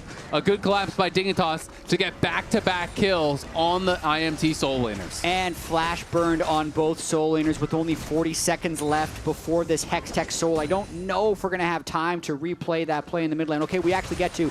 Let's watch what Mask does here. So if Aurora steps to the edge of the Aurora ult, she gets to snap backwards. So I feel like Mask ults in here. If he flashed over his own ultimate. Even worse. Oh no. Oh no. Okay. Yeah, I thought what he was trying to do was he was going to bounce in, use his spells, and then try to bounce back. But but he didn't even turn off his ult. He flashed out of it, which turns it off. So that's rough, and that is some of those new champ. It's a new champ. New champ jitters, I guess. You know, you have to get really used to it, and messed up the mechanics on that one. Allows Sven to survive. And now Dig have first setup. They have good controller vision. They have Maokai saplings. It's really difficult for Mortals to retake. They don't have bot or mid push, so they have to run through this really narrow corridor of the jungle where they're also spotted out by saplings. Yeah, Spica is looking like he's ready to fight. They're going to try to funnel in. There's Between Worlds. It catches multiple members. The ulti coming out from Tactical, but it hasn't taken down Jensen. Jensen's stunned up, though, but Sven putting back some damage as well, and it's Licorice in the back line on the other side. Tactical flashes out, barely survives, and now Licorice, Steric's pop, trying to turn it back onto Castle. He goes all out, but he delivers himself into Jensen. Licorice gets the kill. Armeo going back in. The blinking health bars just won't go down as Licorice gets out of there to safety. Another kill goes to Dig. They take the fight. This was a really scrappy one, but the positioning made all the difference for Dignitas. It really did. That's such a difficult approach to the Drake pit. If you cannot approach through either the mid or the bot lane, it's so tight. And Azale, they actually almost pulled it off, because watch this engage using the Aurora ultimate with the layer of MF ult over the top. The start of this fight actually looks really good. They also, if that Bard ult landed a fraction earlier, Sven got his Ziggs ult off at the very start, and then Licorice flanks and takes Tactical out of the fight. I think at this point, if Immortals just resets, maybe they're going to be able to base, but because Tactical at the top is so low, when Castle re-engages, Tactical really just can't contribute. So the extra re-engage there by Armeo adds some insult to injury, and that's the fight. That's the fight that Dignitas needed to win. Absolutely, that was huge. I mean, Tactical flashed out of the wall with almost no health, was trying to heal up off the minions with his BT, but couldn't really re-enter the fight, as you say, and Sven was untouched pretty much throughout all of it. Licorice was shockingly tanky there. It's clearly Immortals trying to defend this. We'll see if the Tempered Fate is actually even available. Are they going to look for the chase down? Jensen is here, as is Isles. The Crescent Guard's popped there by Armeo as he wants to keep the fight going, but can't quite do so. And now the Nature's Grass going to get popped here from Spica. He's trying to go in. Nice buffer there, though, from Castle, and he's going to be able to Bard Portal out to safety. Well handled on the disengage there by Dig. Or excuse me, by Immortals. Ultimate Bard teamwork right there. And then Cassante immuning the Maokai ultimate before hopping in is pretty huge. Good poke by Sven, but now he's going to be out in ultimate, and no objective is there. Although he's got to have a pretty low cooldown on that ultimate at this point as well for the Ziggs. Rank 2 in his ultimate, yeah, it's only a 67-second cooldown at the moment, so it's worth making the enemy mid laner reset. Yep, and it just gives them even more control. And they have still, 25 minutes in, kept that tier 1 mid up. So he has been able to maintain that kind of area of safety. Dignitas playing pretty heavily around this Baron now, trying to threaten that. As Tactical moving down towards bot. Armeo is there as well, but doesn't want to show multiple members because it could trigger a Dignitas start on the Baron. Immortals in a tough spot. Satchel Charge does connect. He's fine. He's just going to walk that one out. You know, one fun fact that Sven just blowing his whole cooldown bar on Mask there reminded me of. When AD carry players play mages and when mages play AD carries, the way they play team fights, I feel like, is more hardwired. So I feel like Sven, compared to a mid lane Ziggs player, is just going to throw out all his cooldowns for max DPS. Oh, Jensen potentially in trouble. Does have to jump over the wall as Yeah, I can see what you're saying. You know, they have kind of different stylistic tendencies that they'll try to play it differently. Oh, Hook coming in, though. There's the dredge line and the depth charge. Mask locked down, but does survive, or does he? The Ignite not quite enough to take him down, nor was the Leandri's burn that I think was on there from Sven. So Mask limps out of that one, but again, he was forced to reset by Sven, comes back, forced to reset once more. Yeah, he's just taking so much poke, has no magic resist, so Sven's just destroying him with poke at this point. But yeah, to finish the point, Sven is going to kind of max DPS on Ziggs, and then I think Jensen's going to bide his time a little bit more than a traditional Zeri player. It's going to balance out since they have kind of both of them, but it's something that is... I've just noticed it across the years whenever you see AD carry players play mages and mages play AD carries. I think it's one of the things that also is making it so impressive when you have players who can play both at an incredibly high level, right? When you can really adapt to the playstyle that is required. I mean, that's one of the things that people have always credited Faker with because he has been so meta-proof over the last decade plus that he's dominated in competition, whether it's a tank, whether it's an enchanter, whether it's an AD, you know? That kind of thing, I think, is really hard to do because you have these tendencies that are so built in from playing a control mage or from playing a specific style. And being able to change that to fit what you need in the game is really tough. Really is. Licorice recovered pretty well in this game despite getting solo killed twice with the way they played sidelines. He's actually up in CS now. Tactical's here. I don't think Licorice realizes it. Spica's coming in as well, but Licorice is getting burst down fast. They're going to be low on damage. The Nation comes through, and the Ziggs ulti from downtown rains hell down on Immortals. Tactical is gone. Castle is gone, and Licorice stands atop their corpses. Spica past Tactical into the center of the Ziggs ult with his Maokai Q. That was awesome to look at. It appeared as if Licorice was getting baited with Tactical, but no, it was the Ziggs from the mid lane comboed with Spica, so he roots him here and then bloop right into the sweet spot for Licorice to finish him off with the empowered Q. That is the perfect alley-oop there. Yeah, it was looking rough because so much damage was getting put down on Licorice. I thought he was going to die and then Spica would just be left alone, not having enough damage to out-damage this Bloodthirster, but it definitely did not account for how much Zen was going to be able to get done. Coming down from mid lane, was very quick to move towards that fight and found the perfect ulti. And we're again in the situation where Immortals is trying to approach this potential soul. They're now down 4,000 gold. They have a little bit better approach here, but Armayo's caught out. There's the engage. Spica's going forward here. Spica has to flash back, though. A little bit overzealous on trying to start out that play again. This is what happened last time. We were fighting around this tri-brush. The positioning is so important. Ziggs, Maokai completely blocked that they're spot. Looking for Licorice, though. Licorice forced to pop the Dominus. He's trying to run out of there, but he is already very low. Does have his teleport to rejoin. The Nature's Grass has popped, but in goes Isles. The Ziggs ulti across 3, but it's bullet time, baby. Tactical lets it rip, softening up so many members. The Dignitas health bars are very low. There is a world where they can still win this fight.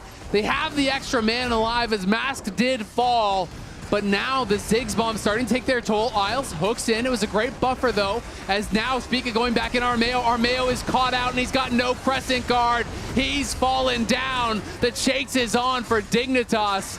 They wipe out the jungler. They wipe out the mid laner. They're going to claim the dragon. Taking more and more control of this game as Jensen and Sven are online with Ziggs and Zeri. You can really see when this team comp sets up first, the Ziggs stuff that he can just put on the ground and the Maokai saplings are making it so incredibly difficult for Immortals to make any sort of engage. And then also Mask, bless him for playing the Aurora, but he's getting picked off too many times. He's not making good effect of this Aurora ultimate. He is not the one able to engage and is in fact the one getting picked frequently. Yeah, he's really struggling, I think, on this Aurora. That pink ward, unfortunately, doesn't actually spot the Immortals ward that is beside them in that brush, so may not realize that there is still vision there. Aurora, I think, is very difficult to play perfectly in team fights. You know, the laning phase, honestly, is quite easy. I think it's a really strong laning champion, but if you misplay in these fights, especially if you're not on Zonias, you know, you go in at the wrong time, you get stunned up, you are squishy. Yes, you have a lot of mobility, you have the invisibility, but if you miss position, you can get burst down in a hurry. They're in such a difficult spot at the moment, really just hoping that Baron doesn't get snuck on them and wait until the next chance at a soul. But the fact that they've had 2 chances on soul point now and had difficult approaches both times puts them on the back foot, but definitely not over. I mean, if they do land one nice Bard ultimate, they could still break this game open, and their pick potential is still really high with the burst from Aurora. Yeah, they do have this nice combo, you know, with the bullet time, with the Aurora ulti, trying to be able to find that. Castle still very tanky as well, but time of the tanks is kind of over. He flashes in, tries to catch Sven. Nothing but air there. A swing and a miss, unfortunately, for Castle. The ulti nicely absorbed by the Locket, so not too much damage done. I mean, that's why you buy Locket. There you go. That's value. That was like 3,000 damage reduced in one button press. That's a tooltip. That's one of those games that support you mouse over your tooltip, like, yeah, I blocked so much damage. He's blocked 4,000 damage this game with it. I wonder if that's my spectator. One ulti. Yeah. Before that ulti, it was 2,400. So that one press, he's going to feel good about that. Otherwise, it doesn't matter. Yep, pretty good. Oh, yeah. That's the other Locket. Yeah, so that's the inferior Isles Locket, has observers. Locketed less. This is a good Locket. Isles Locketed less the whole game, half as much as Ole Locketed in a split second. Yeah, come on. What are you doing, Isles? Support gap. Who cares if they're on a 10-game losing streak? Yeah, who cares? As long as you beat your role, you know? Speaking of which, I gotta remind people, there is history at stake here.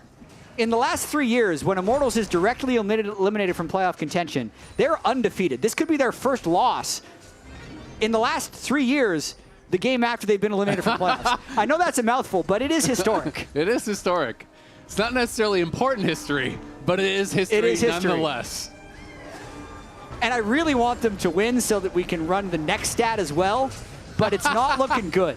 It's looking like Dig has got this one as they slow start this Baron. Yeah, they are looking pretty dominant right now. Tactical, the only one actually in the area. No one else from Immortals is even over here. Now they get the bad news that they may be too late. The Temper Fake going to buy a little bit of time. Let's see, can Armeo even get there? He gets Satchel charged away. He's not going to get in range. The Nature's Grasp helps on the disengage. Licorice just slices over the wall. They may try to find a fight here, but I think it would be ill-advised as they are pretty split. So Dignitas pulls off the heist. Tier 1 tower still alive. Yeah. And the Baron is theirs. This game, I feel like, encapsulates the difference between a stage team and a scrim team. And we heard so many rumors throughout the entire split about how bad Dignitas was in scrims. But because of the collective experience of this roster, they know how to grind out wins on stage. They are not making years mistakes. Of experience would you say they had? If I could figure it out.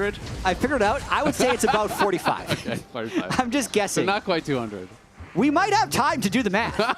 You never know with how they only have 2 Drakes. So they might get all the way to the Hextech Soul if they don't make something happen with this Baron.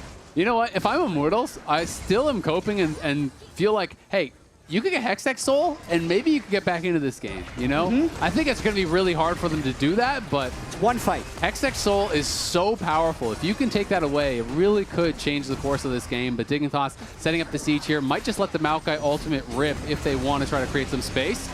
The ulti connects, but it's only on the Maokai, and Maokai drops his ulti as well, and the Ziggs ult this time not locking it. Ole's got a flash out of there between worlds, comes down, here's the bullet time across multiple members. Jensen incredibly low, but Armeo doesn't have the juice to finish him off. Isles trying to get out of there, but he has no flash. Mask gets the kill. How much of a chase can we pull off? Mask is trying to come, but he gets poked away by Sven, pushed back there. This is so important. Drake is up in 2 seconds, so if they can get a couple more picks, they'll get the soul. Yeah, we'll see if they're going to be able to do it. Licorice in the middle of everybody right now as Castle's trying to interrupt the teleport. He's not getting out of there. He loses the J, he loses his ult, and he might just die again. Jensen's pushing mid as well. He's trying to take inhibitors while it's happening. It's chaos. This is becoming absolute chaos. Jensen working on that, but meanwhile, Immortals, are they just going to commit to this and actually pull it? They have to. They could potentially lose the game right here, right now. It's up to Speak, it's up to Sven, because it's a base race, but now Mask has respawned. Immortals are going to be able to get this. Oh, he stole it! Sven steals away the Hextech Soul with the ulti. Castle's trying to get out of there, but I don't know if he can. And now Jensen's coming back. Jensen's cut off on the other side. Castle's winning a fight in the bottom side. He takes down Sven. Jensen falls at the top. And the fight is just absolute chaos. Castle looks like he's going to win in the 1v2, but Spica flashes out. Can't continue the chase. Castle eventually, no, did he give them the slip? He did not. Isles is there, taking no chances, pops the ulti, but misses the hook. And Castle walks out of a crazy fight. I cannot believe how close that got. It went down to 6 HP. I think it was taken by a Leandri's tick from Sven, but I want to see that one more time. I did see it at 6. I have no idea if it was a Smite that took it to 6 or if it was a Ziggs ult that took it to 6. I think the ult and the Smite hit about the same time. Game of the year, Azale. That was crazy. It wasn't a Comet because the Comet comes in late. It might have been his Q at the same time as the ult, but yeah, it looked like it might have just been a Leandri's tick from the ult. I'm going to slow-mo this and figure this out. Yeah, I'm sure they'll give us a replay on that because that was nuts. Okay, here we go. Here's the replay. Let's watch this one more time. As this was getting down incredibly low.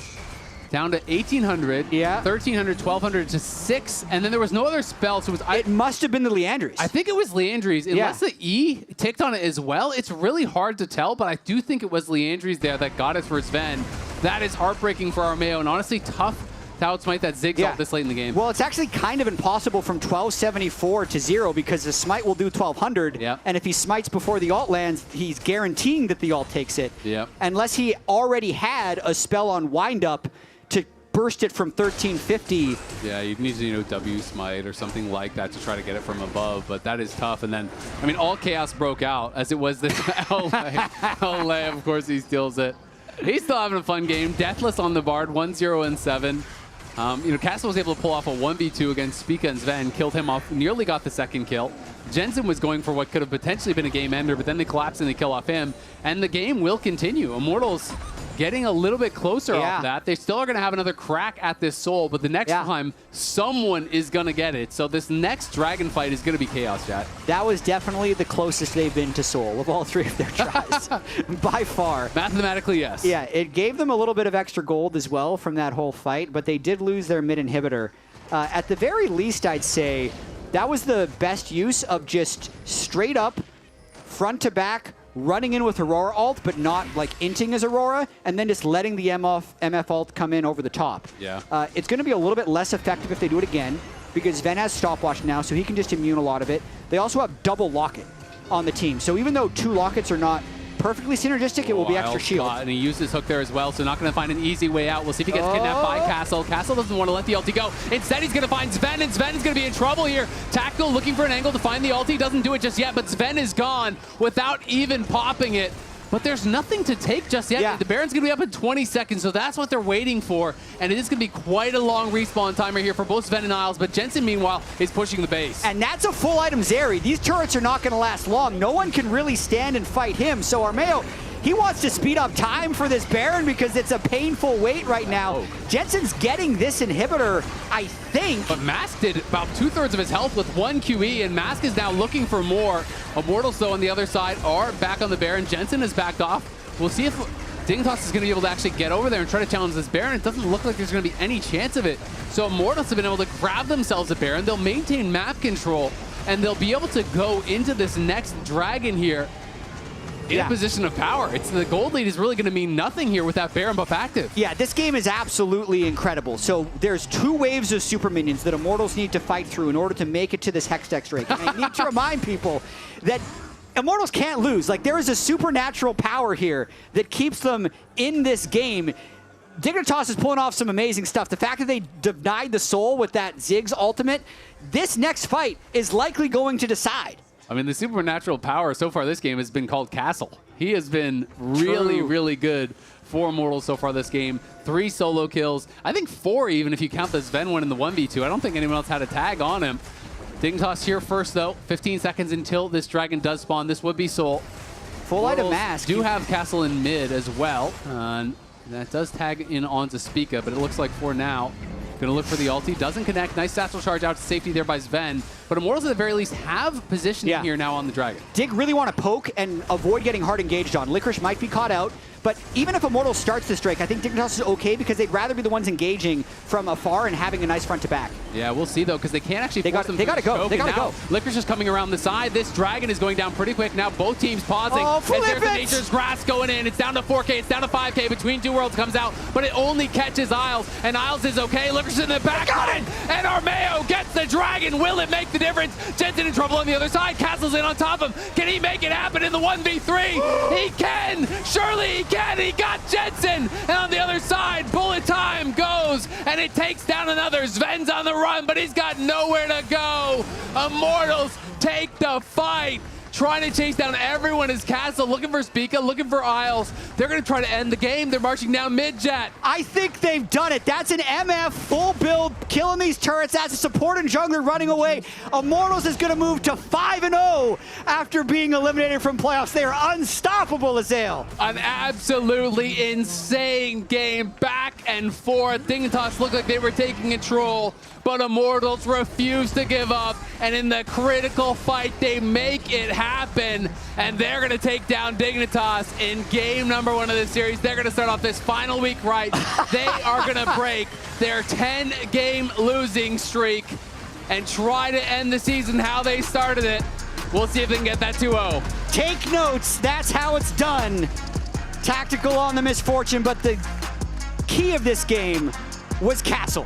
His 3 solo kills on Cassante, and that 1v3 in the final fight after Armeo secured the soul ended up sealing the deal. And all jokes aside, these Immortals players, they're also playing for contracts in the future. Yeah. Like, it has not been a great split. Every one of these players wants to end the split on a positive note. So even if the standings say they have nothing to play for, they have plenty to play for. Absolutely. Well, congratulations to all of you at home who are headed for a first place finish in Fantasy LCS on Sleeper. For those of you who don't make it to the winner's circle, come back next split for a shot at redemption. Now, let's head on over to the LCS Lounge to break that one down. Welcome back. Immortals, having been removed from playoff contention, keep their undefeated streak. There is something supernatural happening here. Jat is right about it. The game looked lost. It looked lost. Well, it looked so won. Yeah. Yes. Into so lost. Yes. Into one. Yes. That was a beautiful thing about this game. And I think that tenacity is an uncoachable thing. And I think that right now, Immortals players showing that they are still really playing for something out there, and you can see it. They're playing with some desperation because all game long, the individuals are looking to step up and generate some action. Yeah. And I think credit to Castle, 3 solo kills. Not only 3 solo kills, but 3 solo kills with his jungler on the opposite side of the map, heavily prioritizing the dragons. Enemy mid lane moving first, and he's like, I don't care. I'm going to win this game by myself or die trying. Well, we saw it in a lot of these team fights too. Like, even in the team fights, they lost. Castle is like on the flank, trying to get someone on the backside of every single one of these fights as we roll through some of the highlights. This is the fight where you see how their composition should work, but they still end up losing because Licorice is actually able to get around through the backline onto Tactical. Yeah, Sven was completely safe on the top side of Aurora ulti with stopwatch, and Renekton gets the flank, so I'm like, now we've seen 2 instances of this combo trying to work, with one that happened through mid lane turret and Aurora flashing out of her own ulti. And then I was like, oh, are we never going to see it really be successful for IMT? Thankfully, by the end, we ended up seeing some good ones. Yeah, but this was maybe the greatest Maokai Q of all time. Just knocks him back into the middle of the sweet spot. That does so much more damage. And this is the part of the game where you think that Dignitas just can't lose. It looks like their group team fight is just too strong. Looks like every single time anything goes to the side lane, they're winning. But what I will credit with Immortals with here is that they stuck to the game plan. They obviously felt like there was something behind this Aurora MF combo. Yes. So they just kept throwing it out there, and eventually it stuck. You know, eventually this fight, they're able to clean up the back end of it. They're able to get the GAs out. They're able to get all the summoner spells and start to turn the game around in their favor. Yeah, and even being able to see Cassante on flank, I just felt like Cassante in these fights knew exactly what his role was. This is for sure just, we're talking about contract games. This is just a contract game of history for Castle of how he performed in these fights. Yeah, as we see, I mean, that was the Baron steal. This is going to be kind of the final fight, where I actually thought it was a little doomed at first, especially with the fact that Licorice was able to get on the back line, but then he dies, and then watch Castle on the top of your screen. I mean, call it what it is. This is just a straight up 1v3. The guy is genuinely 1v3ing 3 champions, one of them being an 80 carry with 2 peeling tanks, and Cassante's kit obviously very fair and balanced because just ignores all of Nautilus's and Maokai's CC to be able to continually chase down the most mobile AD carry in the game. Bring back the Showmaker copy pasta. He's sneezing from across the ocean right now. He can feel it in his bones. But yeah, genuinely insanely well played from Castle. And this is what I meant. There is something to this Immortals team. These solo laners are genuinely classy players. Yeah, and we'll see if they can actually take the series 2-0, or if Dignitas will be able to come back. Earlier in the day, we asked you to show off your LCS fandom, and Robin on X answered the call. So keep showing us how you celebrate with hashtag #TalkYourSplit, and Game 2 will be coming back after the break. That's really well organized. That's a solid wall. Yeah, I like it. Also, Top Esports, shout out, nice. Hell yeah. Each player will be given a Twitch emote to act out, and the others must guess what emote it is, even the person acting it out. Simple enough. What the Twitch emote sure is. Let's do it again. I don't have better Twitch. Oh, wow. They're all there one. So. You should make sound. What is that? What is that? I don't know how to what is doing. Kappa.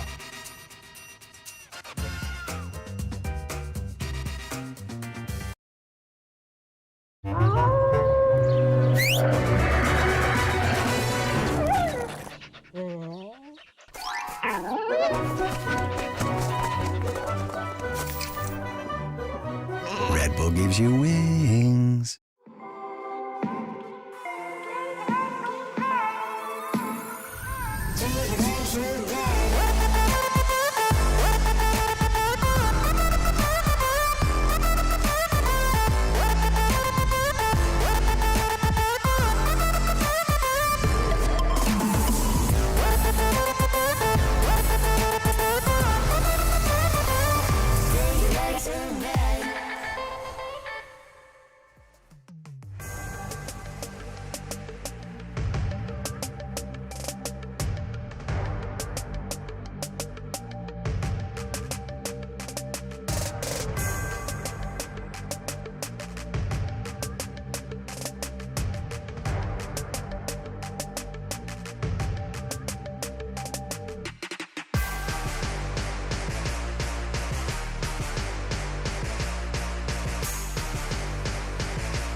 I've been playing in LCS for like since 2017, and actually I play for Team Liquid, Immortals, Golden Guardians, and the Dignitas.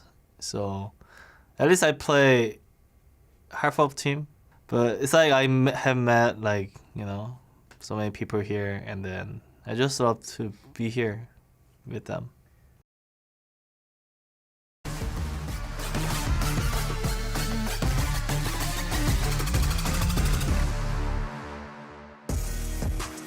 I gotta say, Ole is one of the most genuinely nice people you will ever meet around the LCS. He is so friendly every time I run into him. Does definitely have that genuine love and passion for the game, which I think really comes out. I mean, absolutely. For those of you who don't know as well, just the fact that he left professional league for 2 years, doing his mandatory military service in Korea, and then managed to get rank 1 on the ladder after that and rejoin the professional ecosystem is an incredible accomplishment in itself. Yeah, it's honestly really impressive. He's one of the best solo queue supports out there. This guy is always a monster on the ladder, so really fun to watch.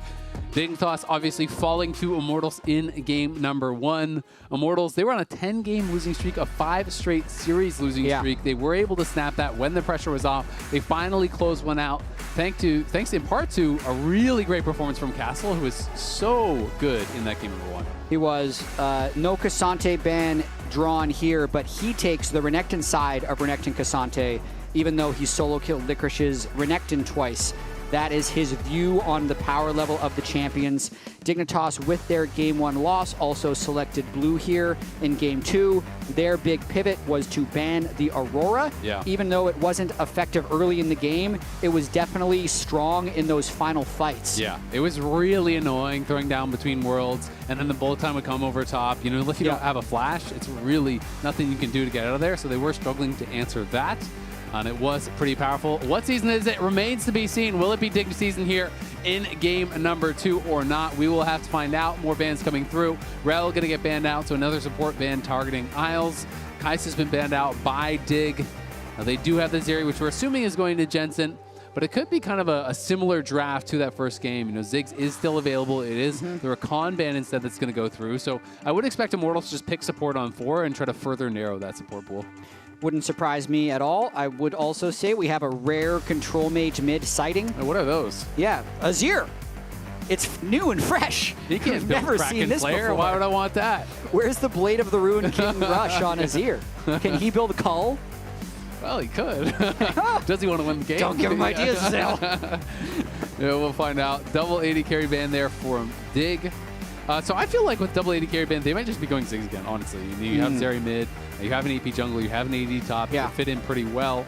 A lot of AD options still available. We saw the MF. I think the MF was because of that pairing alongside the Aurora more so, but I would be interested to see if it just does come out again. I mean, Miss Fortune was a pick that was getting a decent amount of play over in the LPL and never really picked up in the LCS, and it's also a pick that I know Tactical has favored in the past. He really enjoys playing the champion, so when they want to pair it with Bard again, and Bard is unbanned here, I'm not shocked if they just go MF Bard at the very end of this draft. Yeah, it is really interesting, right? I think they have decent lockdown with the Sejuani and the Renekton. I don't think it's as good as the It's not the Worlds same combo. And it's so interesting when you talk to ADs about MF, because some people will swear to you that's a really strong champion. Yeah. Other ADs in the LCS will tell you that it's absolutely useless. There's no way you can play it. It's complete garbage. People are very opinionated on basically no dash champs and if they are viable or not. So Tactical did get the win in game number 1. We'll see if he can do it in back-to-back games.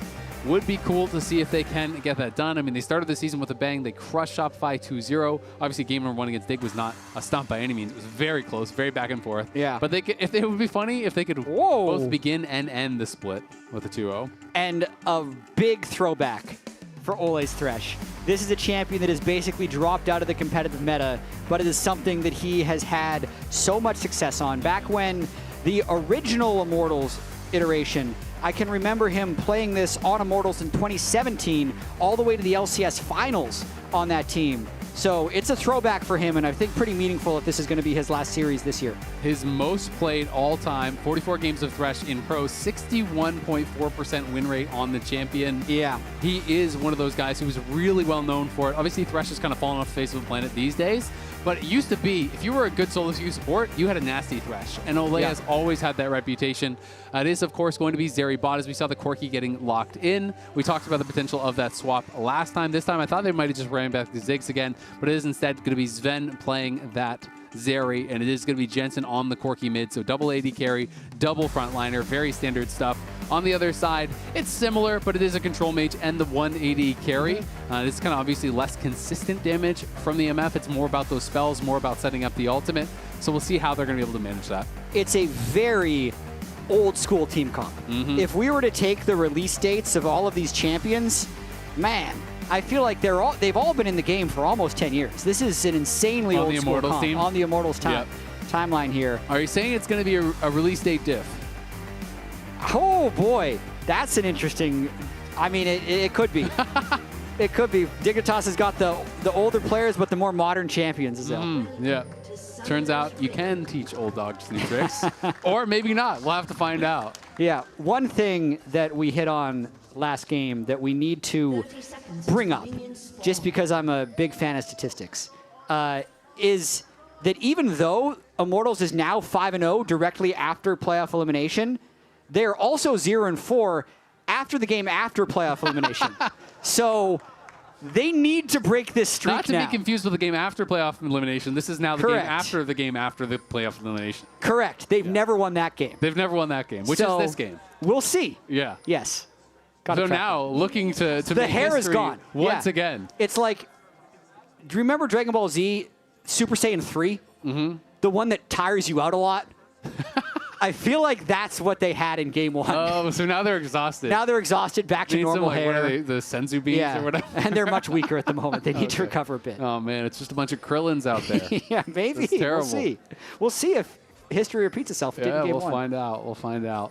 All right, well, you can see Dignitas initiating the lane swap here. Isles and Sven heading up towards top. Not going to find our Mayo starting on there. Ole looking for an invade himself. Will find the bad news or good news, depending on their position. But at the very least, they'll know what is going on. They'll know that it's a lane swap. A Castle is sitting up in that top lane, going to be trying to soak as much experience as possible, but he is spotted. Yeah. And likely just going to level the E and then just dash back. He's just trying to get XP. You are really just kind of a man on a mission trying to survive up here in these lane swaps. Yeah, it looks like he got 1 minion of XP, so he definitely would have preferred to get a little bit more. Tracking on the bottom side as well. Licorice also getting 1 minion of XP. Junglers a lot of times would like to path up so they can dive when this turret crashes, so you always have to wait and see how quickly the top laner just completely abandons his post, which is what Castle has done right now, knowing that he didn't get level 2 and knowing that he also got chunked out. Something also that is pretty interesting to talk about, we talk about playoffs, we talk about experience. This is the LCS most playoff appearances all time leaderboard. Jensen is in there, soon to be 15 on that leaderboard. Sven obviously has tremendous amounts of experience. Speak has been around for a long time. Licorice has been around for a long time. They just have so much experience, and especially experience in big games and big moments, that even though they have not performed to the level that they wanted to in the regular season, I think they're not to be counted out come playoff time. These players know what it takes to make it happen in big games. Absolutely. Playoffs is going to be the great equalizer. And just a reminder for the viewers here, Dignitas has already clinched playoffs. They already know their first round playoff opponent. It's going to be 100 Thieves. So the result of this series will determine if they are the 4th or the 5th seed, which will then determine side selection in that series. We don't know yet exactly who their next opponent will be if they won that, but it's almost certainly Team Liquid because Team Liquid gets to choose their side of the bracket. So playoffs is absolutely the great equalizer. Even if they struggled a whole bunch during the regular season, if they win their first round of playoffs against 100 Thieves, then they would only need to beat Team Liquid to go to Worlds. So they'd be 2 best-of-5s away from Worlds at the start of that Isles is flashing series. for that. Oh my god, that is annoying for Castle, but I guess it remains to be seen if it's worth. So basically that flash denies him the top wave. How much was there? I don't even know how many melees were there, so he's going to lose basically a full wave probably, at the very least. You have to kind of make that decision. Is your flash worth denying that full wave? Isles makes the call that it is. It's definitely annoying for Castle. Whether it was a worthwhile play, I guess remains to be seen. For sure, and Renekton Cassante, as Castle so quickly locked in that Renekton in this draft. Kind of hates this, even if you can get small 2 CS advantages on the Cassante early. You really want to be level 6 on Renekton as quickly as possible, because if both Cassante and Renekton are behind, Cassante is stronger. Yeah, absolutely. I mean, we call them kind of those low eco champs. So this is the replay, I guess, when he interrupts it. So there's actually a lot of range minions there. Wow. That makes it feel much more worthwhile. I didn't realize that it was a fully stacked wave. Yeah. So that looked like somewhere 9, 10 range minions that he did deny. So that's going to feel pretty good. And you can see the wave is getting pushed in now to Licorice top. So he's going to collect as much of this as he possibly can. Should be able to create an experience advantage. And Jensen, pressing E and walking towards you. You've seen a lot of this if you've been watching competitive lately, as Corki misses the Q and now in trouble. Is going to have to Valk out of there. Armeo's in the area as well. There's a potential for a W flash. Jensen has got to get out of there and fast. You might want to trade gets the flashes. bad news. He's going to have to flash, and now W flash is there to follow, and Armeo nails him. Jensen's down. Nicely played there by Armeo. I think Jensen was hoping that Armeo would do a Q flash to try and get the instant kill, but Armeo knew that he had enough tools to get the kill no matter what, and was just patient, holding his flash for the W. But because of that wave that we saw earlier, Licorice a full level ahead of Castle now, and able to have a really good chunk on Castle to get this wave in and probably reset again. Yeah, and if he had actually hit that Q3 with the Intovo strikes, if he got that knockback, that's a potential flash that has to be forced there from Castle. So could have been bad. Hook does land, but it is on the thresh, and good buffer from Olay. Lands a hook of his own, and Niles is in trouble. He has no flash, remember, because he flashed over the wall, but in comes Spica to back him up. Will be able to push them back. Otherwise, that could have been a chase down for a kill.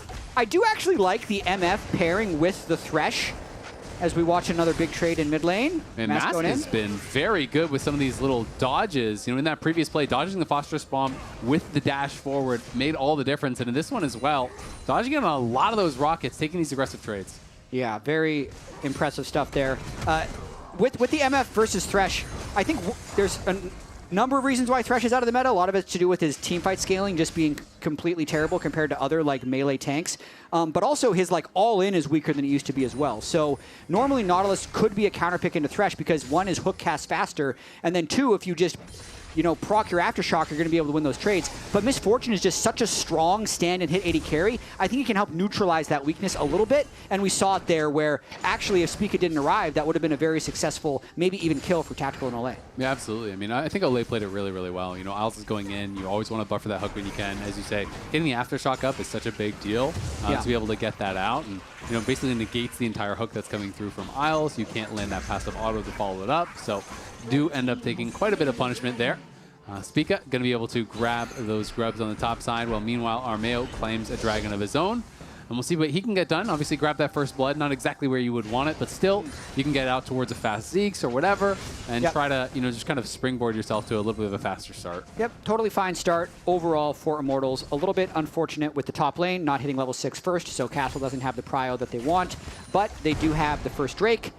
There will be no Hex Soul this game since that is the first Drake that goes over, but still completely in a position where Olay can find windows to try and make plays. Because I think that's the biggest thing that they need to accomplish in this early game is before Olay gets outscaled, roam around and make a lot of stuff happen. Yeah, we'll see, what he's going to be able to make happen. The Lantern obviously has a lot of value as well. Can be pretty powerful.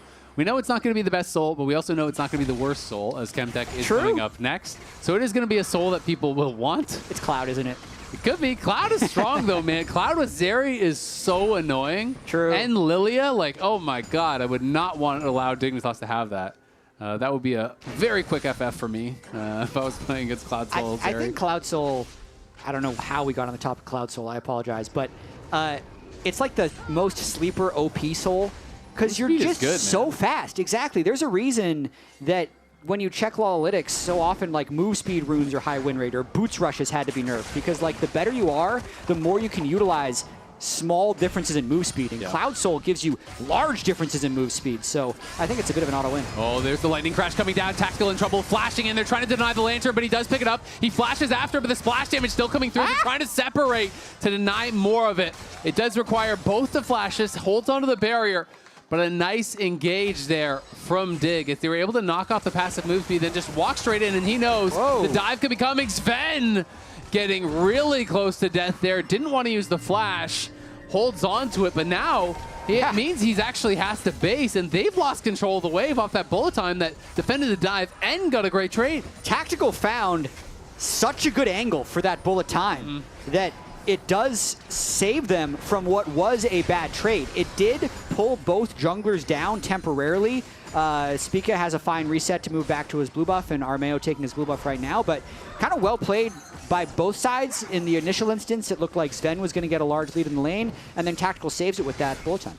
And I want to see if Dignitas can really punish those missing flashes, as we can watch this one more time.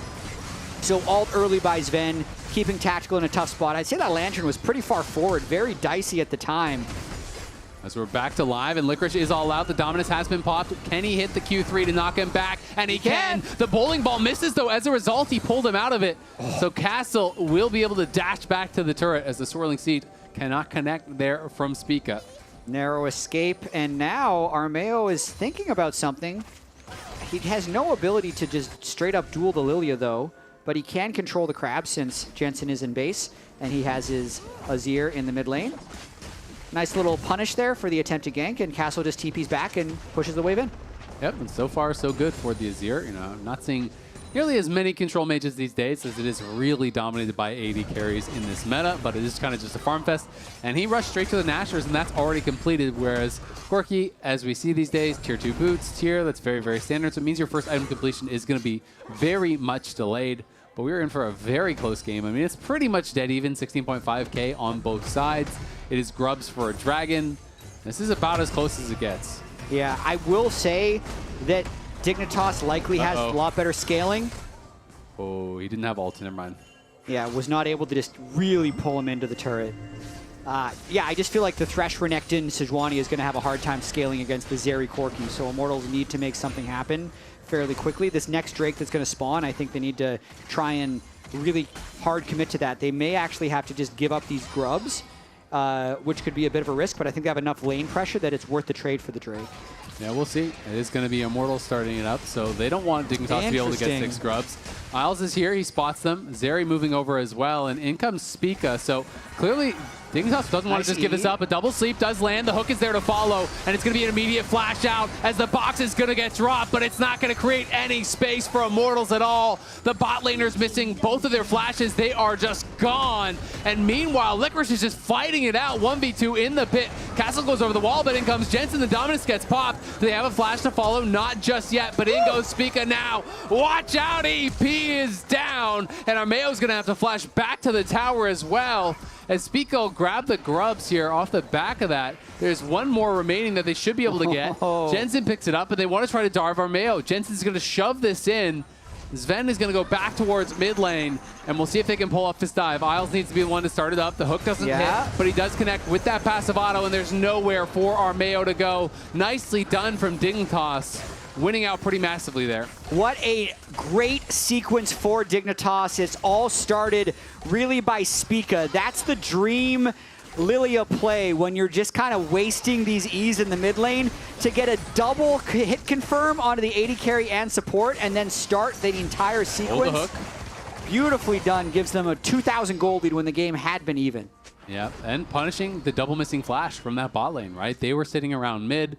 And Spica, this is one from very far away. They just walk right into it, and they get that double sleep to set it up. And unfortunately, the positioning was not great for them as they do get hooked in right off of it. Yeah, so just all around good communication by Dig, because Spica waited about as long as he could before pressing the R, which gives the Nautilus and the Zeri a little bit more time to move over. But Immortals is set up pretty well to take this second Drake. Yeah, it looks like it's just going to be theirs. I don't think that Dignitas is interested in fighting it just yet. Olay is around. Licorice obviously very low. They have Jensen up in top lane, pushing that out. So Dignitas is going to be able to give over those second dragons, but it does set up that potential opportunity that Immortals had last time, again, to be able to push towards Soul, as it is going to be a mountain dragon and a mountain soul that's on the table.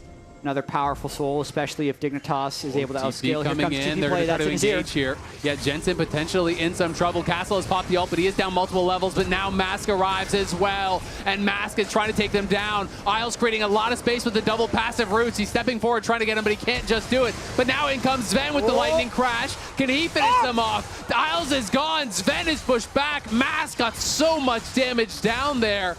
Dignitas go 0 for 2 as Mask and Castle connect to crush Dig. And Immortals is bringing it right back after losing that mid-engage. They've closed the gold lead to 400 and have the 2 Drake advantage. Let's watch this one more time. Castle so far behind in this game, but really tries to make something happen. This is level 9 Renekton. Hard engaging on the level 11 Corki. That's why it's unexpected from Jensen, but he does it because Mask is behind him. At the tail end of this fight, he also clutches it up. He's got full rage for that extra hit stun. He might have even gotten an empowered Q at the tail end of that too. So they just clean that fight. Basically, 2v4 in terms of the number of players that needed to be invested into that spot. Very nicely done. Yeah, and Mask is going to get pretty strong now. You know, he already had that one completed item. He has the tier 2 boots, got another Faded Ashes in there, so he's going to be working towards another item. And now the TP coming in here from Immortals. Dignitas just has to run. Thanks for the leash. And they're going to be able to grab that and pick up the eye. But Dignitas trying to go back in. The Glacial Prison connects on Isles. He does buffer the hook to try to get out. Licorice coming in now. The Swirling Sea connects on multiple. And it's a 2-man sleep. What can they find off of it? They can find the 1 kill on the Renekton. But it looks like that's going to be the end of it. So it is the Herald for a kill. And it might even be that mid-turret, depending on how much Ven and Licorice can hit this. But I have to call attention to Immortals' quest to deny history. Because, as talked about last game, they are now undefeated directly after playoff elimination, but they are winless the game after playoff elimination. So if they win this one, that'll be not a 0%, which I think the first win is always the hardest one to get. That's true. And it would also mean... From there, Worlds. You never know. Yeah. You never know. Immortals, if they 2-0 Dignitas as well, they'd have the most visually synergistic season. They would. Because it would be 2 wins into 10 losses into 2 wins. Maybe Perfect. that's why they did it. They just squish those bookcases of losses in the middle with the 2 bookends of wins. Yeah, absolute cinema there. We'll see if Immortals are going to be able to pick it off. You know, Dignitas has had a pretty up and down split themselves. They've been really competitive against some very good teams, you know, taking wins off of FlyQuest and TL, but then also dropping to Shopify and 2-0 there. Castle does try to sidestep, can't quite do it. Is he going to get slapped up? I'm not even sure if they need it. The watch out Eep bonks him over the head, and it is going to be the flash forward from Licorice to guarantee it. They chase him down, they get that kill on the other side. Mask is pushing though, and going to try to get some damage down on this tier 2. Important that Dignitas continue to try and make these plays. Going to be a little bit of delay by Armeo. I don't think more would happen other than delaying recalls. But the more Dignitas can trade gold cross-map, I think the better, as long as they're not falling behind in these trades. Like the fact that Sven is 3-0-0 on Zeri makes him a little bit inevitable. I think the Corki Zeri scaling, as we saw in both of the Cloud9 FlyQuest games, has been very victorious today. So Dig shouldn't be panicked or quick to make any moves. They're actually in a fairly comfortable spot, especially if they can contest this next trade. And it would be nice to see Sven, you know, have a big game, right? Because I think he's been solid for Dig. And when you think back towards earlier on in the split, he had some really big games that people were very, very excited about. But he's been a lot more quiet the last couple of weeks. And for him to have a big carry performance, I think would do a lot, potentially for his confidence going into playoffs. And even though these are very experienced players, it's just their first split together as well. The only holdover on this entire roster from Spring Split was Isles for Dignitas. So everyone has been building their synergy on this Dig team the entire time. They have had more success in these slower, more drawn-out type games where they can actually keep the game in front of them and get good setup on these neutral objectives. Last game became a little bit too much of a banger, even though it looked like they had a lot of it in control early on. And with this next Drake up in 30 seconds, I'm curious to see how they play it, because Sven is very strong at the moment, but so's Mask. So a lost fight here could be pretty disastrous for Dig. Dig do have TP advantage, though, so I think it would be tough for Immortals to fight unless they can mark this Cassante. Because if he joins and he gets stuck in a 4v5, it could be really problematic. So Licorice just pushing in. There's the hook onto Armeo, but it is just Armeo, and Isles has to flash out after it, so definitely not a great hook from him. Licorice has backed off, trying to create space, but you can see in the bottom left, Castle wants to mark him. He's saying you cannot get a free TP here, so he's going to turn around and take the fight. Castle's trying to run. We'll see if he can find it. It's going to be all out there from Licorice as he's taking the 1v1. Dominus has been popped. A flash to try to dodge it, but he catches him on the Q3, and Licorice gets the solo kill. Anything you can do, I can do better, says Licorice. Gets the solo kill back onto Castle after last game. The bullet time taking out Isles, but Isles boomerangs to the wall and to safety, barely surviving there. It's a Cassante diff, level 11 to level 10. Castle was stuck with TP disadvantage when his team very much wanted to contest this Drake. So Castle is dead. However, he can teleport back, so Immortals still might get the Drake out of this. They're starting it off with Castle ready to TP in. Yeah, they had a big HP advantage. Spica trying to fish over the wall here. The Swirl Seed not connecting there. But Jensen, Spica working on this. Sven is over the wall, but they need to get Licorice here. They need him to create that space for the squad to guarantee this. Armeo's hanging out. He is on vision, so they know he's there, but they're scared to step up and potentially get CC'd by him. He really wants to Isles steal coming it. back now. This is getting a little bit dicey. Dig just needs to buy time till the rest of the members do arrive. They will do so now, and they will secure the Dragon. A very successful sequence for Dig, especially if they can extend this further.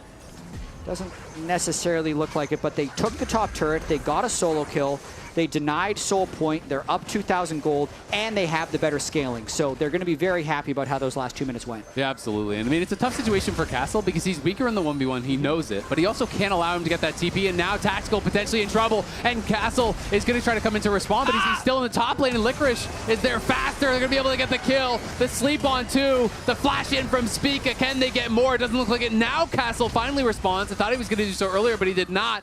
Does get the slice through the minions, but it's just going to dissuade them from pushing in. Licorice makes all the difference on that roam, and Castle was nowhere to be seen. Licorice definitely getting revenge for that game 1 here. Weirdly enough, a lot of it is from that early lane swap. He's held that 1 to 1.5 level advantage pretty much the entire game, and he's constantly made Castle play from that back foot. Even now, Licorice, who just made the play in the mid lane, is even getting this bot wave completely in before his reset. So Licorice having a hell of a game. Sven getting a bunch of kills. The scaling continues to mount for Dignitas. Yeah, and Licorice, again, TP advantage now because he didn't actually use his. He just walked down. You know, yeah. And when he showed up, I thought Castle was going to instant TP and try to respond, but he just continued to push out top. I guess he thought it was a doomed play, that he wasn't going to be able to actually save anyone. Then when they looked for that dive, as Spica flashed in with the Q flash, he had to respond to that. So again, it's going to be Dignitas with Prio on the map. Castle can't win the one-on-one. He's down 2 levels right now, likely close to level 12. But Dig have the ability to just set up plays on the map, always knowing that they're going to have the extra man. Yeah, and I think it's important for them to recover from that game 1 loss, win the next 2 games, go into playoffs with victory in their minds, basically. Even though they know they're going to be playing against 100 Thieves, you would rather have side selection in that series, which is what Dignitas can get if they win the next 2 games. And they are looking cleaner here in the second game. They're not up against Soul Point. They're holding sideways very well. I'd say Speak is having a particularly strong game on the Lilia, really good timing on his engages. And Isles, that's the 2nd or 3rd time he's really buffered one of those Immortals engages with his Nautilus hook. Yeah, that Glacial Prison does connect onto Sven, but he knows he doesn't even have to cleanse it because the rest of the team was already backing off. Mario found the angle, but kind of wasted the ulti, unfortunately. The hook does connect here, but not going to be able to follow that one up, as no damage dealers are really in the area. And Speaking out, playing behind Castle. So his job is just going to get that much harder, as he already can't win the one-on-one against Licorice, and now the jungler is there to help as well. Castle. Oh, here's the TP coming in. It's going to be Mask arriving, so Dignitas just looking to retreat. We'll be able to back that off, no problem. So again, taxing these resources, Immortals getting a little bit antsy, I feel like, jumping the gun on some of these plays, you know, throwing out the ult, TPing very fast there in these situations where their opponents weren't yet committed to the play. Definitely not, and they're just going to reset and probably continue to slow play this game because of the scaling that we talked about. I mean, Muramana is going to be completed by Jensen very shortly. Sven now has a 450 gold bounty, so like, if I'm trying to think of how Immortals makes their way back in this game, it's Ole kind of pulling off something random, but it's harder to do on Thresh than it would be on Bard. Yeah, it is. I mean, there's always that chance that you find those perfect hooks time and time again, but Sven has cleanse. Jensen's going to have a kind of brick wall of Cassante and this Nautilus ahead of him, very likely, so your targets become few and far between for Ole. It's very difficult, especially when you're on the back foot, when you're playing these hook champions, like Blitz and like Thresh. They thrive when they dominate vision, and their opponents have to check into the shadows constantly, but that's not the case right now. It's their opponents that are really running the map, and it's Immortals that are getting spotted on all these plays. Yeah, especially then, because another one of the quote advantages of Thresh would be the ability to check a dangerous spot and be bailed out with Lantern, but what keeps happening is Speak is just throwing his E to the Lantern location, waiting for them to take it, and then sleeping the group of them. So it's making it really difficult for Ole to succeed with this pick. Has been tough, but at the very least, Mask is scaling well. Deathless, farming well. has 2 items, working towards his third. Azir does still have a lot of late game power. And yes, MF is not a traditional late game hyper carry, but if you get that really good ult off, it can be pretty game changing. So do have to still show respect to that, and we'll see if Immortals can find their opportunity. They definitely need to try something, but there's not a sense of panic yet, because if they actually just ran it down, they'd probably just accelerate the game. That's always the difficulty when you're in these losing situations with worse scaling, is there's a pretty high chance that the soul slowly goes over to Dignitas and Immortals loses the game, and the feedback from us would be that they needed to just try something. Yeah. But if Dig never gives them any windows, then it's not going to work. And right now, Mask was pushing deep, and I think he's caught. Yeah, Mask very far up there. The depth charge is going to come through. He's going to flash, but the hook is going to be there anyway, and he is just gone. The ulti does sweep them back, but doesn't even matter because Immortals not going to be able to do anything more. Armeo's in a lot of trouble. He is just getting knocked down lower and lower and lower. And now the massive sleep comes in from Spica. Bullet time gets let go there from Tactical, though, as he's creating a lot of space. Spica is low. Spica may just go down. They do get the kill onto him. Tactical trying to catch up to them. So many low health bars. Armeo is warmogsing up on the side, but they can't keep the chase going. I mean, that bullet time made such a big difference. It was an amazing bullet time. I feel like Tactical is insane at the moment as a level 12 MF chasing 4 people, but he's actually done it for now. The Armeo warmogs makes him full health, but it is still a 3v4, and Mask can't teleport back. I feel like this fight is not over. No, it's not. And Licorice back in base. He does have his TP, I believe. Yeah, he's coming. coming. He's going to rejoin now on the TP. Can they kill this dragon and get out? That's the question for Immortals. They want to move themselves to Soul Point, but Sven is below them. So is Jensen. And Immortals are going to have to run as Licorice is just a brick wall that they don't think they can get through. Now the call is go back to the dragon, but this is getting pretty dicey here. So dicey. As Isles is going to arrive.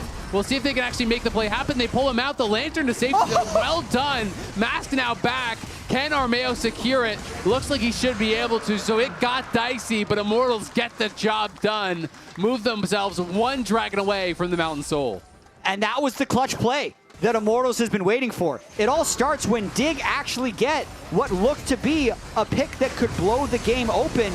Mask dies, only gets his ultimate off for damage, and then once this sleep started channeling by Spica, I thought it was going to be a wipe for them right here, but let's watch what actually ends up happening.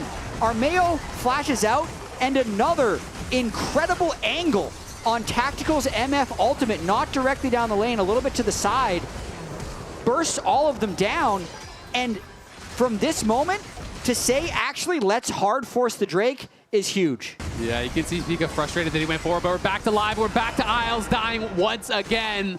Immortals get another pick, and this time they may just say it's Baron o'clock. Let's start it up. Oh boy. They are hitting it already. Olay looking for a hook, couldn't quite find it. Castle has arrived. Licorice is coming as well. This is not an easy Baron to do in front of Spica and Sven and Jensen, who have a lot of damage to throw in, but the Baron's going down fast. It's down to 5k. Licorice is here. Are they going to go in for the steal? Remember, Spica has no flash, so he has no real way in, and Castle's popping the dominance. He's going to come out to try to buy time, but the damage is being split. The bullet time gets popped. Licorice is in trouble, but he is able to back it out. They secure it, but now can they get out of there because the health bars are low? Immortals do get it.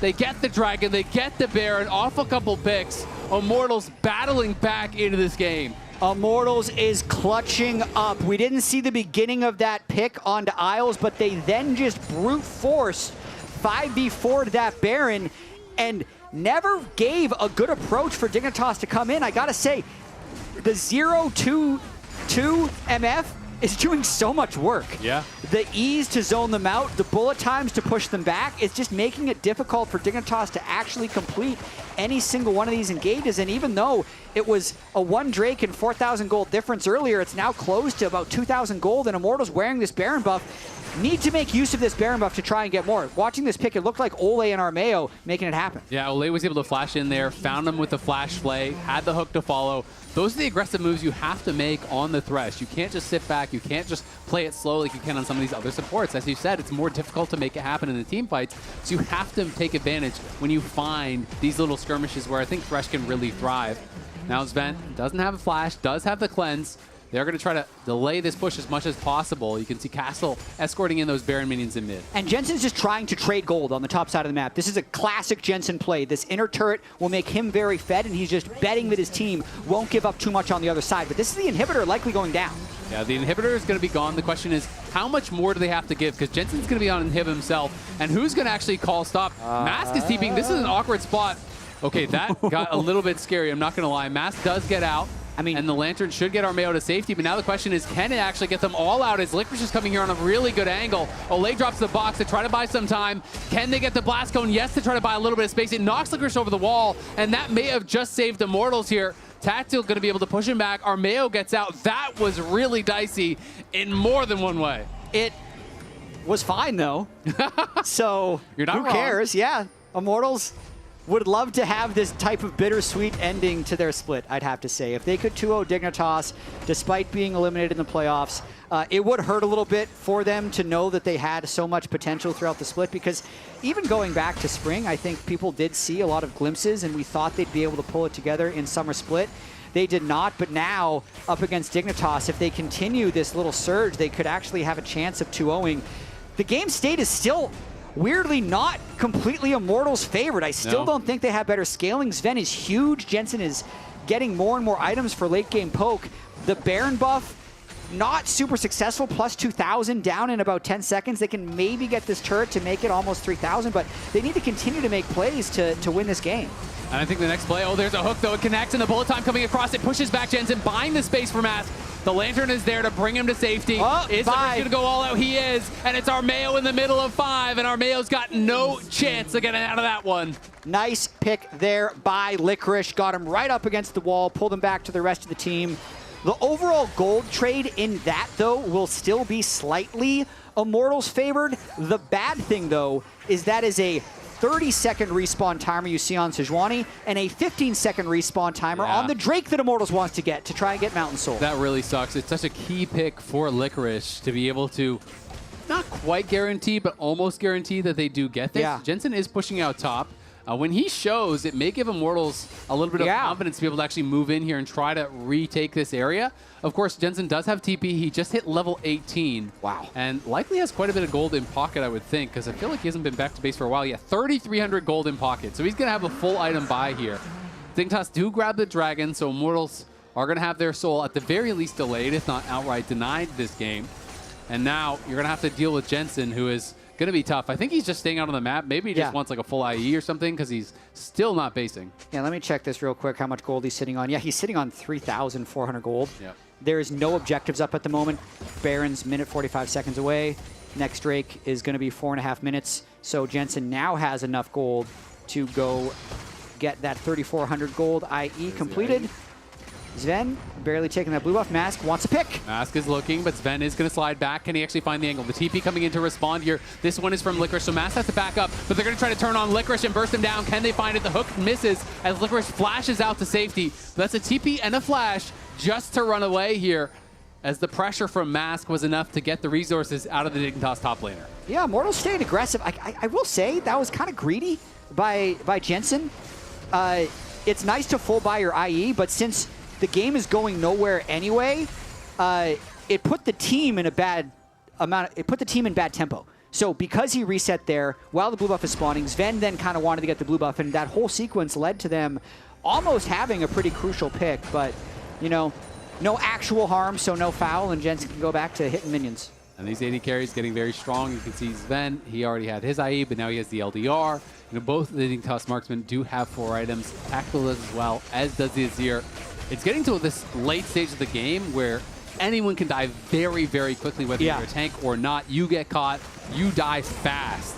And Licorice is going to have to hop back the rest of his team. Remember, there's no tower there. Armeo going forward. Did he go too far forward is the question, as he is getting really low. Licorice as well, down very low, but Armeo has the Warmogs and should be able to heal it back up. So the fact that he gets in, gets out, means Licorice has to go back to base, and he's just chilling. Ends up being a nice aggressive play. Tactical also got the Nautilus R pressed on him, so no Nautilus R for the next little bit as Baron is respawning. And Tactical's got the overshield from Misfortune. They're going to try and run the same play. This time it is a 5v5 though. Azir can delete this though. It's going to go down fast. Spica's got to get there in a hurry. He has the flash, but I think he's too late. It's too late. It's already going to be dead by the time he arrives. They get vision on it. It is smited down by Armeo. They'd love to fight here. Castle sees something. Castle is looking, but can he actually find the ankle? He would have to flash. He used the slice over the wall. Doesn't have the dice available. There's the flash. There's the stun. It's on Jensen, but Jensen has the Mercs and to be able to back up. There's the Lantern to try to get Castle to safety, but Castle is burning down. Will he survive? Will for now, just barely. Immortals just need to back it up. They're playing with fire here a little bit. Reset, spend the gold.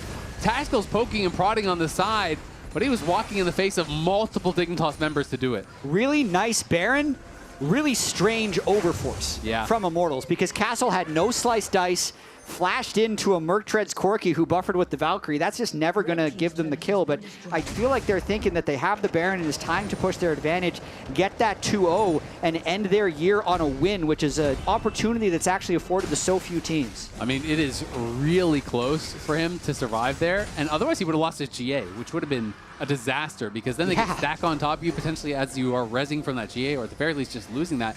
It means you're not going to have it for the fight. It also means for this next Dragon fight, there's going to be no flash on the Renekton. Renekton without flash in late game is a completely different champion. It's so much weaker. You really do depend on that to get in on the backline to put that damage out. But there is a nice overlap for Immortals here with the duration of this Baron buff and the respawn of the next Mountain Drake. They have Baron for another minute 40. Drake is up in a minute 20. So they should be able to get both mid and bot waves in deep, get some good vision, and then peel back for the Drake. The danger here is how greedy do they want to be to try and break this turret, and if Dignitas can get some type of poke out before this Soul fight, because the Mountain Soul could be a big win condition here for Immortals. Absolutely. Ole just continually fishing over the wall, but Dignitas very well aware of his positioning.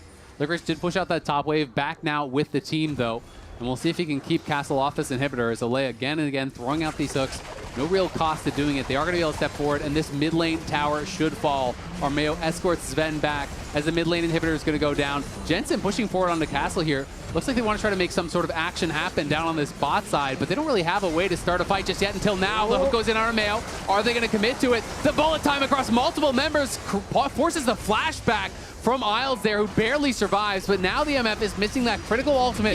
So I think it's time for them to just get out of here with the wins that they've taken. They get both the inhibs, the Dragon spawning soon, but Immortals still hanging around, and Jensen is playing with fire. That Azir hurts this late in the game. And that's huge. Jensen has to reset now. It's a bit of a cooldown check, though. Tactical's ultimate is going to be down for another 62 seconds, and Jensen is home guarding out of base now, whereas Immortals is not even in position for Drake. So they might actually want to slow play this, hope to get a pick as someone on Dignitas check, but starting the Drake outright could be risky, yet here we are. They're just going to try to burst it down. Oh, they got it. They got it. There's no vision in the area from Dig, so Immortals will claim Soul. Oh, man. One step closer to a 2-0 over Dignitas.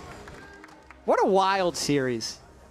As much as Dig knows their next opponent in 100 Thieves. You do not want to go out like this. You do not want to get 2-0'd by Immortals going into playoffs. Yep.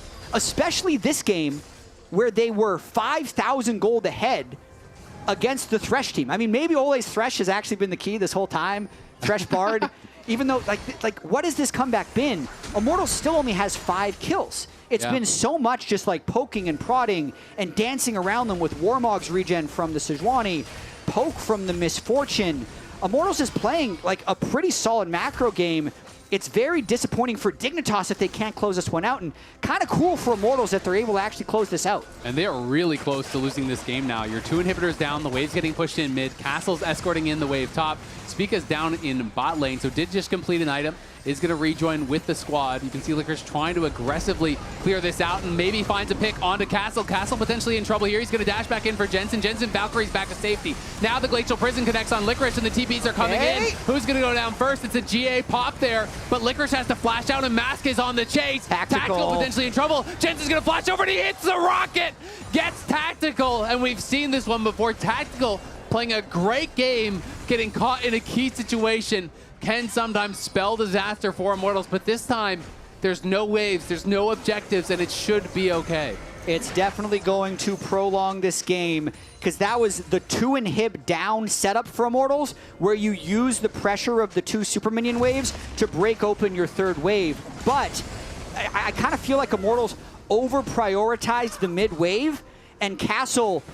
This is the replay where Castle says, I was in the right spot, you all were just not in the right spot. Because, yes, Tactical can get a decent bullet time off here, but now he needs to just go up. Instead, he goes to the side, more towards the mid lane. Beautiful shot there at the very end by Jensen, and Arrow knows it. He's like, how many times How many times can we be in winning positions and not win? The tough thing is, it was a great rocket that gets the kill, but even without that, he flashed onto Licorice. So he was dead either way. He just lost track of where the Cassante was, you know, and wasn't confident about which way to retreat. So I agree, it just became this awkward situation where they're trying to funnel over there to help Castle. Tactical kind of gets caught between two sides. I don't know if the landing had already been used or wasn't available or what happened there, but they couldn't get him out safely. Loses his flash, and MF without flash, it is very tough to play. You're so vulnerable to someone like Spica here. Of course, there is Mikhail's on Olay who could potentially defend him. And with Baron coming up in 15 seconds, I have to remind you, there's more at play than just these two teams. There are supernatural forces working here because Immortals, I will say, after being directly eliminated from playoffs, they are undefeated. The game after that game, they are winless. So even it looked like they were winning, I don't know if they can overcome this They're just trend. doing Baron on spawn. Let's find out. Let's go. That ward hasn't been spotted. Now it is. They're hitting this very, very fast. Mask is going to kill it quick. Castle on the other side. He's going to be engaging on Spica, trying to keep him away. Olay looking for a hook down on the bottom of your screen, but it's Castle who's getting picked off on the top. He is rotting down further and further, and he has no GA, remember. So Immortals need to get out of here, and they need to get out of here fast because Castle is useless from this spot. Is going to be able to get back to base. Does have the teleport, but he will have to do the fight without Dominus. So I think Immortals may think better of it. 35 seconds left on that ultimate. It's pretty fast at this stage in the game. There are supers in bot. Tactical deep pushing that mid wave, which then forces Dig to respond. And Mask just absolutely melts this Baron. Fast two-man Baron here. Yeah, it is gone. Immortals claim the Baron. And this could be the straw that broke Camel's back. We'll see if they can end the game with it with two open inhibs. With the Baron buff, they might be able to put the finishing touches on this series. If not, we are facing down 2 minutes until Elder, which could be a potential comeback mechanic for Dignitas if Immortals can't finish. Oh, we're seeing an Elder Drake. There's no world we're not seeing an Elder Drake after this game. Not a clean closeout?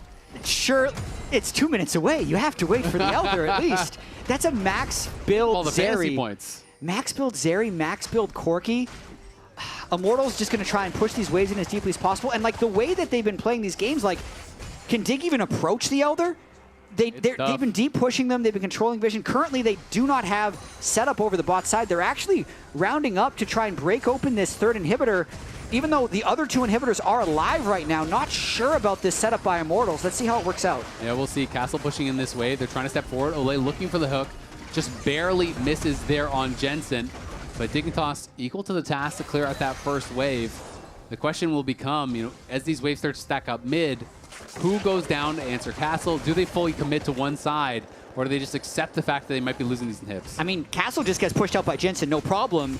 And Dignitas still have Sven to clear this wave. And if Spica ever lands like a nice E, they could potentially have the go button and a 5v4. Like, Jensen's even able to cheat. This is a temporary 5v4 if Dig gets the engage. Yeah, Sven getting poked down a little bit. Isles is kind of playing with fire on the side here. Is looking for a potential hook angle. Can't quite find it. Sven getting low. Good buffer, though, from Licorice. Immunes that hook. As Immortal stepping in, but he's going to get hooked in the tower range. Olay drops the box, but it's not really doing anything, and Armeo has to flash out of there to stay alive. He will be able to Warmogs back up, but again, in goes Isles, and Isles is going to drop the ulti on a Mask, but Mask just sweeps back to the tower. He's A-okay. They do get the teleport out from Castle, as he was worried about a full-on engage. Now the turret taking some damage. Another hook comes in, and this time it's Tactical, and Tactical is gone! We've seen this one before. It's up to Sven, though, as Castle goes flying in. Sven's got to get the work done here, as Mask falls as well. The Zonias does nothing, and Dignitas are on the chase. They want even more. Sven's in the face of Olay, who hooks to the Gromp. The zap will not slow him down, but I don't think you're getting out of this one. Spica is here, and Spica is here for blood. The mid wave is deep. Jensen's teleported on it. Zeri's on the way. They might actually end the game here. I think they will. It looks like that could be it. Off of a hook from Isles. Tactical gets caught. Both summoners available, and Tactical goes down. The follow-up fight was easy for Dignitas. They are pushing in, and they are looking to put the finishing touches on this one. It's just Armeo alive, and he can do nothing but watch the Nexus turrets fall. Dignitas battle back out of nowhere. Take the fight, take the game, and send us to game number 3. This is so scripted. Like, it's happened. This is the 5th time Immortals has run the same script. Get eliminated from playoffs, win, and then lose again. We're on. Get some new material. Get some new material. Come on. This is the 5th time it's happened. Either way, Dignitas, they're not happy now with the way that game went. But I think they are happy that they can still get that 4th seed, and they still have another opportunity to have a clean Game 3. Absolutely. Well, single day tickets, are officially on sale for the LCS Championship at the YouTube Theater in Los Angeles. Head on over to riot.com/LCS Championship to claim your spot. Now, let's head on over to the LCS Lounge to break that one down. Well, let's pick up right where the casters left off. That game! Your expertise, please tell me what you experienced. Sometimes it's just not meant to be. Sometimes you do everything right for the majority of the game, but you're just not supposed to win it for some reason, because I really do feel like Immortals, they weathered the storm, they got their comp to the point where it scales, they took a couple of Barons, they had themselves a soul, and then they just fell over at the finish line. Yeah, if we have the replay, we can roll it. It was basically just that last fight. It felt like any time IMT, and this has been the story of their split sometimes, are just knocking at the gate. And I want to talk about how this started, because it actually started before this. There was a big chunk out onto Sven. He had to go back and shop. They tried to tank up the turret. That's why Armeo is so low. Castle felt like he had to teleport over here. And this just looks like it should be a good fight. But as I said, like, this is just craziness. I don't understand how so much damage is going through.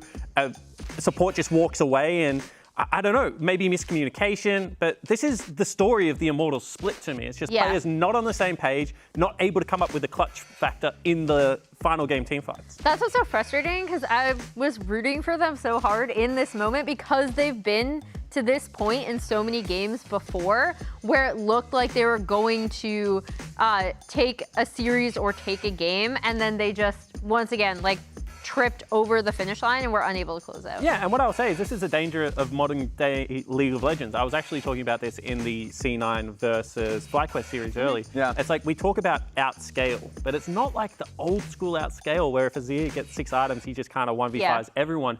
All of the champions have so much damage in their kit now, so if the game does get to the very late stages, as this game did, everyone just dies instantly. You make half a second of a mistake and you just get chunked out. So I feel like Immortals, they had multiple opportunities throughout this game to actually end it, and they weren't able to do so. Do we have a gold graph for this game? Just because even just looking through these team fights, because you can also come as a devil's advocate for a fight like this and also say if they had a way of coming through the mid. I think this is what you were talking about, actually. Yeah, I mean, they just got chunked out, right? There's like a player in base and Armeo's trying to tank up the turret, but because it's a Baroned up cannon, there's actually still reinforcement on that turret, so you just did 200 damage for all of Armeo's health. Like, it's just the little things in League of Legends right now. You make these mistakes and the game becomes very tough to win. Yeah, so, and of course, after a mistake like this happens and you play it through, we've already kind of seen it, just like, I think a lot of the times, maybe they get a little bit too antsy. You can play off 2 waves, but the fact that mid lane wave is basically at a middle point of the map, bot lane wave is on your side, you're just all-inning on this. I think the preparation is another thing that you can talk to. Yeah, it is, but right, like the Renekton doesn't win one-on-one. And the reason he's rotating over was because of the chunk. Then he's trying to go back as Armeo's getting chunked, so he's teleporting, and this is what I mean. It looks like a coordination/comms issue, because no one knows what's happening from Immortals at this stage of the game. They're like, oh my god, we're winning, we're losing, teleport, don't teleport. Like, it does get very hectic and very confusing in that situation. Well, and my thing is looking ahead, right? As we look at the post-game breakdown of this game, you can see how dicey that gold graph gets at the very end. Yeah. If you're Dignitas, IMT feel really bad about this game, but they are already out of playoffs. The stakes are a bit lower for them. For Dig, if I'm Dig and I'm looking at this, I'm like, I am not happy with this performance whatsoever. Yeah, they want to play the next game very cleanly. If I'm Dig, I want to like smash the next game and just go into playoff with some form of momentum. Yeah, any expectation going into the next game, a champion change, or just any form of execution that you think Dignitas needs to do better, or IMT? I think Dignitas are doing well in their drafts. I think that this game should have closed out earlier when they had the lead. They just weren't able to do so. Like, they just need to do the basic things a little bit better in the game, and it should be easy. All right. I mean, I think this is probably a great calling for Dignitas. They get more time on stage, more preparation. Mr. Positive. There we go. Guys, they already know who they're facing in playoffs. They just want to be able to get side select. So let's hope if they can win this game, they get side select. We're going to be going straight to the break. When we come back, Game 3, Dignitas, IMT.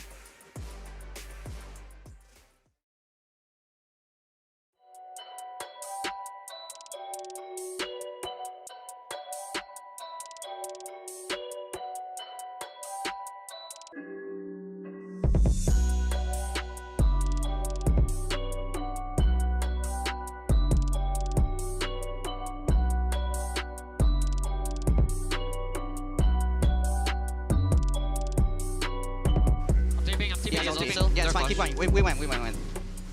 Yeah. Sentinel ulti, okay? Hook in 3. I'll look Sag here once. Looking Sag here once. Yeah. Watch me here. Casted me. Devil chasing.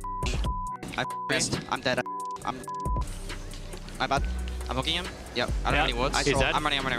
I can look for Q flashy, okay? I hit MF. Oh. Yep. Wow. Tactical finds a way. Karazir. Azir. I sleep Azir. Azir will be slept. He has flash. Go back. Okay. Wow. Tactical finds a way.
Welcome back to what is going to be the final game of the summer split here for the regular season. Dignitas versus Immortals. It is game number 3. Immortals win an absolute banger game number 1. Looked like they were going to close it out in game number 2. Got all the way down to the finishing touches. Nearly were able to do it. Had 2 inhibitors down. Were sieging the 3rd inhibitor. Had the Baron. Had everything they needed. And unfortunately for them, Tactical got caught by a hook there from Isles. Isles gets the kill, and it all turns around and ends just like that. Yeah, the last 5 minutes of that game, if you expanded it out to Immortals' year, is pretty similar. It's like they were so close to so many things, but just couldn't bring it together in the end. Now, this will be their final game. I saw them coming back in the hall. They were definitely a little bit down. They really wanted to win that one, but they can still end on a win. We still have the stakes that we want to hit here. Dignitas, they will be playing 100 Thieves in the first round of the playoffs. I believe the win gives them side selection here over 100 Thieves, but a loss would give 100 Thieves that 4 seed and side select in their series next week. Yep, so both teams trying to play for it. I also just think, even though there are playoff stakes for Dignitas, honestly, these are players that have so much success over on the Dignitas side, and they have a lot of pride. Yeah. You know, I think back to the episode of Pros that I did with Sven. This was, I don't know, week 3 or something like that, quite a while ago. You know, and he was joking about scheduled losses versus Team Liquid, but he was also talking about scheduled wins when they got to play Immortals and Shopify. They got 2-0'd by Shopify. They nearly just got 2-0'd by Immortals. That has to sting your pride. You want to be playing at a high level. These are guys who have won lots of championships, who have been at the very top of the game, and now are struggling to get it done against a team that lost 10 straight. Everyone on this Dignitas team has a significant sized chip on their shoulder. Licorice, 1 year ago, first team all-pro top lane, teamless in spring split, gets this spot on Dignitas, time to redeem himself. Sven, very successful support on Cloud9, but hadn't played AD carry for years. Goes to Korea, gets 1,000 LP, gets another chance to be the AD carry. Jensen goes all the way to finals with FlyQuest, but they wanted to try out quad, so Jensen found a different spot where he could start in the mid lane. And if they go into playoffs after losing to Immortals, that's going to be a downer. It will not be the end of their season either way, but you know they would love to get that win moving into playoffs. Yeah, it definitely has to weigh on you a bit. You know, you can only take so many losses before you start to doubt yourself. You start to doubt your preparation. You know, what's not working? Is it me? Am I doing something wrong? Am I not good enough anymore? You know, all these kinds of things can be difficult. So Dignitas, important win for them. Likewise, for Immortals playing for potential jobs in next year, as well as just a little bit of pride here. We have the Zeri first picked here. Aurora has been banned on red side alongside the Ivern and the Ashe. Ezreal, Kalista, and Ziggs banned up by Immortals. And it is going to be the Rumble here for Licorice, as well as that Corki almost guaranteed to be mid for Jensen. And you already feel like when you see Rumble that the opposing team wants the lane swap because they just don't usually like laning into it. Yeah. So we'll see if it is going to be a tank top and some sort of a look towards a potential lane swap. Just lock in the Cho'Gath for us, guys. They're already freestyling with Thresh earlier on. Is there even a story behind the Cho'Gath hover that we know? I don't feel like there is. It's a Cassante. The audible disappointment from the crowd when it goes from Cho'Gath. You know, it's desperate times when people are excited for a Cho'Gath, Chad. Yeah. If someone in chat knows if there's a Cho'Gath story, I'd love to hear it. But that was a very strange hover to me. I will say, though, because Team Liquid has been swapping so much on stage and because FlyQuest is now doing that against Cloud9 every game, the teams that they are practicing these swaps against are also getting better at swapping. So it's this collective virus that's spreading around the LCS. Maybe that's the wrong word, you know, collective skill. That's good. I'm sorry, Freudian slip for me. Yeah. But the lane swapping is definitely increasing, and we could very well see it here, Cassante and the Rumble. Yeah, absolutely. I do think it would make a lot of sense for Immortals. We do have the Kai'Sa locked in here for Sven, so it's going to be playing a little bit more of a dive comp potentially. You know, you have the Rumble, you have the Kai'Sa, can get back into the back line. Potentially the Corki softens you up. You draft some more dive buddies in your 4-5, and then you look to see what can you make happen. The bans, though, of course, coming out, it is going to be a Azir banned out as they don't want to deal with that from Mask. He was very effective throughout that game, even though it was in a loss. Was a low kill affair, but it was problematic for them. Maokai going to be banned out here for Spica, so taking that away, don't want to be able to have any additional engage and support from them. Quick callback, the NACL picked Cho'Gath and smashed, so somewhere in the NACL, Cho'Gath was picked. Okay. So maybe a bit of a callback to that. I do want to see Dignitas have a little bit more Kai'Sa setup. I am not a huge fan of having no soul lane CC with the Kai'Sa. It can make it much more difficult to enter the back of team fights, but they'll likely just have Nautilus on 5 or 4 since it's unbanned. This is some kind of interesting ban. So LeBlanc ban coming out, you know, potentially word there about Mask bringing out the LeBlanc into the Corki, a bit of an aggressive matchup. And also the Poppy getting banned out. So maybe thinking that it was going to be things are really cooking around and, you know, swapping things around. Maybe it's going to be a Poppy jungler or a Poppy support, or even moving Rumble out of top lane and having a Poppy top. So there are angles for all that kind of different shenanigans, but don't think we're going to see it as the Lilia will get locked in. So we pretty much have our top side all settled now, as it is going to be Rumble, Lilia, and Corki there for Dig. They're just waiting on their support, potentially going to look for support counter pick here, as obviously it's going to be Xin in the jungle, Cassante top, and we have to find out, is this going to be a mid lane Zeri, or is it going to be a bot lane one for Tactical?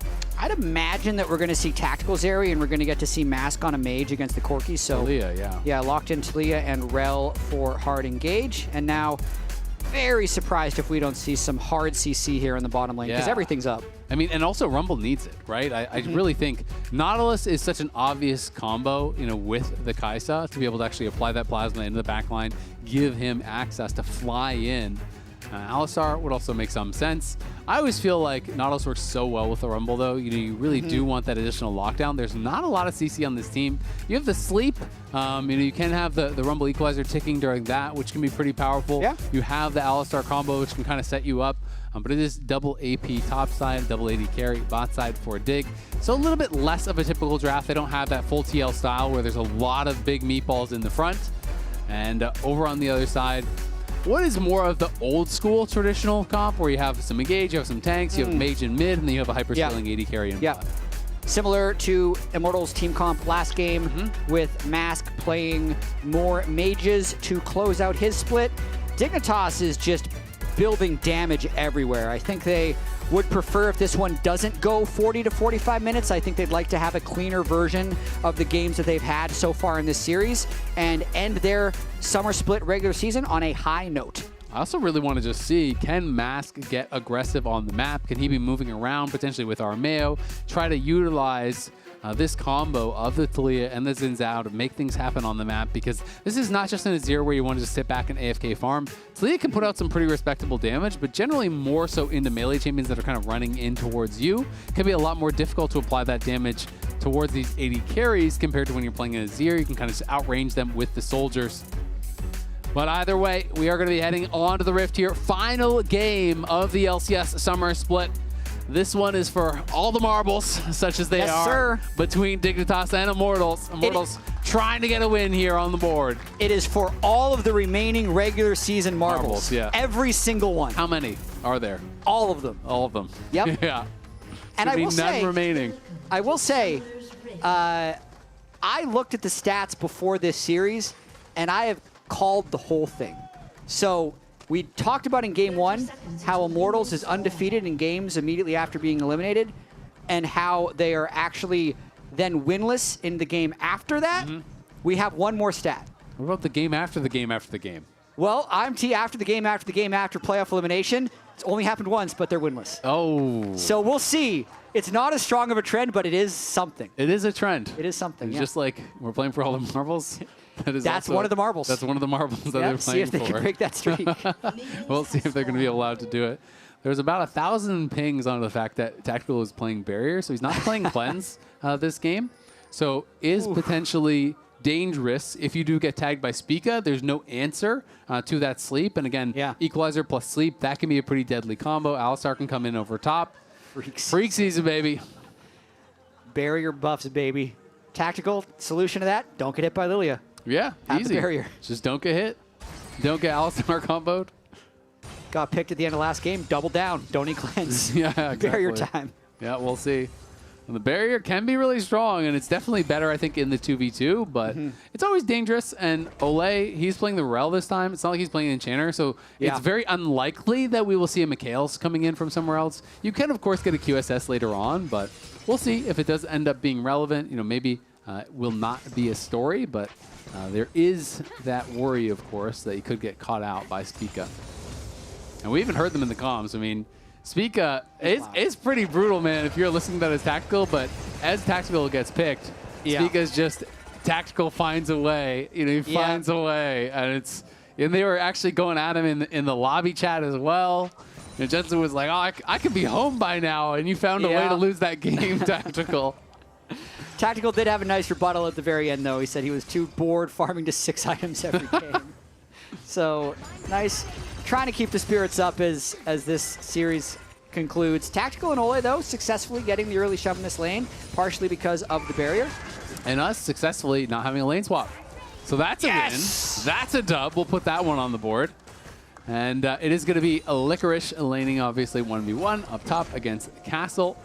Castle had a monster game 1. Licorice did get him back with a solo kill in game 2. Not as dominant of a game, I think, as Castle had in that first one. But now we'll get to see how they look in this matchup, where it can be very difficult laning against that Rumble. It is very frustrating. You know, just kind of stop position on the minions, Flame Spitter harass.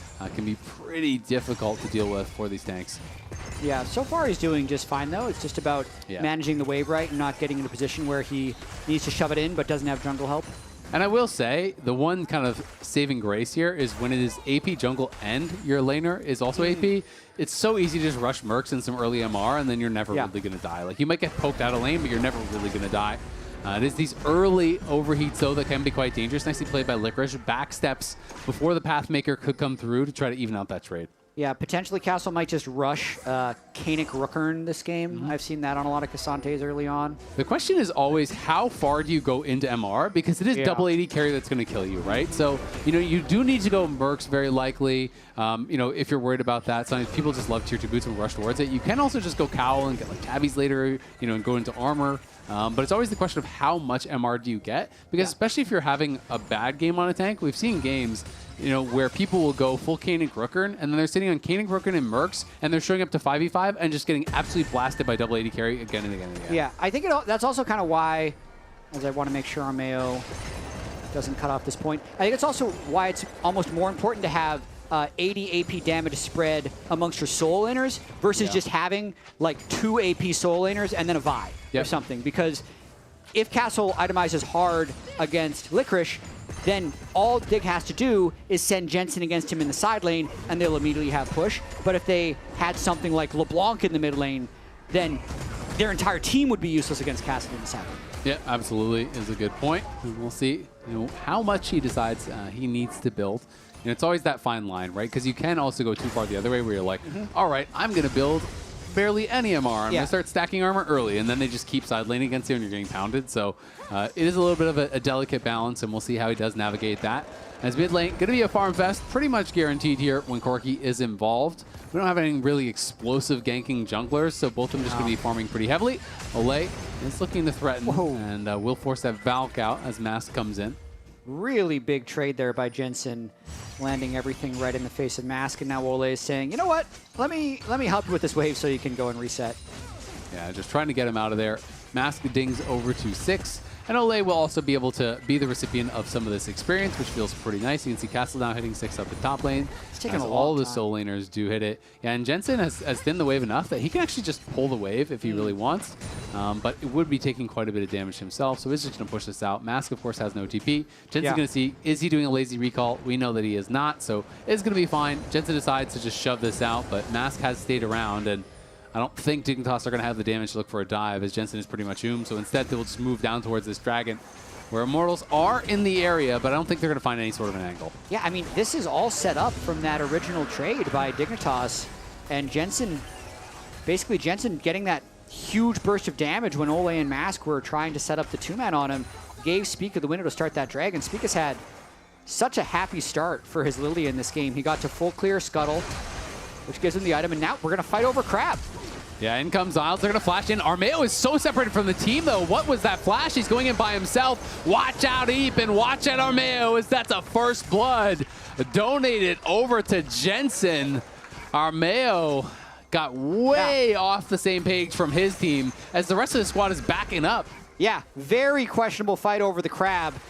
Apologies for talking through the start of that fight. I did not expect it to be happening because there was no reason at that point. Hashtag Grignitas. Sven, man. Come on. The man has had a tough split. Yes, yeah. Sven wants to make it a little bit tougher. So we'll watch this one more time. We will, and by the time we're showing this, he's already in way too deep. His team can't follow him. Tactical's beyond the back of the Dragon Pit, and Jensen gets the kill. He's loving it. He's loving this Corki start. Armeo did force out the flash from Spica, and so I understand, okay, he's thinking, well, maybe I can find something more, as we can see just based on the summoners that Castle went all out and forced the flash from Licorice, so that is nice. The equalizer will be forced, but yeah, I mean, maybe that play works if everyone's behind you, but again, this has been what has kind of plagued them a lot of times, and we're going to see this replay down on the bottom left. Finds the Pathmaker, looks for it all out, very likely as he overheated at a very inopportune time. It did mean that he had to flash. Yeah, Negatron Cloak being completed by Castle as well makes it much easier for him to take these trades. It looks like he is going towards Kanik Rookern as his first item. And Armeo back on the map trying to take these grubs. Will say, as I was mentioning earlier, Spica's still pretty happy about this game, been able to full clear, get his early AP item, and now probably contest the last grub at least. Yeah, going to be able to steal one way, it looks like. Licorice went straight in towards the tabbies, so his damage is going to be quite delayed, but I think he's feeling pretty nervous after losing his flash there. Yeah. And given that it is double AD top and jungle, so wants to just be able to survive the storm here in these next couple minutes. I think that's totally fine. The story of this game, I think, will be Jensen's Corki, and if he just is able to keep this prio in the mid lane and stop going to look here. Can he find a Q flash and knock him back, perhaps? No. Instead, decides there's not a play. I'll just taxi back to the minion. Spica was leaving the area, so discretion, the better part of valor in this one. They potentially could have traded flashes, but even that wouldn't have been guaranteed. So overall, the correct decision after he approached. Yeah, and it can be awkward because if you try to trade flashes and then combo, if he just throws down the Unraveled Earth, you can get stunned as you're Wing in, so you kind of just knock him to safety. You really have to get close and kind of like Q flash and then knock him back and do some more janky combos at times. But Isles trying to put on the pressure, keep Jensen safe here in that mid lane to allow him to push it out. And as you said, Jensen, the recipient of that first blood, so more pressure on him to be a big carry threat. But honestly, Corki doesn't usually do that much early. It's kind of like, okay, he's accelerated towards 3 items where, you know, later in the game he's going to do stuff. And he's got no call. He's not going full scaling at the moment, but Spica with a lot of control here, actually, and he's still getting good trades. Ooh, maybe not. Yeah, we'll see. Mask is poking him down, but I think he's going to be just fine. Did take a tower shot on the back end of that, but Jensen had a big HP advantage, so just meant that things kind of evened out. Both mid laners can back it off if they want, and both of them have teleport available. So Lei trying to play for some vision, but Sven defends the pink ward, and they are able to clear out that Tri-Brush ward, so making things a little bit more spooky, though we do see that Spica was spotted on top side. Now TP's coming in. Spica's going to have to run here. Knockup comes through from Armeo. Watch out, Eep in retreat as Maska is here. The sleep comes in defensively. Can Spica actually get away? Doesn't look like it. The Crescent Guard gets dropped, and Jensen's now in trouble. Has his flash. Won't have to use it. Equalizer is dropped, and Armeo just barely does not burn out. But can Licorice wrap around and find him? Doesn't look like it. Armeo with a narrow escape. I thought somebody was going to die there. Me too. Especially once Mask teleported in, but now Armeo is going to even take the crab after all this. Very weirdly tense early game for as low action as it's been. Yeah, I mean, there were so many low health bars here. As we're going to watch it one more time, just kind of a battle over the crab as Spica didn't spot Armeo until just now. Yeah, Armeo using that control ward, waiting for Spica to use some cooldowns on the crab. Spica needs to ult defensively on the way out, and then right here, I thought they'd be able to finish the burst on him, but either Spica or Jensen, I thought for sure we're going to go down. That W by Armeo just narrowly missing. That's so close. He couldn't have had more than 20 or 30 health. That's crazy. There, I think. And Jensen hadn't been able to actually finish his base because he started his base a little bit earlier, so Mask had TP'd back. Jensen had to cancel his base to be able to actually be involved in that fight, so was a little bit light on damage. Potentially, if he had finished that buy, would have been the extra damage for that kill. So, unfortunately for Dignitas, they can't finish it off. Immortals now back on the map, already on the Dragon here, looking for their first Dragon of the game as Dignitas, to mix things up in this series, did take the first one. Might get a fight. Licorice has TP if they can delay this. Yeah, they are looking like they want to posture for it. We'll see if Isles can find a good engage. Dragon getting low, so they'd have to go now if they want to do it. But the flick back on Isles, he's going to pop the ulti and just knocks Olay away. Olay does burn down, though, and now the teleports have arrived. Licorice is in the back line. Crescent Guard popped by Armeo on the other side. Isles still hanging around in case he can find a window to do something more. But it looks like it's just Dignitas getting the 1 kill and taking Dragon. 2 dragons to 0, 1,300 gold up. Immortals still killless. That was a well-played little game of cat and mouse there by Dig because they had a tight timing where Licorice wanted to base and get his item before TPing because it's going to be massive for his tempo. So they needed to be close enough to Immortals that Immortals couldn't just burn all their cooldowns on the Drake, finish it, and get out. And then because they were able to do that, you see Licorice now, since he's already bought, after the fight, can go fully pushing bot wave, get the plate, and their tempo is preserved. Yeah, he's going to feel really good about that. And they now have a pretty nice gold lead. It is Hextech Soul, so again, that premium soul that is available, especially when you're playing double 80 carries. Really, really powerful. They have the 2 early dragons. That has not happened so far in this series. It has been Immortals mostly dictating the dragon game, and now they're back up here over by the Grubs. Immortals did get 2. Dignitas got 1, but it looks like they're going to be able to move up to potentially 4 here, as Armeo is just on a lone mission in the area, and it would be a one-way trip if he tried to go in for it. Yeah, Armeo doesn't want to give up Krugs, but Castle certainly does, because he's not anywhere close. He wants to get that bot plate, because I think that's the correct call, actually. Immortals was not in the position to fight. Castle gets the bot plate, he's got the Kanan Grookern, and he actually wants to just fight this Rumble if he could. Yeah, Licorice knows that they could be making a play here because all his team is topside, so that's why he drops the Equalizer and is playing so far back. And he is, of course, right. Olay was there, and Tactical was threatening to move down. So Licorice plays it smart, drops the Equalizer, clears it out, and there won't be any sort of a look for a dive. As Jensen now pushing up top, you can see Sven is pushed in mid. Licorice sees enough people on the map that he knows, okay, I'm safe. Yeah, veteran Rumble play right there. He kind of has to withstand this portion of the game whenever he gets stuck in a lane against the Cassante with the way he's made the Cassante itemize. He's actually not stronger in that 1v1 against Rumble, but he'll still be pretty strong when he hits level 11 and is able to use the ult on particularly Talia or Zeri in the team fights. That's where he's really trying to get his power at this stage in the game. Jensen gonna Valk in and does force Mask to retreat as he'd used his spells on the wave to just push it in. So forces the ulti out, not too big of a deal, but Mask hasn't been able to get very active on the map, honestly. Yeah. Jensen, though, has no Valkyrie likely still.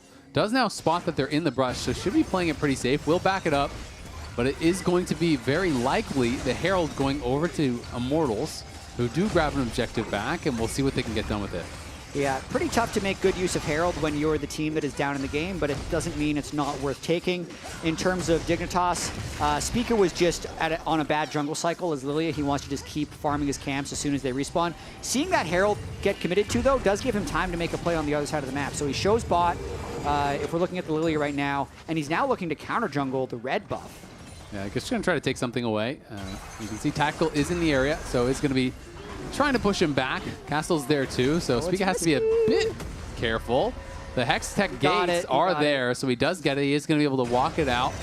But Mask in trouble potentially here from Jensen as he, again, lands a nice chunk. And now Isles coming in. There's the flash combo, the flash forward from Jensen. The auto lands, and that is going to be enough. Isles gets the kill. It costs him 2 flashes and the ignite, but they can take the tower off the back of it here too. Jensen really locked in this game, in this Talia matchup. It seems like he's been very confident stepping up in absolutely any trade. And then also, he's always had his team in his back pocket. Licorice may be in trouble. He is overheated. The sleep going to come down defensively there onto Armeo. How much damage can they get done? He is burning down. Armeo flashes out. The TP now coming in. This one's from Jensen. He's in the back line. Isles just nearly in range, but the flashback from Tactical keeps him safe for now. Castle in the midst of everyone, but it doesn't look like he has the damage this time. He goes all out, but Sven flashes away to safety. Spica gets another. It's 5-0 for Dig. They may have just blown this game wide open. Jensen, I don't even think had based before teleporting in, so now he's going to get to spend his 2,600 gold after this one. He is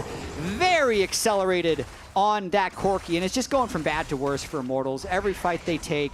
Armeo also having a particularly rough game. We're going to watch the beginning of this fight as Spica. Let's see what happens. Is it actually Ole that goes for the original engage? Yeah, I really think that Immortals is pressing a lot too hard here, because that was a Rel Xin just flying into a Lilia Rumble when their Zeri is on mid-wave. So they start at a numbers disadvantage, basically, and then the teleport comes in and makes it worse for Dig. I think this has really been the Immortals' struggle, is that you can understand the play is they're going to find a pick potentially here on the Isles. He doesn't have the ulti available, so he knocks someone back. He's trying to get out of there, but will get run down, very likely burning down. Tactical picks up the kill. That's a nice play for Dig. 10 seconds before, and they get the flick back onto Sven as well. A second pick onto Dig as Immortals going to be able to drop the Herald, take the Dragon. They should get the tier 1, maybe even a charge on the tier 2.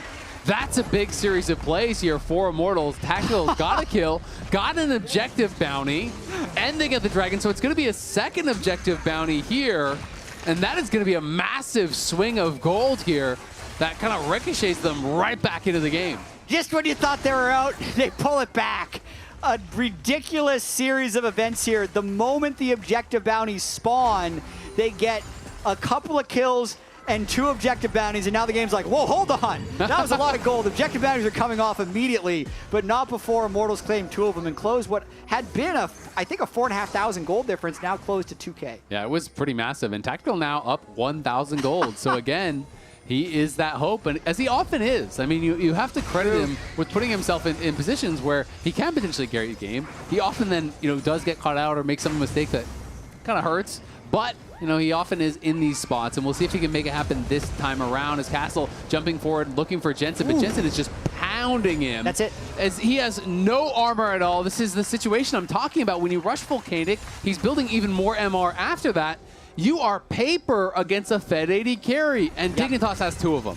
Yep, and Jensen continues to be locked in this game. Immortals now send more people towards bottom lane, so that's, if you include Castle, 4 committed to bot to try and pressure this turret. I think Isles and Jensen want to contest this wave as well. He's just hitting them around on that tower on top side, and they have that grub spawn, that Void might spawn. He can even move into the jungle, potentially take away some camps there, as we see Mask is trying to come over and respond.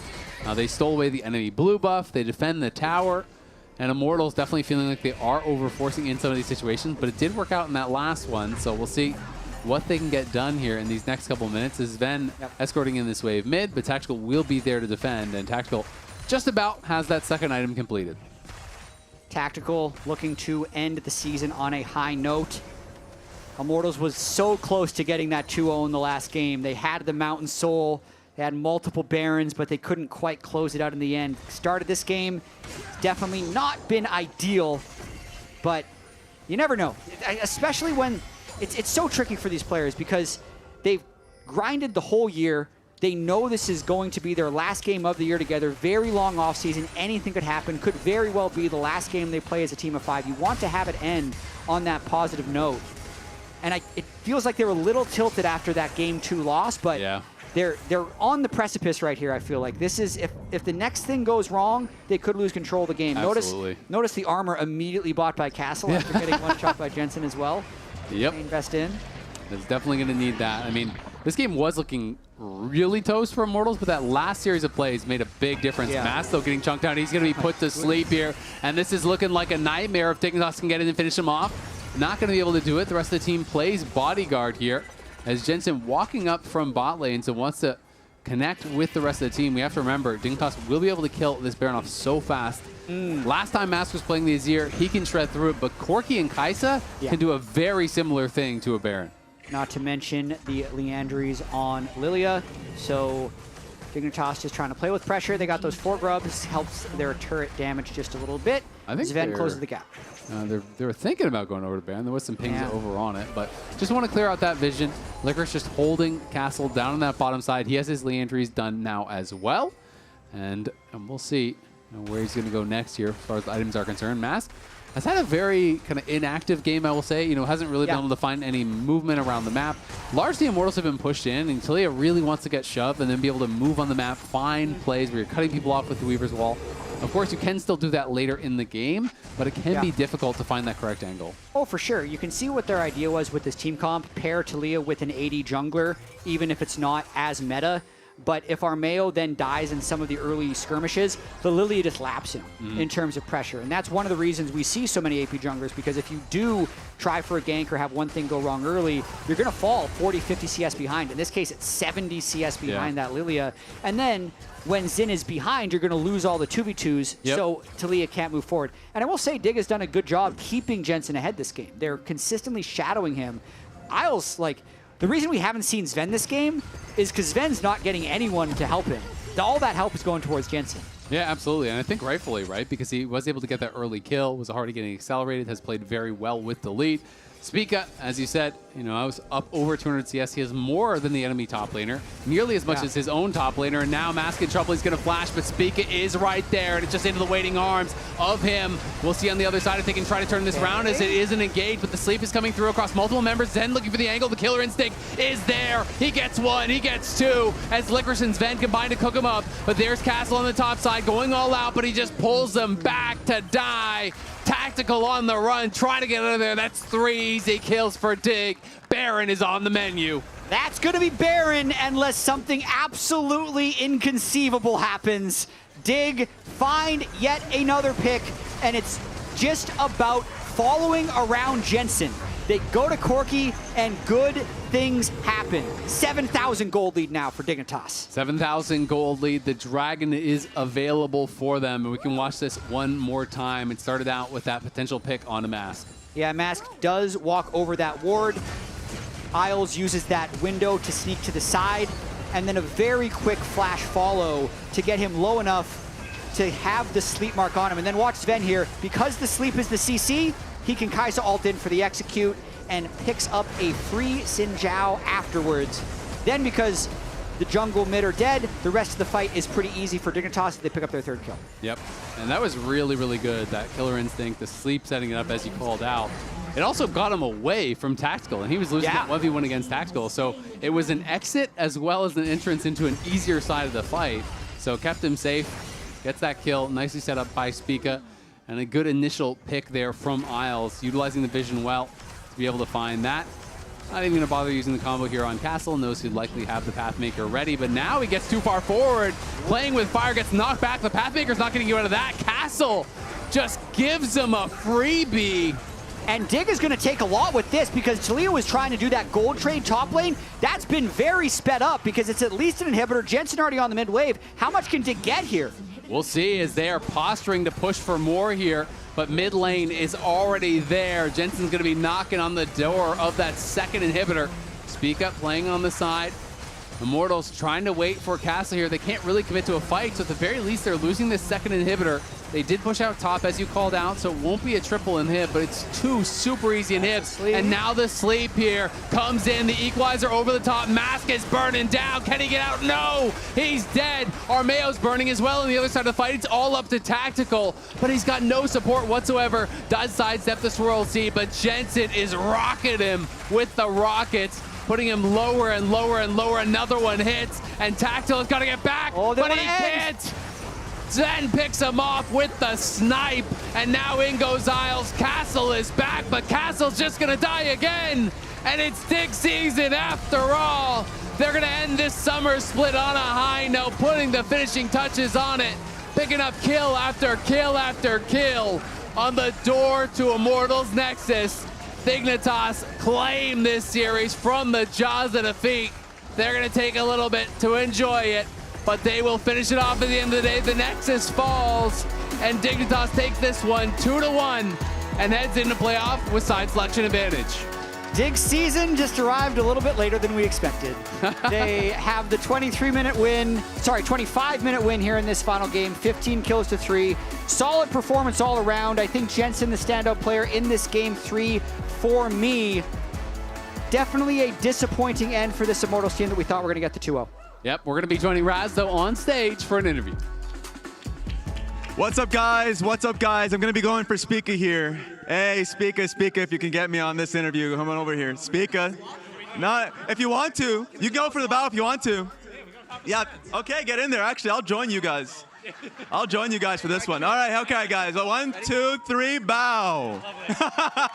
Thank you, thank you.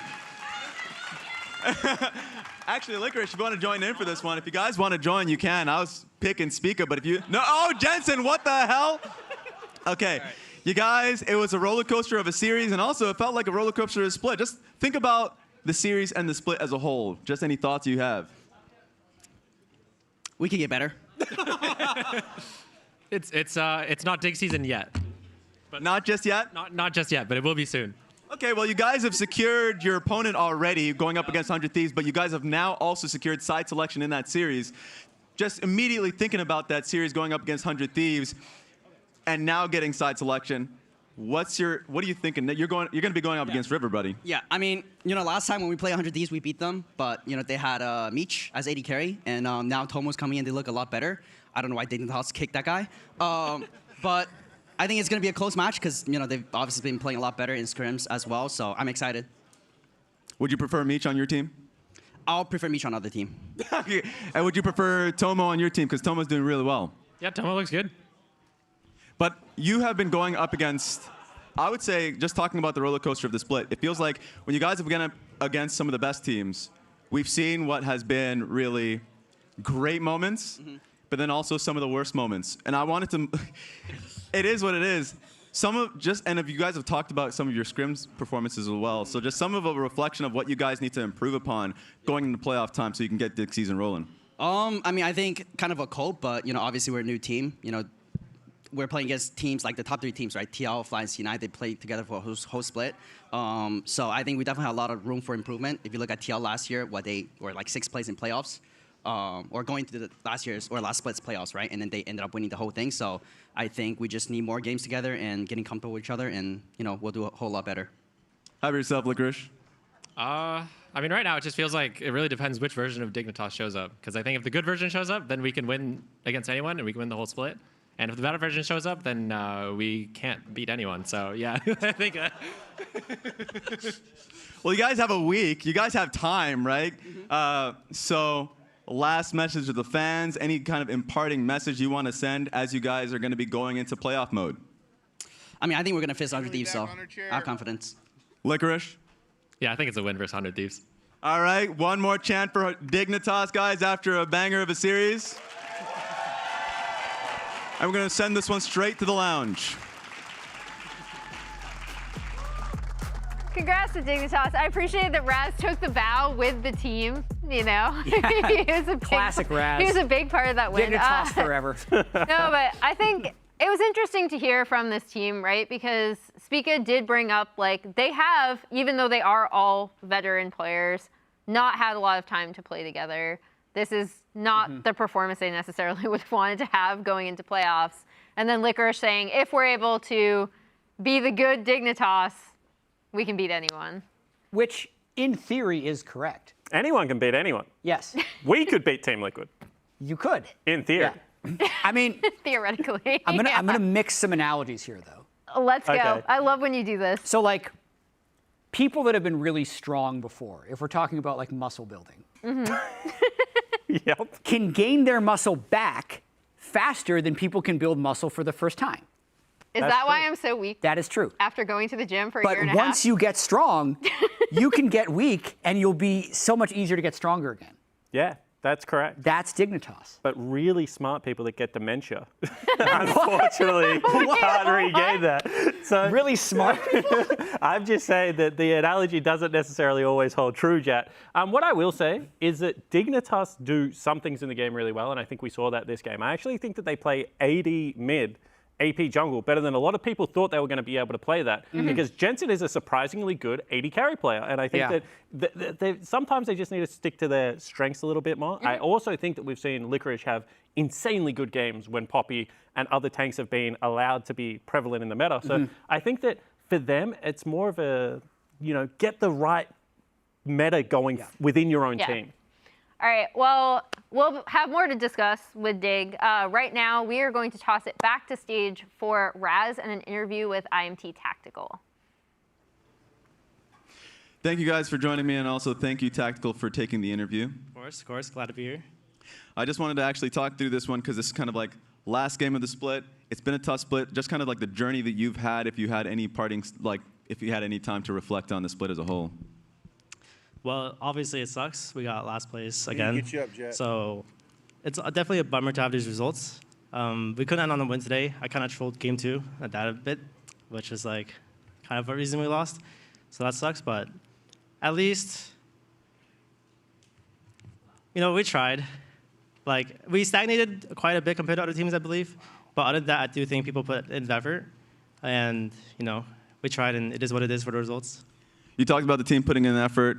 What we saw as fans and, of course, as analysts in the back is just glimpses of great things from IMT, even in this series. Like game 1, we saw Castle getting like 3 solo kills. You guys a lot of times had really close series. Of course, the difficulty to close them out. But just like, can you just speak to the team as a whole? You said that you guys put in the effort. Just any kind of words on the squad. Yeah, to speak to the gameplay part first, we're actually in a lot of good spots in a lot of games. We just managed to throw it really hard, really fast, or we just don't know what to do with our leads, especially Barons. Yeah, I mean, Castle was perfect in game 1. He got like 3 solo kills. He was even saying that during the game's top gap. It was funny, so I like that. Yeah, I mean, I don't know what else to say besides, like, I guess we tried our best, and it just didn't work out in the end. I appreciate you on that one. And just like, I guess you said it all, but if you have any parting words as well, just the last thing, just for the fans out there that have been following you. Anytime I'm on, you see in Twitch chat or in Twitter, people always love Edward Raw, just like the trolling nature that you have. Anytime we see any like content piece or footage from the team, it always feels like you guys are in good spirits. Yeah, I mean, we had a lot of fun this year together. At least we had a lot of good memes and stuff like that. It's always fun to joke around. Yeah, I mean, thanks to all my teammates. I think it was a really fun year, and everyone else I worked with too. Like, it was just great. Appreciate you, Edward. Thank you again one more time for taking this interview with me. Appreciate you guys, and we're going to be sending us straight to the lounge again. Always appreciate hearing from the losing side. Tough to do those interviews, but Tactical seems in good spirits. That's it for the LCS regular season. Let's check out the players of the series from Week 7. So today's player of the series, Series 1 and Series 2, is Berserker and Jensen. Yesterday, it was Impact and Tomo. Spawn, I heard you took issue with this. I was just very shocked that Impact got player of the series yesterday. He has 5 of them, though. He does have 5 of them, and I would say 4 of them very deserving. Okay. And then maybe Core JJ, a little bit overlooked yesterday, or maybe Young. I don't know. I thought the bottom lane of Team Liquid played very well yesterday. Yeah. I did too. I could check the ballots. I heard it was you, by the way. Oh, I did actually vote for Impact, yes. So we found the Previous culprit. player of the weeks, I voted for Core and Impact won. Okay. But it's just, unlucky. Win some, you lose some. Yeah, you win some, you lose some. Who's the best player on Team Liquid? I'm just kidding. Here's the leaderboard for this year. Player of the series leaders, Impact. It's untouchable to win 5 player of the series when only 7 series are played, and you need to win the series to even win one. But Berserker's Airy also always arrives in close-ish second. So those two having some pretty impressive years. Award voting is going to be quite interesting. Let's pull up our Samsung SSD Fast 5 for this week, week 7 of the LCS. Fastest Cobalt, Jan once again. That's really interesting, actually. It's just the bot lane Fake kills. God. To Fake God. Fastest CS. Fastest CS, 100 CS, 1037. Probably the only person not lane swapping. True. I will also say I've seen Ayla to fastest support item a lot. Okay. I'm not sure how he does it. Because they're not always winning lane. He's just always getting his item. That's actually really true. And then fastest mid legendary Insanity. by half a minute. There you go. That's it for Samsung SSD Fast 5. Thank you to our friends at Samsung for powering our stage PCs all split long with the speed and reliability of the Samsung 990 Pro SSD. And now, another, I think, very hotly contested vote. Let's just but say. the MasterCard Player of the Week of the 4 MasterCard players of the series is Tomo. Will say, the arguments I've heard for Tomo was the fact that he had very clutch moments in this game, and really, him subbing in for 100 Thieves kind of saved their season. He's been performing amazingly since coming in. It's a little narrative based, I'll say that. But I do take think it this lounge didn't vote for it, So but I others do did. think that Tomo has been actually a huge boon to 100 Thieves. We've seen his impact in their team fights. It also opens up more for those 100 Thieves solo laners who we talked about, have kind of been the crux of their success, especially when they were doing really well previously. And he's just seemed to be such a reliable addition for the team. That series was a little... It got a little fiesta-y at the end, I'm just saying. Yeah, but I'm actually a really big fan of Tomo. He's a player that I've played against for a really long time. In Academy, when we played against Dignitas, he was actually the 80 carry for that team that had Insanity on it for as well. And I think that, he's a guy that's been very consistent. I think that his promotion into LCS was good. We actually rated Tomo and Isles quite highly in spring, especially in scrims. So the fact that he's been given a second shot and that he's come out swinging like this and really grasped the opportunity, I think that it's great narrative. I mean, APA was able to do it last year. Tomo obviously doing it this year. The ability to rise to the occasion is really unsung among players. So even though I think that, potentially Quid played well in that series and potentially other players like Berserker played well this weekend, that doesn't take away from what Tomo is doing for this 100 Thieves team. No, and he did it in such short time too, right? Because he had to essentially fly across the country to be a part of 100 Thieves last week, had his first full week with the team going into this week. So. And he's going to have a really great opportunity for revenge, because let's look at the standings now at the end of the LCS regular season. Team Liquid up top. They get a bye, as well as Cloud9. 3 plays 6, 4 plays 5. And let's look at the bracket, because this is Who did we pick, Dodo? Who did we pick? Oh, it's locked in. Team Liquid has chosen the top side of the bracket, so Spawn and TL will await the winner of Dig 100 Thieves, where Tomo is going to be at the forefront of those storylines. FlyQuest, it did sound to me like they might be overlooking Energy a little bit. Emily, with your interview you had with Busio? Yeah, I mean, so the interview I had with Busio was good. I think FlyQuest are in a pretty good spot where they feel like if they play well, they'll be able to win out. I know that's something that teams always say. Energy have had a really rough ending to this split. And the thing I hope for them the most, honestly, is that all of their players can recover from being ill and be ready, really ready to go going into their match against FlyQuest. As you can see, though, there is a loser's bracket, so even Energy, if they lose, they'll have a second chance trying to make it through that bottom gauntlet. This is the NACL summer schedule. It is currently August 11th, so they are completing their week 9. That will be their final week of the regular season before starting playoffs around the same time that we do in the LCS. And I gotta say, Spawn, congratulations on the undefeated split. Thank you. Yeah, thanks for joining us. Yeah, thanks for having me. Our regular season is over. I loved Thank you. it. Analyst desk, a little bit to desire for the cast was great.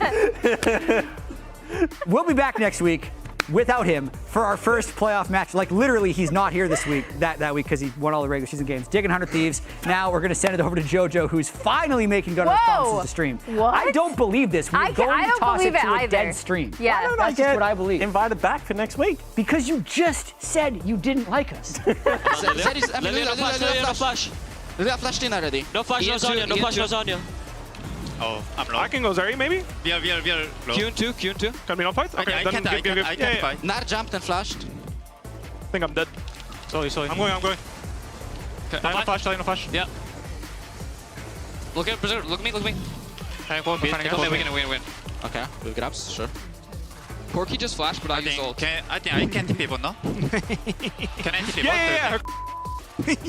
Yeah, go. Follow up. He's sleeping there. Am I Corky? We're going on Zeri. Corky no flash. Care for yourself, okay? Yeah. I want to go Zeri, guys. I want to go Zeri. We end mid. End mid. Look Neela after, guys. Look Neela. He's important. Look Berserk. Look Neela. Actually, in 2 seconds. Look Neela. No flash. Neela 1 HP. I'm here with shield. Hey, We can maybe end. We can end. You guys can end. Top flash. Top, I think. I got it. Yeah. That's fine. Nice, Gucci gang. Okay, slowly. Kai back a little bit. In there. It's time to get in. Something no flash. This dot is not bad for us to fight. Kai back. Zenzel. I got him. Nice. Kai back. Dragon? Yeah. If you can't kill him, just run. I got him. Yeah. Go. We actually hard win. I'm 1v9. Yeah, I'm 1v9. I kill flash. Go through mid. We can end. Yeah, okay. I'm TPing. Yeah, it's fine. Keep going. We win. Yeah. Central ulti, okay? Fucking 3. I'll look Sanji here. Looking Sanji once. Yeah. Watch me here. Cancel me. Devil chasing. I missed. I'm dead. My bad. I'm hooking him. Yep. I don't have any woods. He's dead. I'm running. I can look for key flashy, okay? I hit MF. Nope. Yep. MF. Wow. Tactical finds a way. Azir. Yeah, Azir. I sleep Azir. Azir will be stuck. After, yeah. He has flash. Go. Okay. Wow. Tactical finds a way. I'm chasing. Whoa. We're so shameful. Jensen is rocketing him with the rockets, putting him lower and lower. Another one hits, and Tactile has got to get back, but he can't. Zen picks him off with the snipe, and now in goes Isles. Castle is back, but Castle's just gonna die again. And it's Dig season after all. They're gonna end this summer split on a high note, putting the finishing touches on it, picking up kill after kill on the door to Immortals Nexus.